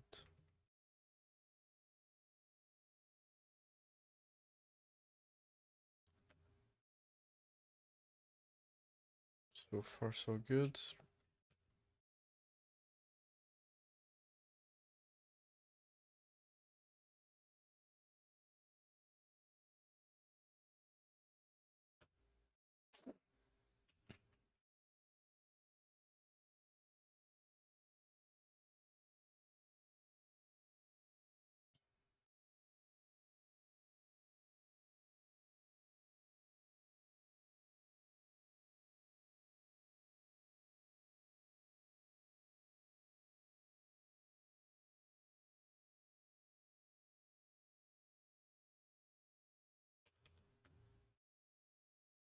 Okay, they dropped this to the fine. Okay. Ti is equal to 1 divided by square root of 1 minus m divided by r naught plus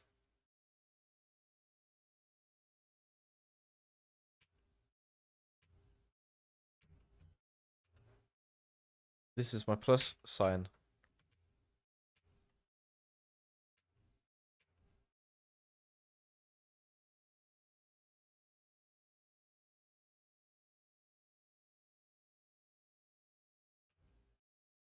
Hello?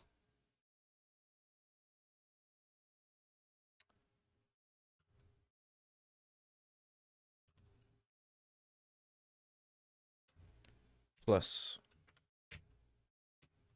Okay, so you can't switch language inside, apparently. But you can switch inside to the language, but not back from the language. Okay.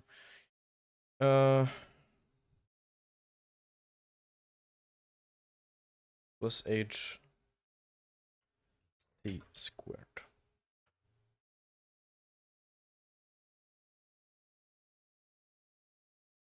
Well, it's not the same answer, but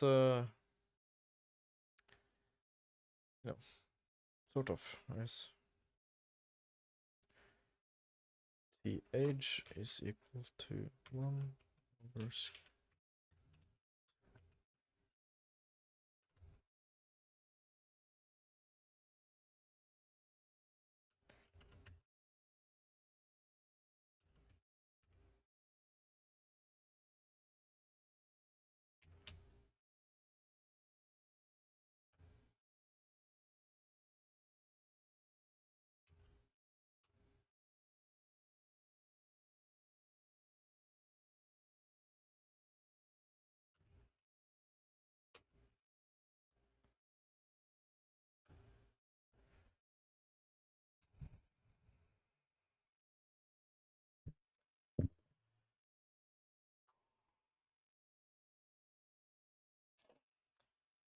Ok. Det funker. Ro ned nå. Dette går bra. Nå får vi det til her. Ok, la oss gå videre. Nå når vi faktisk kan løse oppgaven.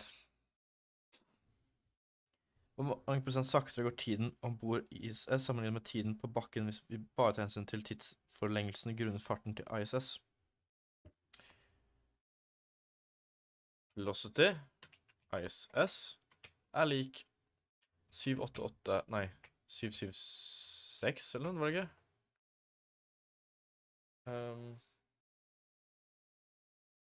Velocity, ISS.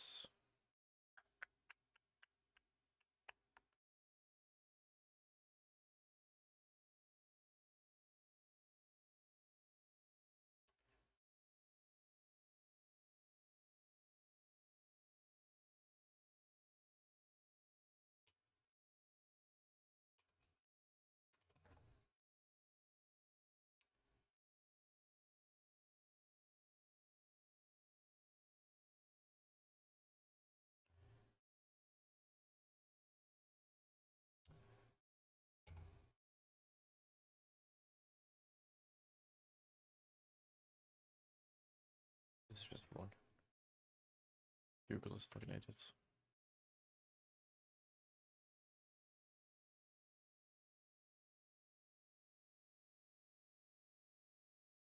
Kilometers per hour.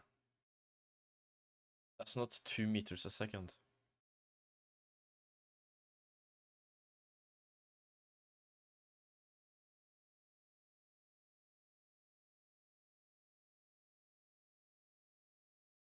Oh, this is kilometers per second. Okay. Shit. 7.65 kilometers per second to meters per.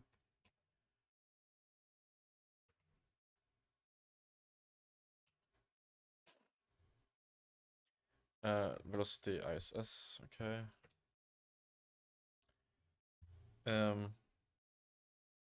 So gamma is equal to 1 divided by square root of 1 minus v divided by c squared, where v is equal to vi.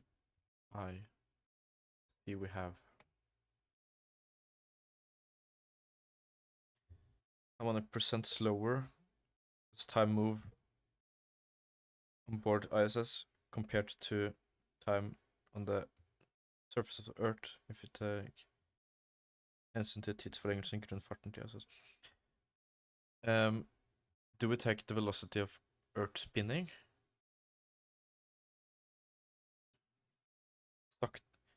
Tiden on board ISS sammenlignet. I'm guessing not, because in our reference system that wouldn't matter, you know. Because the time difference is 1 second in the ISS. This is 1 times gamma, basically the gamma, divided by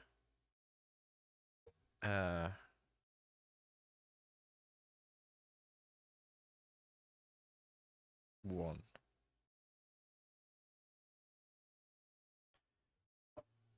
So for every 1 second on Earth, it moves slower. Here. Okay.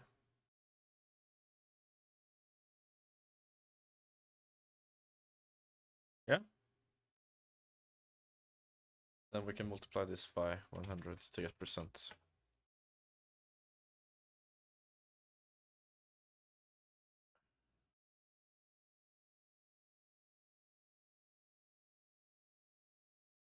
No, this is a fraction.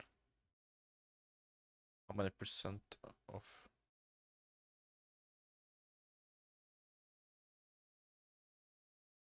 This is 1%, 0.1, 0.01, 0. Wait, 1%, 0. Okay.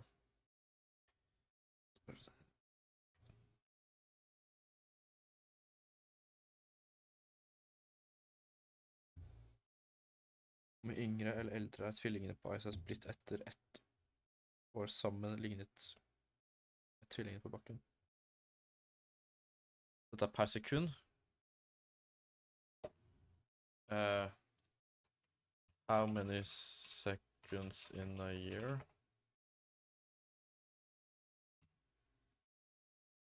Call this A.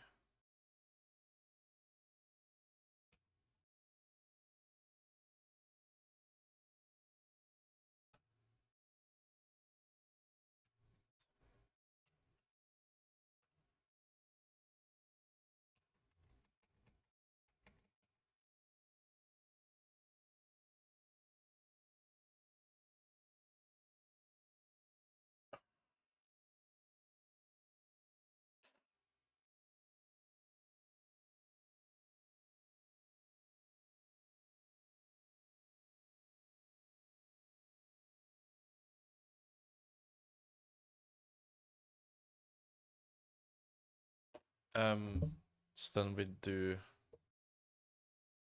3 1 5 5 5 6 9 2 6 minus this. Well, you can't copy that.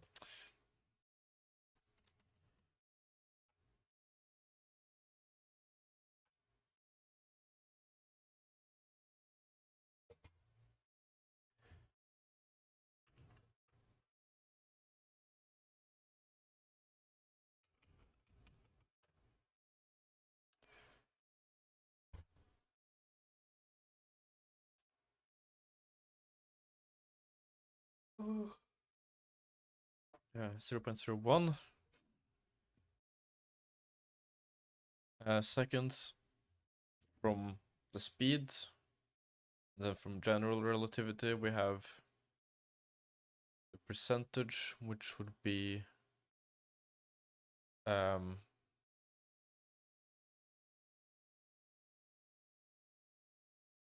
guess if we take this multiplied by that percentage, basically be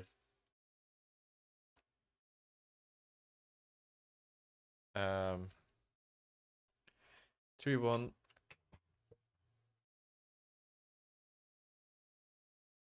then you divide it by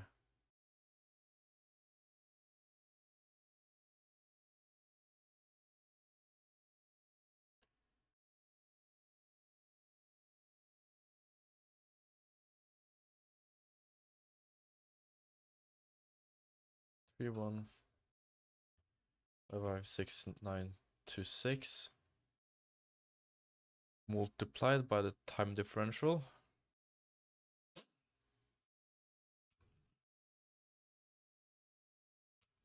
Then divided by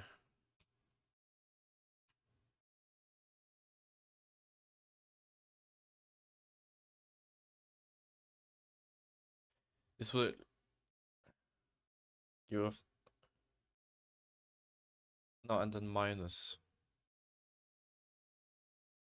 3 1 5 5 6 9 2 6.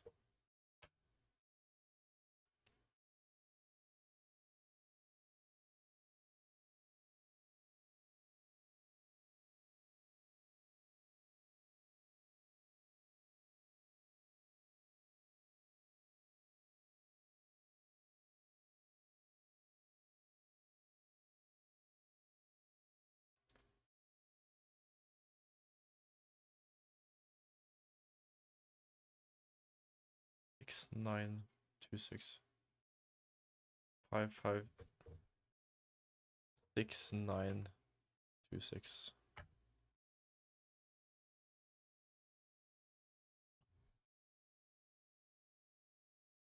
Time differential. What the fuck is happening?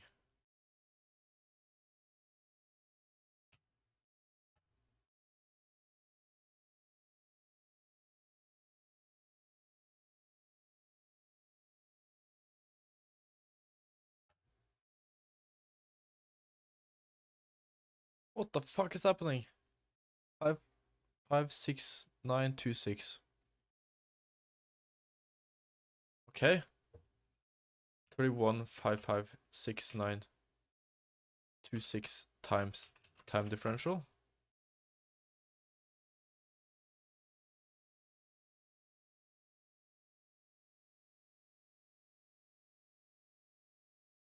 Ah, wait, never mind.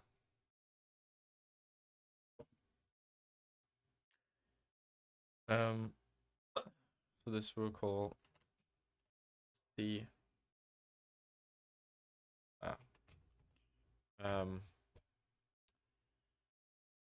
special relativity, general relativity. You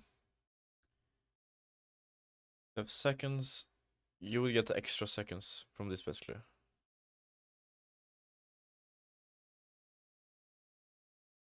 Sum is equal to special relativity plus general relativity. 0.0115, I believe, might be the correct answer.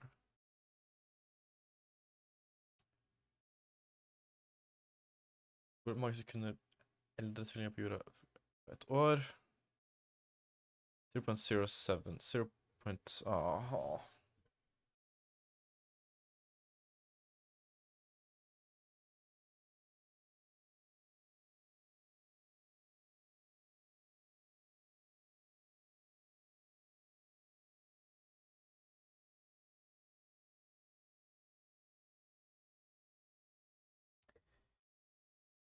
These ones were very difficult.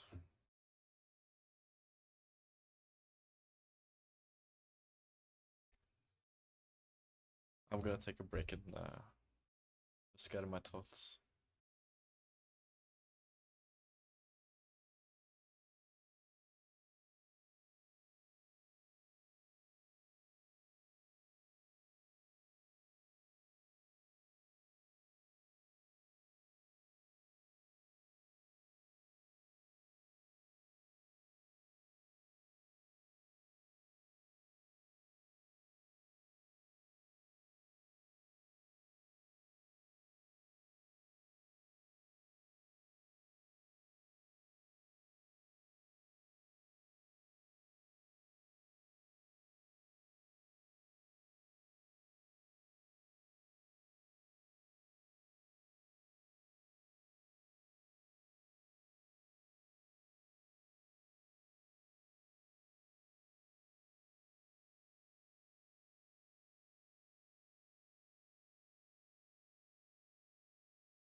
Alright, I'm back.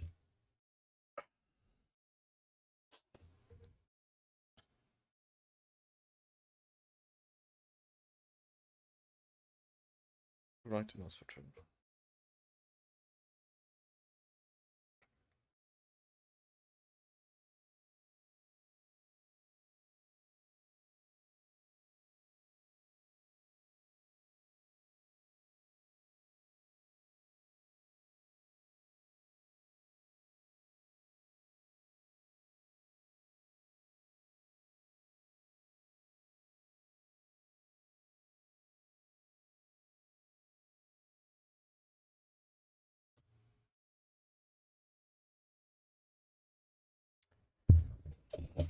Okay.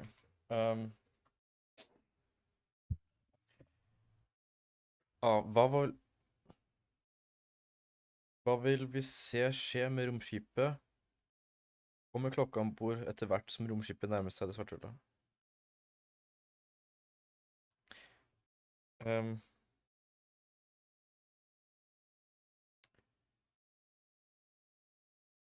Sant, vi har formelen.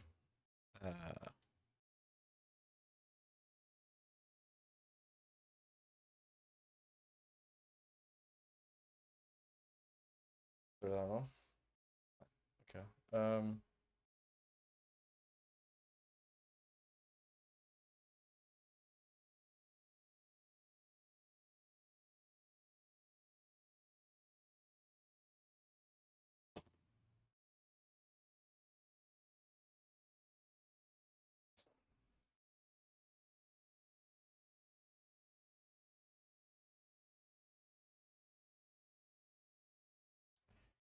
Ok. Så basically har formelen her. 4 til 8.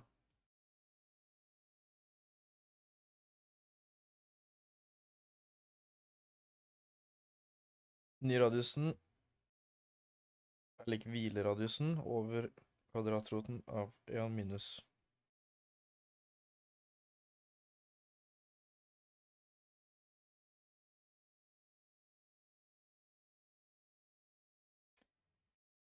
Det blir basically at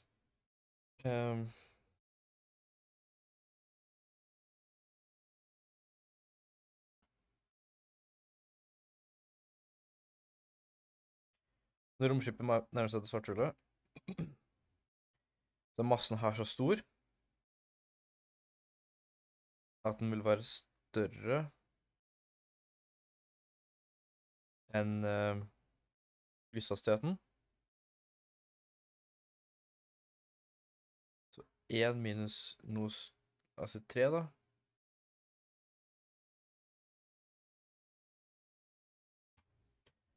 For å si at det er 2, så størrelsen blir mindre og mindre.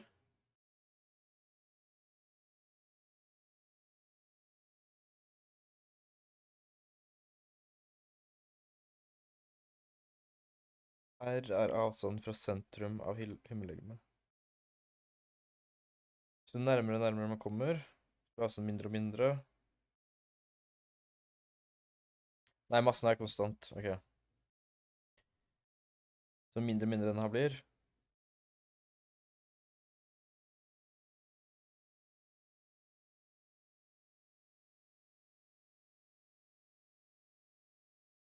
Jeg antar fortsatt at lengden blir lenger i forhold til det hva vi ser.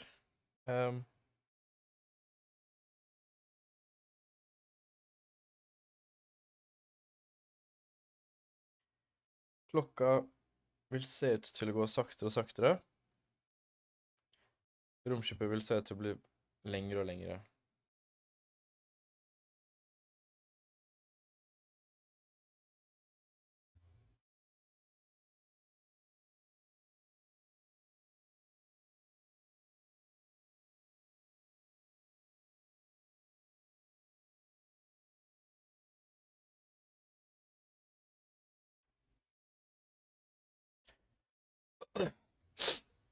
Jo mindre vil verdien av kvadratrota være.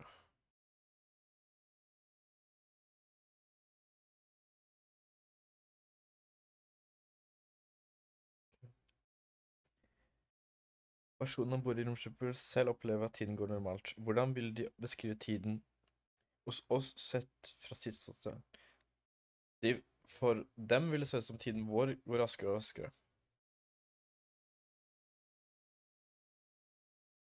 Ja. Når et romskip nærmer seg hendelseshorisonten, sender det ut et lyssignal tilbake til oss. Forklar hvorfor lyssignalet vil ha en mye større bølgelengde når den kommer fram til oss, enn da den ble sendt ut. Fordi, la oss si at den ble sendt ut over 1 sekund. Over det ene sekundet, så vil massen være så stor, og tiden går så sakte i forhold til oss. Nei, masse er ikke direkte. Tiden går så sakte i forhold til oss, at, altså, fra hans referansesystem så går tiden kanskje sånn. Nei, det var ikke. Går tiden kanskje sånn. Men det er basically over 1 sekund. Det var hva som ble sendt ut over 1 sekund. Og dette 1 sekundet blir strukket ut til vårt 1 sekund, som er mye lenger. Men bølgelengden er fortsatt like, så det er 1, 2, 3, og en halv. 1, 2, 3, ja, sånn da. Det var veldig stygt, men ja.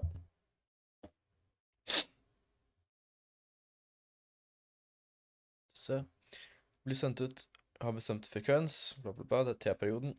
Siden tiden går fortere når lyset beveger seg ut av tyngdefeltet, blir perioden lengre. Frekvensen blir da lengre, og bølgelengden blir mindre. Oi, ok. Nice, alt riktig. Vi fortsetter på romskipet som faller inn mot svarthullet. Ut fra den gravitasjonelle tidsforlengelsen. Vi vet at tiden går saktere sett utenfra, desto nærmere romskipet kommer til det svarthullet.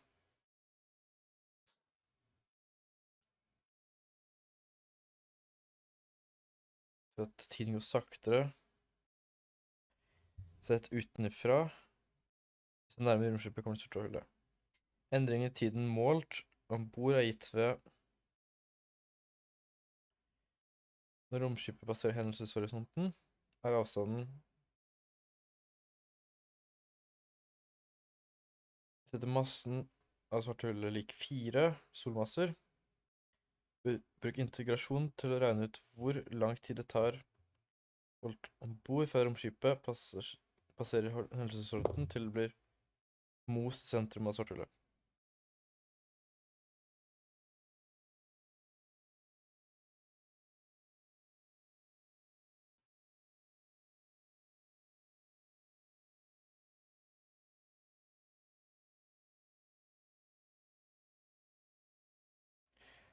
Virker som vi skal finne en hastighet.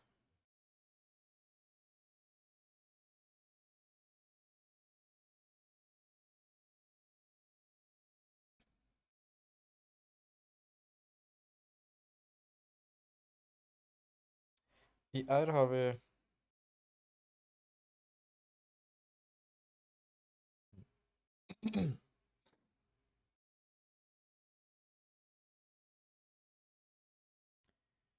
faller inn mot et svarthull. Den gravitasjonelle tidsforlengelsen. Ved at tiden går saktere sett utenifra, desto nærmere romskipet kommer til det svarthullet.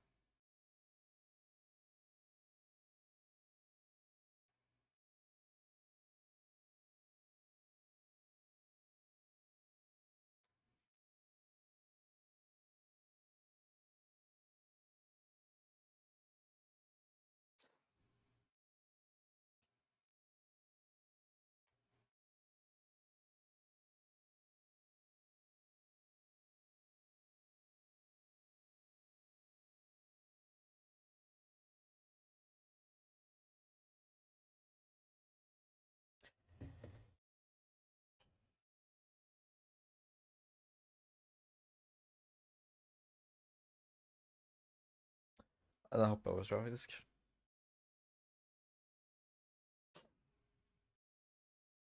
Gravitasjon, masse, lysfart, avstand.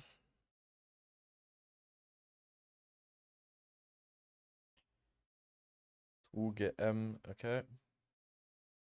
Det integrerer med respekt til R.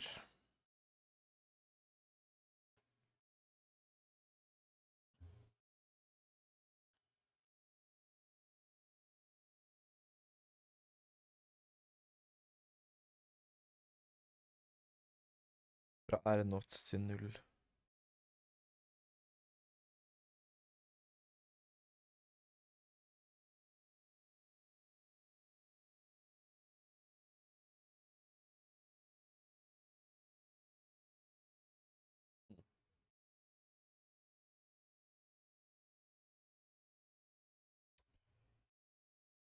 Altså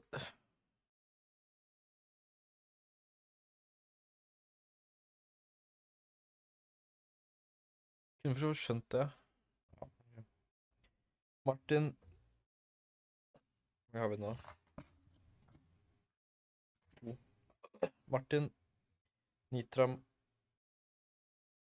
Nitram er tvillinger, som begge er 2 meter høye. De faller inn mot hvert sitt svarte hull med beina først. Martin faller inn mot et svart hull med massen. Nitram faller inn mot hullet i sentrum av Melkeveien, som har massen. En forskjell i gravitasjonsfeltstyrken mellom beina og hodet til Martin til Nitram ved hendelseshorisonten til hullene.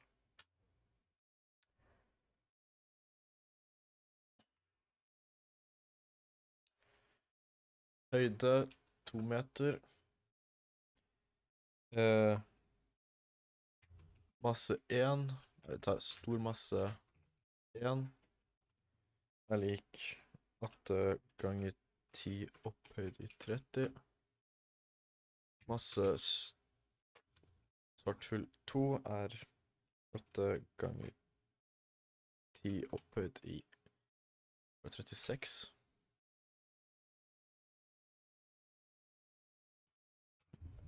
Ok. Inn mot hvert sitt svarte hull med beina først. Martin faller inn mot det svarte hullet med massen. Den forskjellen i gravitasjonsfeltstyrken mellom beina og hodet til Martin og Nitram, hendelseshorisonten til hullene.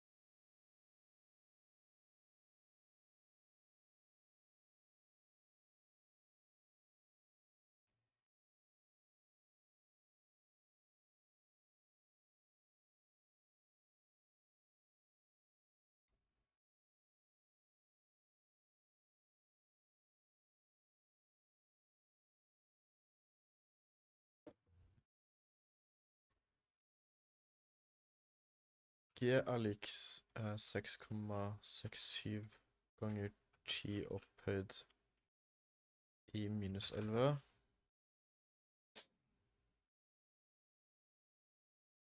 Avstanden er lik 2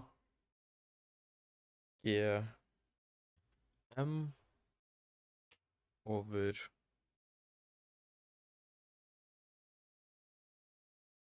dette er avstand til hull 1 da. Over C squared. Avstand til sort hull 2.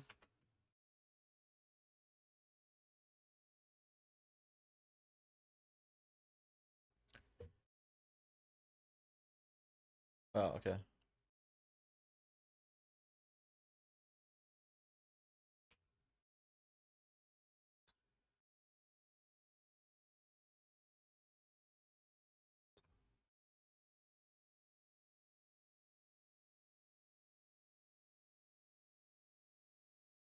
Man kan da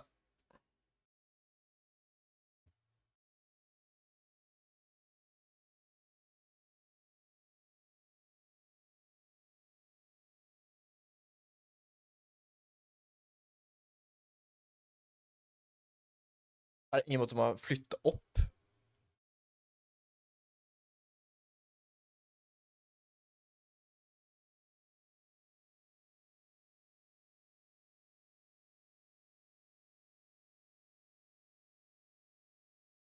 Jeg må...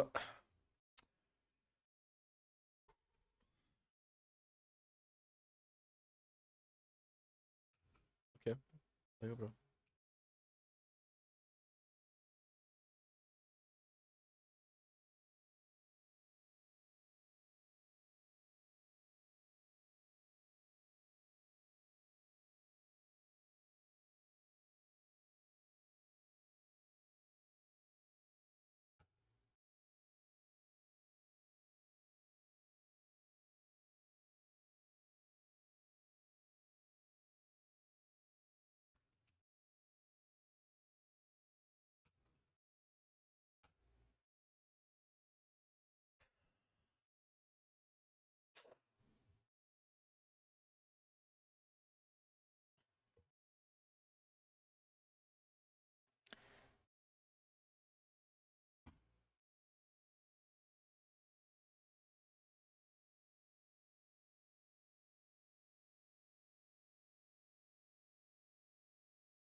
Gravitasjonsfeltstyrke. Hva var det igjen, da?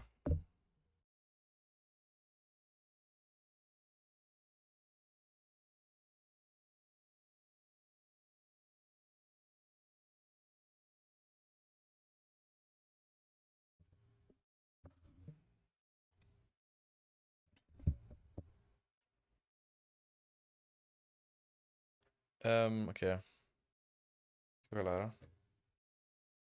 Skal vi kalle dette her for...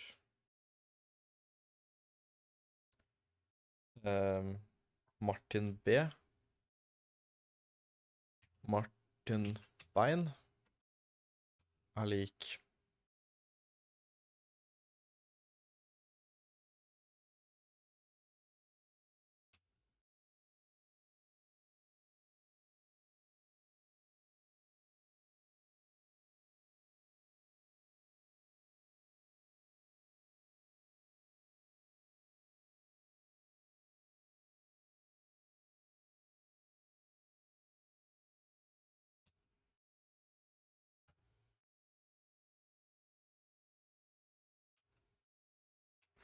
Martin Hode.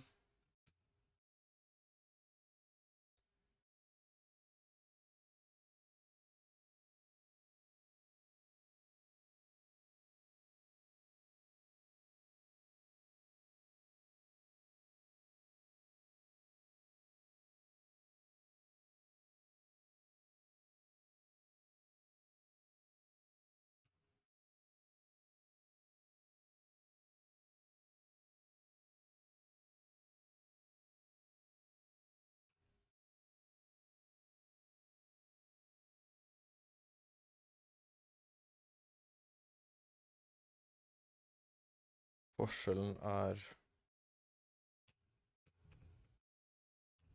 forskjell er lik mar hode minus mar B.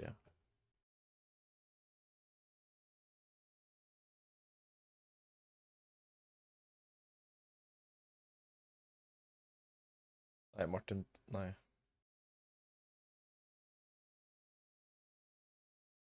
Minus Martin Hode.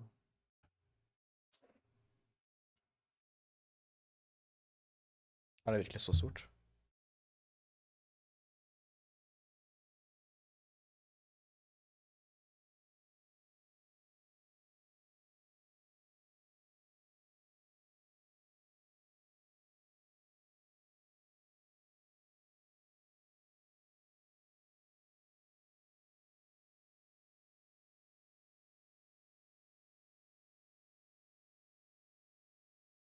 H er 2 meter.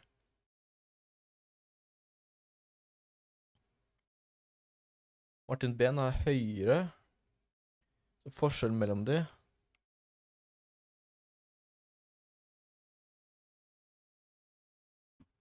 Hæ? 4,4 A. Martin, lite stort hull. Lite stort hull. Lite stort hull. 1,3 ganger 9. Oppi 9. 1, 2, 3. 1, 2, 3. 1, 2, 3. Jeg tror hun har jamma det riktig, ja.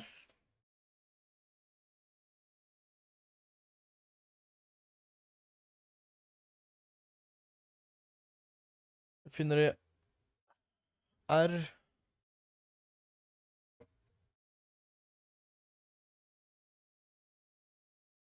R minus R2. Hva heter den andre? Neat. Neat ben. Ligg G M2 delt på... Oi. Ja, det er det samme. R2 squared. Neat hode er lik GM2 delt på R2 pluss H squared. Nytt forskjell er lik nytt ben minus nytt hode. 0,01. Så det er 1,3 minus 3.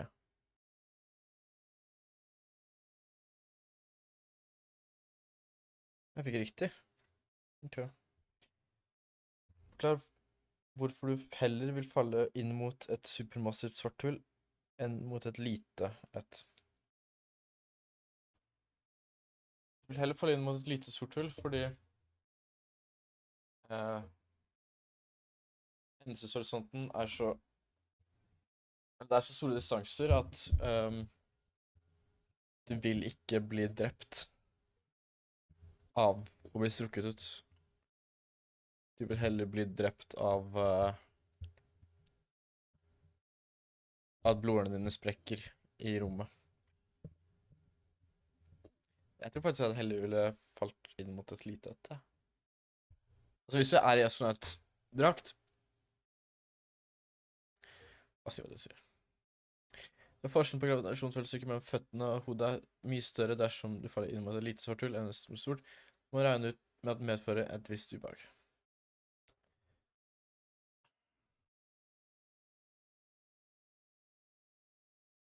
Ja, okay.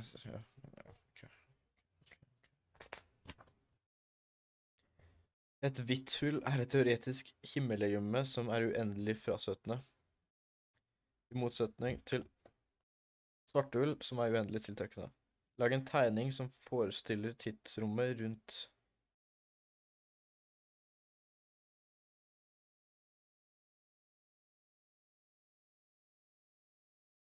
Lag en tegning som forestiller tidsrommet rundt en planet.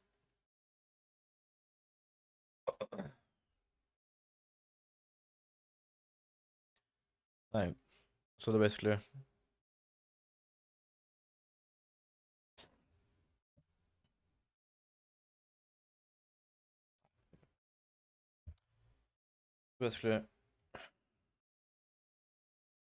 en planet,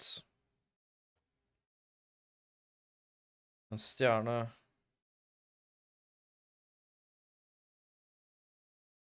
et sort hull og et hvitt hull. Så tidsrommet her burde gå liksom litt ned. Her en del mer ned. Her veldig mye ned. Her opp. Så tiden går ikke tregere, tiden går raskere. Er det ikke så enkelt?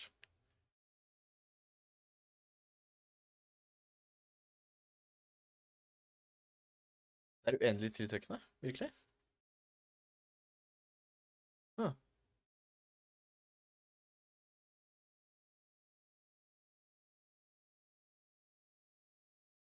Artig. Ok.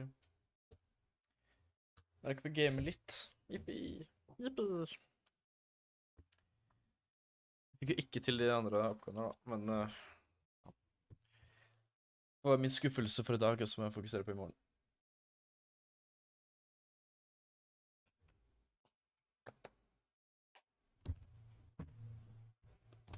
Mye av grunnen var ikke GeoGebra. Jeg kunne fått tenkt på egen hånd, så hadde jeg kanskje sluppet å ta ansvar for GeoGebra feil også. Kanskje det hadde hjulpet, men jeg vet.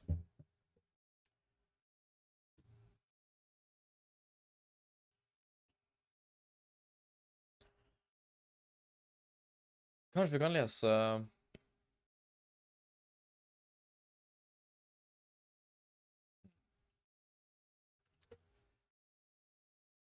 Nei, vi spiller. Jeg tenkte kanskje vi kunne lese den boka eller sånn da, så den er så kort, så vi kan bli ferdig med den.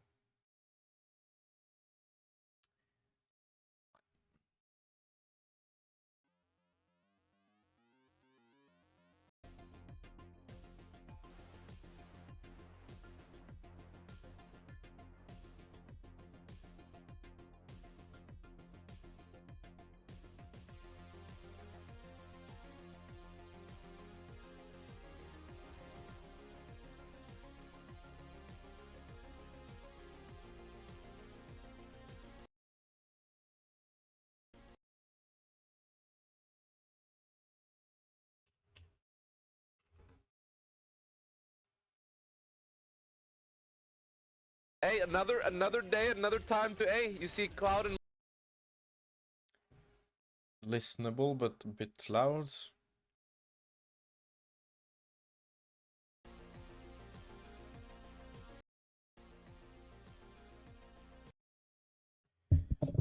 Hey, you see another day, another time, another hopefully day, another time, another hope. Bit loud. I think it's good now, actually. Not do that.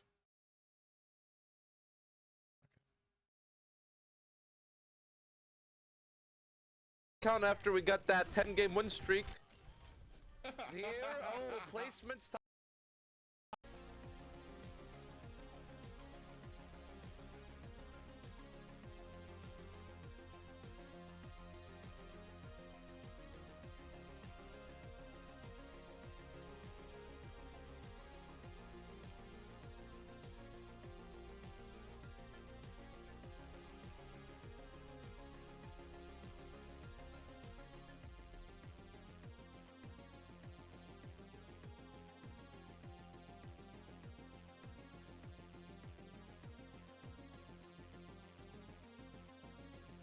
About that.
What?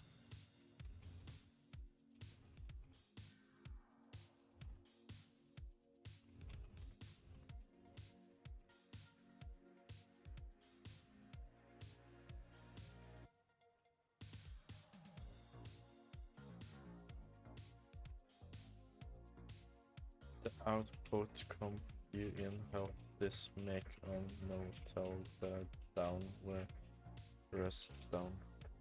That was like a 110, I think.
Really? Okay. Going with your training on sure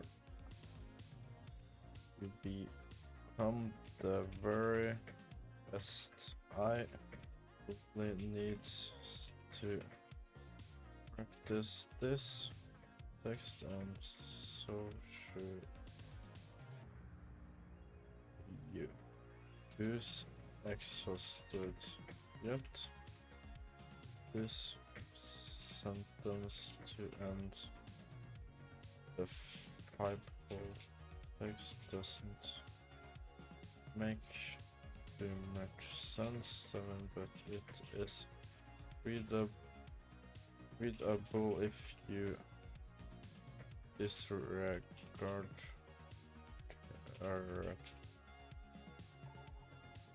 characters. Thanks. Damn, that was fucking bad. Okay.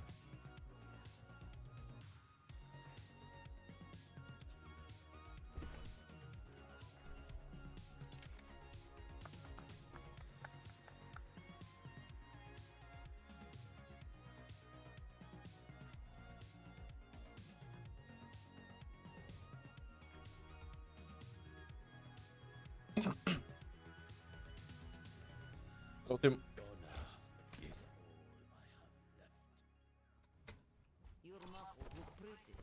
Yo. Ja, norsk. You think my muscles are pretty? Pretty weak.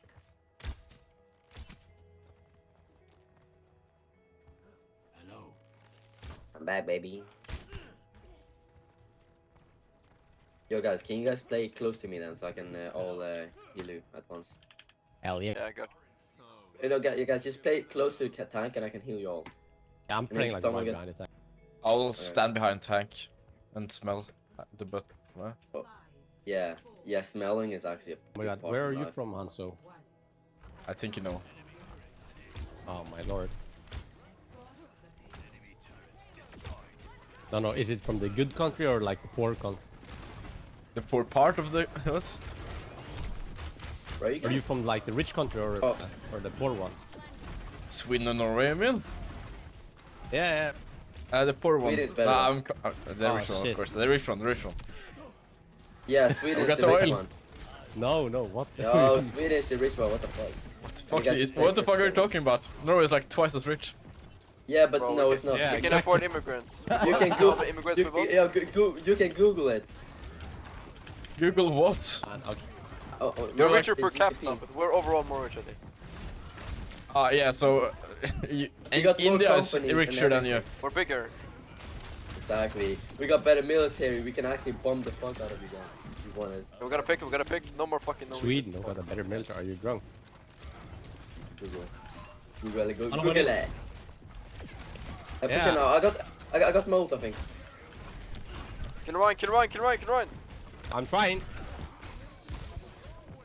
Okay, break shield, break shield. I got no tear. Place it. I don't understand that fucking ult. What the fuck is... Dead. Almost dead. Nice. He shoots a bomb at you and he sticks to you. Okay. Can get that echo. Isn't she like a fucking healer? Yeah. Yeah, she's DPS / healer, man. She's crazy. Her ult is fucking crazy. Oh fuck. He's gonna ult us. Kill him. Oh, no, hell no. I got him.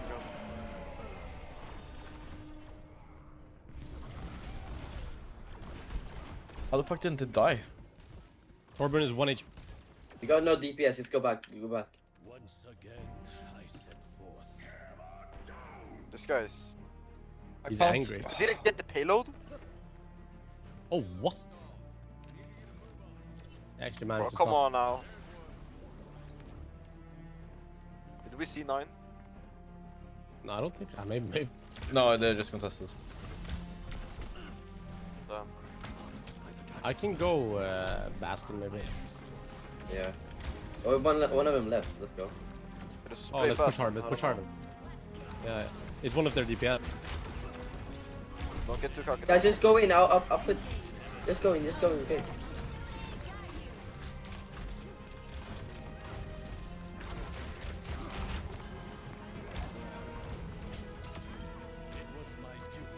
I hit the curb. Got her. Alright, nice.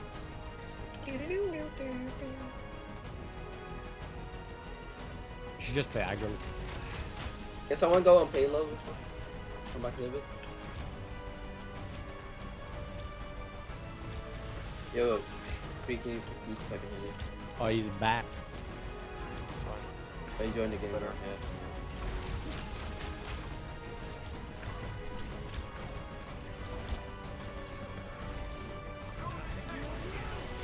I made a hole. I hate that. Oh, she flies so fast. What?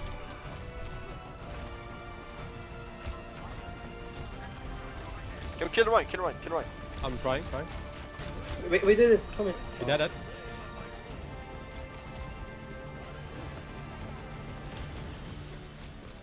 Push. Just push him. I'm pushing with you. Kill Torb. This one. Half. You lied. I go back. I'm lying. They got the monkey now. Åh fy fan vad jag älskar de här jävla snöbollarna. Kill the monkey. Nice, you.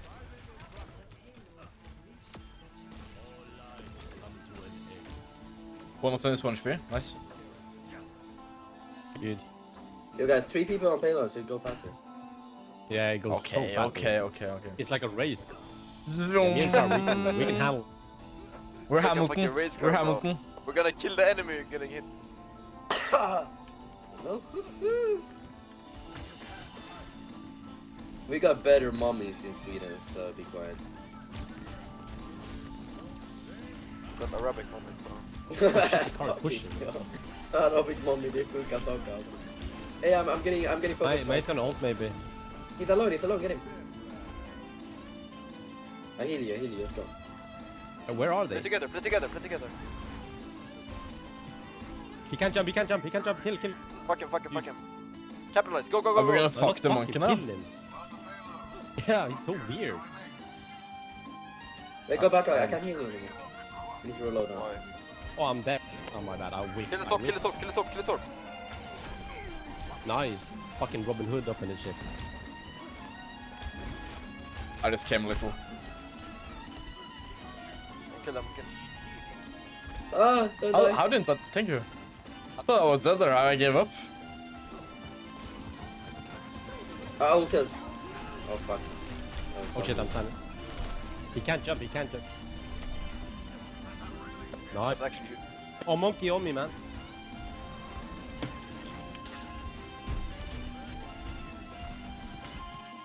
back.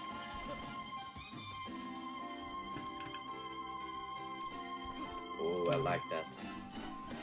Get more healing on my... Torb, go. I'm fine. Just go in, guys. Yeah, go hard. That was so Actually, Swedish. that's Just go in, guys. Why are you? Oh my god, I got sleep. Kill monkey probably.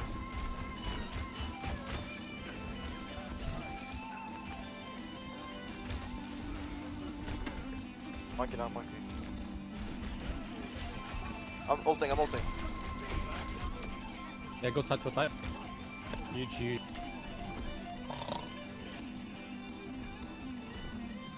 It's low, it's low. Nice. shot. That's huge. And we got it over 1 minute. Wait, the arrows can bounce. I'm better than Moria. You guys last game at have least. yeah, indeed. You guys have a Taffel one in Sweden? Vad fan är det där? Affel? I don't even know what that is. Affelvan. Affelvan? Like spark. Yeah? What's that? What that? Nej, we don't have that. Fuck. It's like Do you have negerbollar? Is that Wow, is it? What is it? Is it something you eat? What the fuck is that Hufflepuff? Explain, bro. Yeah, explain yourself. Yourself. I'm on the kitchen pouring myself a Taffelvan. Just give me a second. Taffelvalle? Taffelvan. Water. What Tappvan? the fuck? Vad säger du? Eva, den. Taffel. The name is Taffel. Taffelvan. Det är märke på en vand? Vatten. Yeah, it's a brand, Taffel. Okay. Water brand. It's just The some guys have sparkling water. Ramlösa. Ja, Ramlösa och Luka, det är kvalitet. What the? I heard that fucking Swedish people don't understand Norwegian. Are retarded? Oh yeah, me too. They're a Yeah, bit... we understand. That was what I was gonna say. You understand us much better. We understand Arabic, we understand that. It depends. Yeah, If you bro, don't we're speak too fast, multicultural. Yeah, like, bro, there's so many Arab kids here that I almost know every word. Swedish are easier to understand than Danish people. Like Yeah, Danish exactly. people, it's like a fucking potato in the throat. But you they know? understand all of us. Wait, Swedes soon I need don't to know. learn Arabic in school. For real. Yeah, true. Yeah, it's true, bro. Alltså vi behöver Jimmy Åkesson snart, alltså helt ärligt. Alltså, han är... Ping that bitch up there. I'm gonna. Yes, you're playing too Oh, far they have away. Widow. Fuck me. I didn't see. I thought it was Ash. I'm dead! Heal me! Calm down. We have to play. Kiriko, what the fuck? You need Yeah, to I can explain try it. Widow if I can try if you want. I can't promise anything. Don't do it. I'll out Hanzo. It's fine. Once again, I set forth. I'm switching to Mora. Back, Or no, I mean Anna. Kill Sigma, what the fuck? Marked by the dragon. I'm just bad right now. Jesus. An uncanny Huge heals, bro. I. I am in your debt. I'm fucking raping them. You are weak. Really good. Väldigt duktig pojke. Yes, we Din mamma kanske blir lite gladare. What? Oh, I can't, bro. Let's just fucking play the game. Din mamma kanske blir lite stolt över dig för någon gång. Bro, please, can we just play the game? Okay. Okay, I have grab.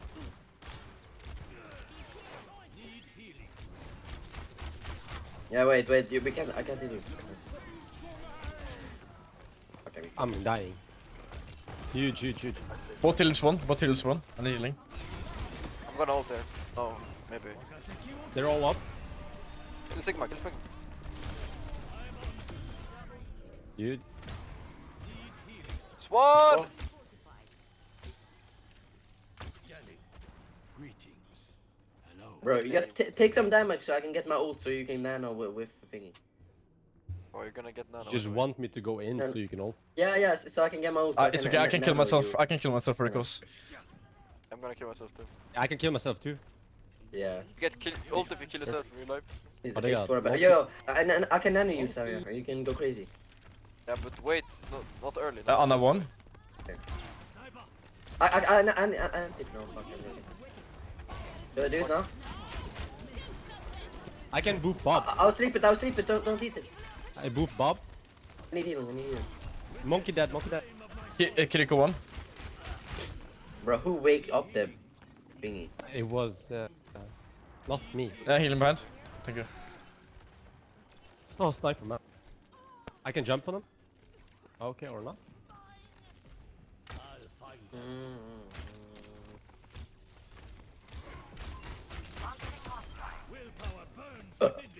Oh, my bad. Still have Widow, like what the fuck they're throwing. They have Widow Ash, bro. That fucking she is. so weird. What did you fucking Weird. hunt Every for? players are trash. I can anti. If it comes in Don't here, we can anti. don't peek the Widow. Yeah, I anti him. Can get him. Yeah, kill. Nice, you. I can ult, like. They give up. She's Send him on. I'm gonna ult. I'm gonna hold him away, So right? guys, scared. what the fuck does the fucking turret do? The healer turret. Does it heal? Yeah. Yeah. Oh my god, guys, look at my stats. It's fucking beautiful. Mine is better. Yeah, bro. I don't think so. It's decent, I guess. It's decent. Hanzo, you wanna queue up? Yeah, let's go. I can only play one more. I need to go to the dinner soon. Okay. Dinner? Yeah, we're going out to eat. Okay. It's like fucking 4 AM, bro. 4 PM. Yeah, but we're leaving, you know. Need to dress and... yeah, got me right.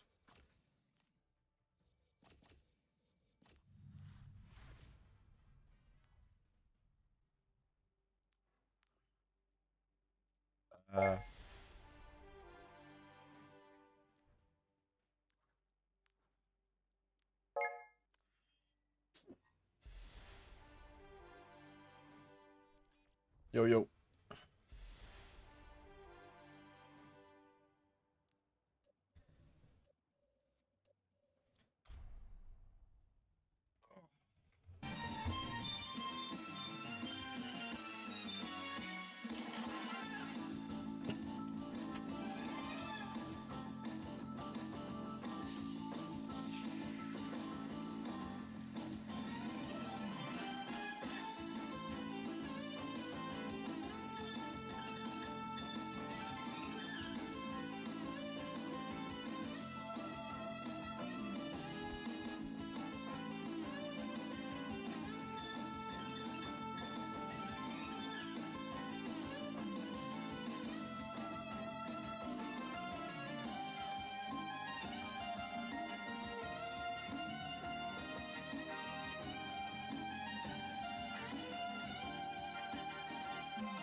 Hmm?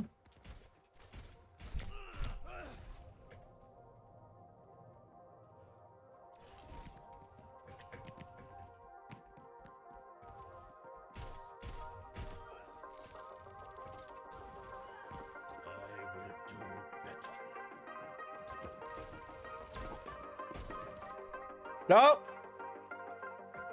No.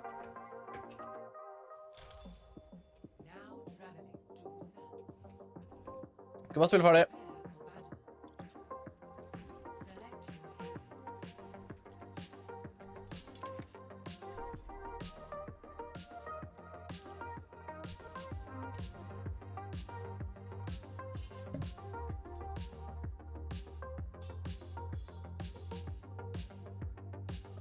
Diamond 5? Hva skjer med at vi spiller mot Diamond 5? What? We're playing against Diamond 5. Yeah, bro, it's fine. Diamond sucks. That's like one whole rank above us. Are you guys plat? I'm plat 2. I think I'm gonna place plat too.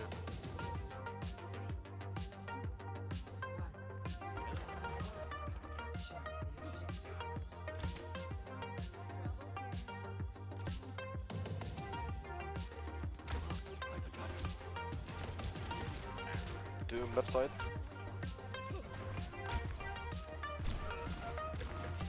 What's going on, guys?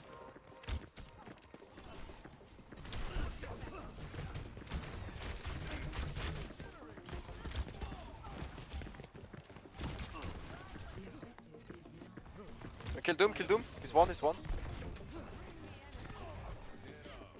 Okay, go point, go point. Bye, baby. Doom behind you, Doom behind you. Oh, I'm putting multiple. Okay. Kill Doom, kill Doom. We can get the Genji. Right. So fucking brainless. Kill the Bastion, kill the Bastion.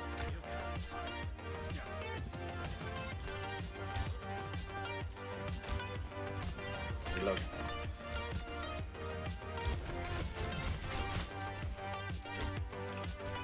It's up there, it's up there. One shot. Get the Bastion.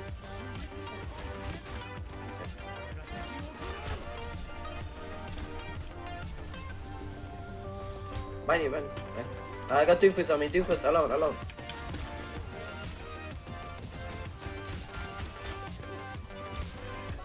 I'm ulting. Point. No, can I get healing? Can I get Kiriko? Behind you.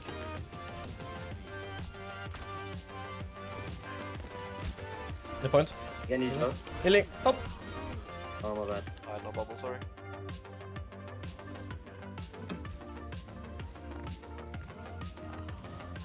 I got my ult, should I just... You wanna use it with me, Sadia? This is probably gonna go overtime, I think, this fight.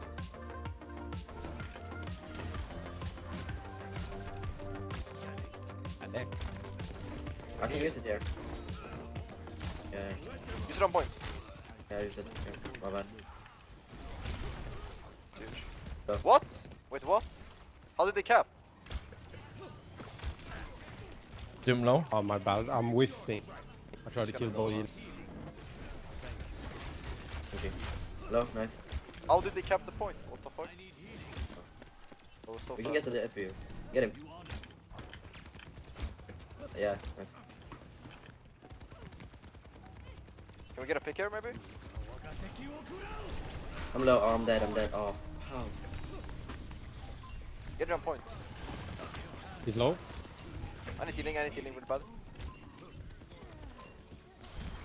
She done a shift now. You got no healers, I'm gonna heal up. There, I'm here. Die on point if you don't die. Just play time. We got time. I'm close to grab too. I Guys, didn't. don't die, I'm don't die, fucking don't. deaf. I didn't hear him. Go back out.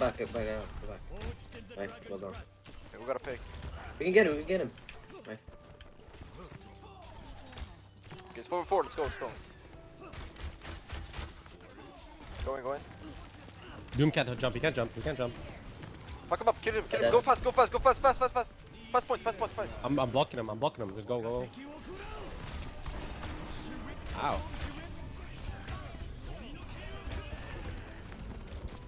Is she one?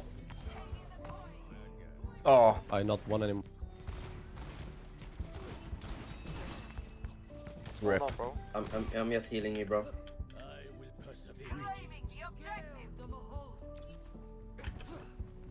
I need healing behind here.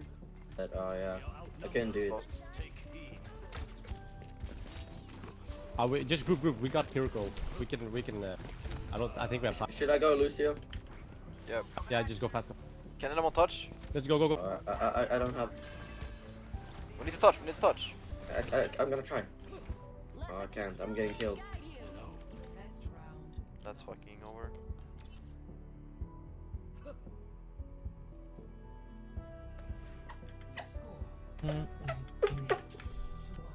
They're definitely bigger. Kiriko, how do you have 500 damage, honestly?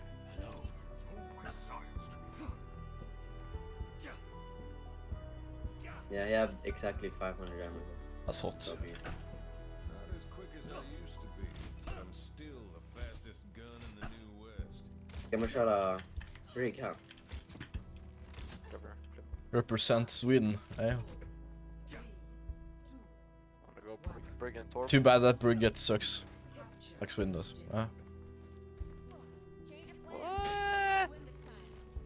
Nah, Brig is good in this map, trust me. Because they got stuff. Just go inside. Just go point. Oh. We're low. Do you want me?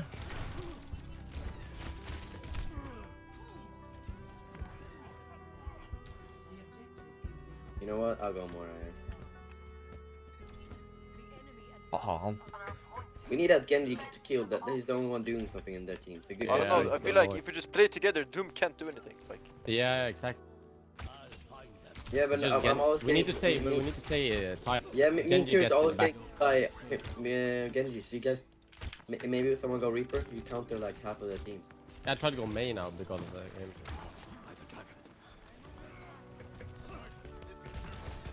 Can't come up there. I can't come up there. Nice. Are we pushing on side? We got. Let's go.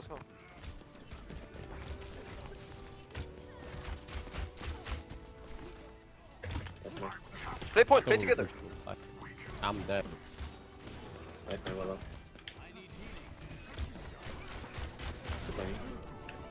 Oh.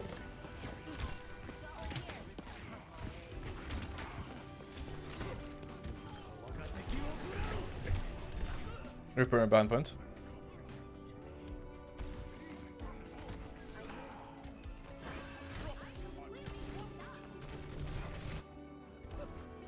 Over here. Meteor strike. I'm on the objective. Yes, I'm gonna. Fire.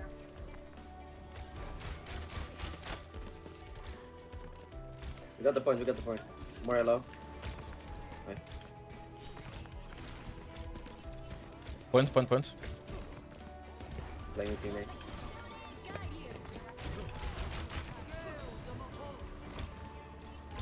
Genji low. Stay on side. He fucking. How did we die that? Persevere. Hello. Greetings. You can't hide. Willpower burns within me. Does anyone know how to play Junkrat here? That would be so Yeah, I good. can.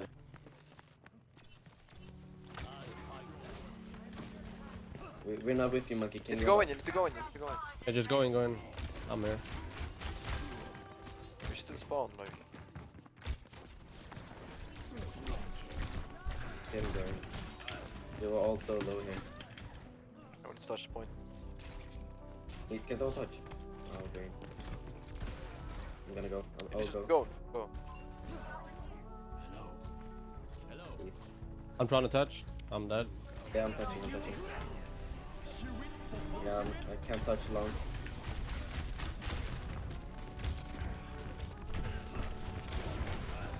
I will play. We'll win the next game, trust me. Yeah, good luck. I gotta go, but we'll play some other time maybe. Hasta luego. Hasta luego. Oh, you know how fun I'm alaikum. gonna show you. Hasta luego.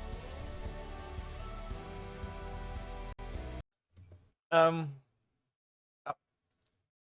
Adjø. Det var artig. Ha det bra.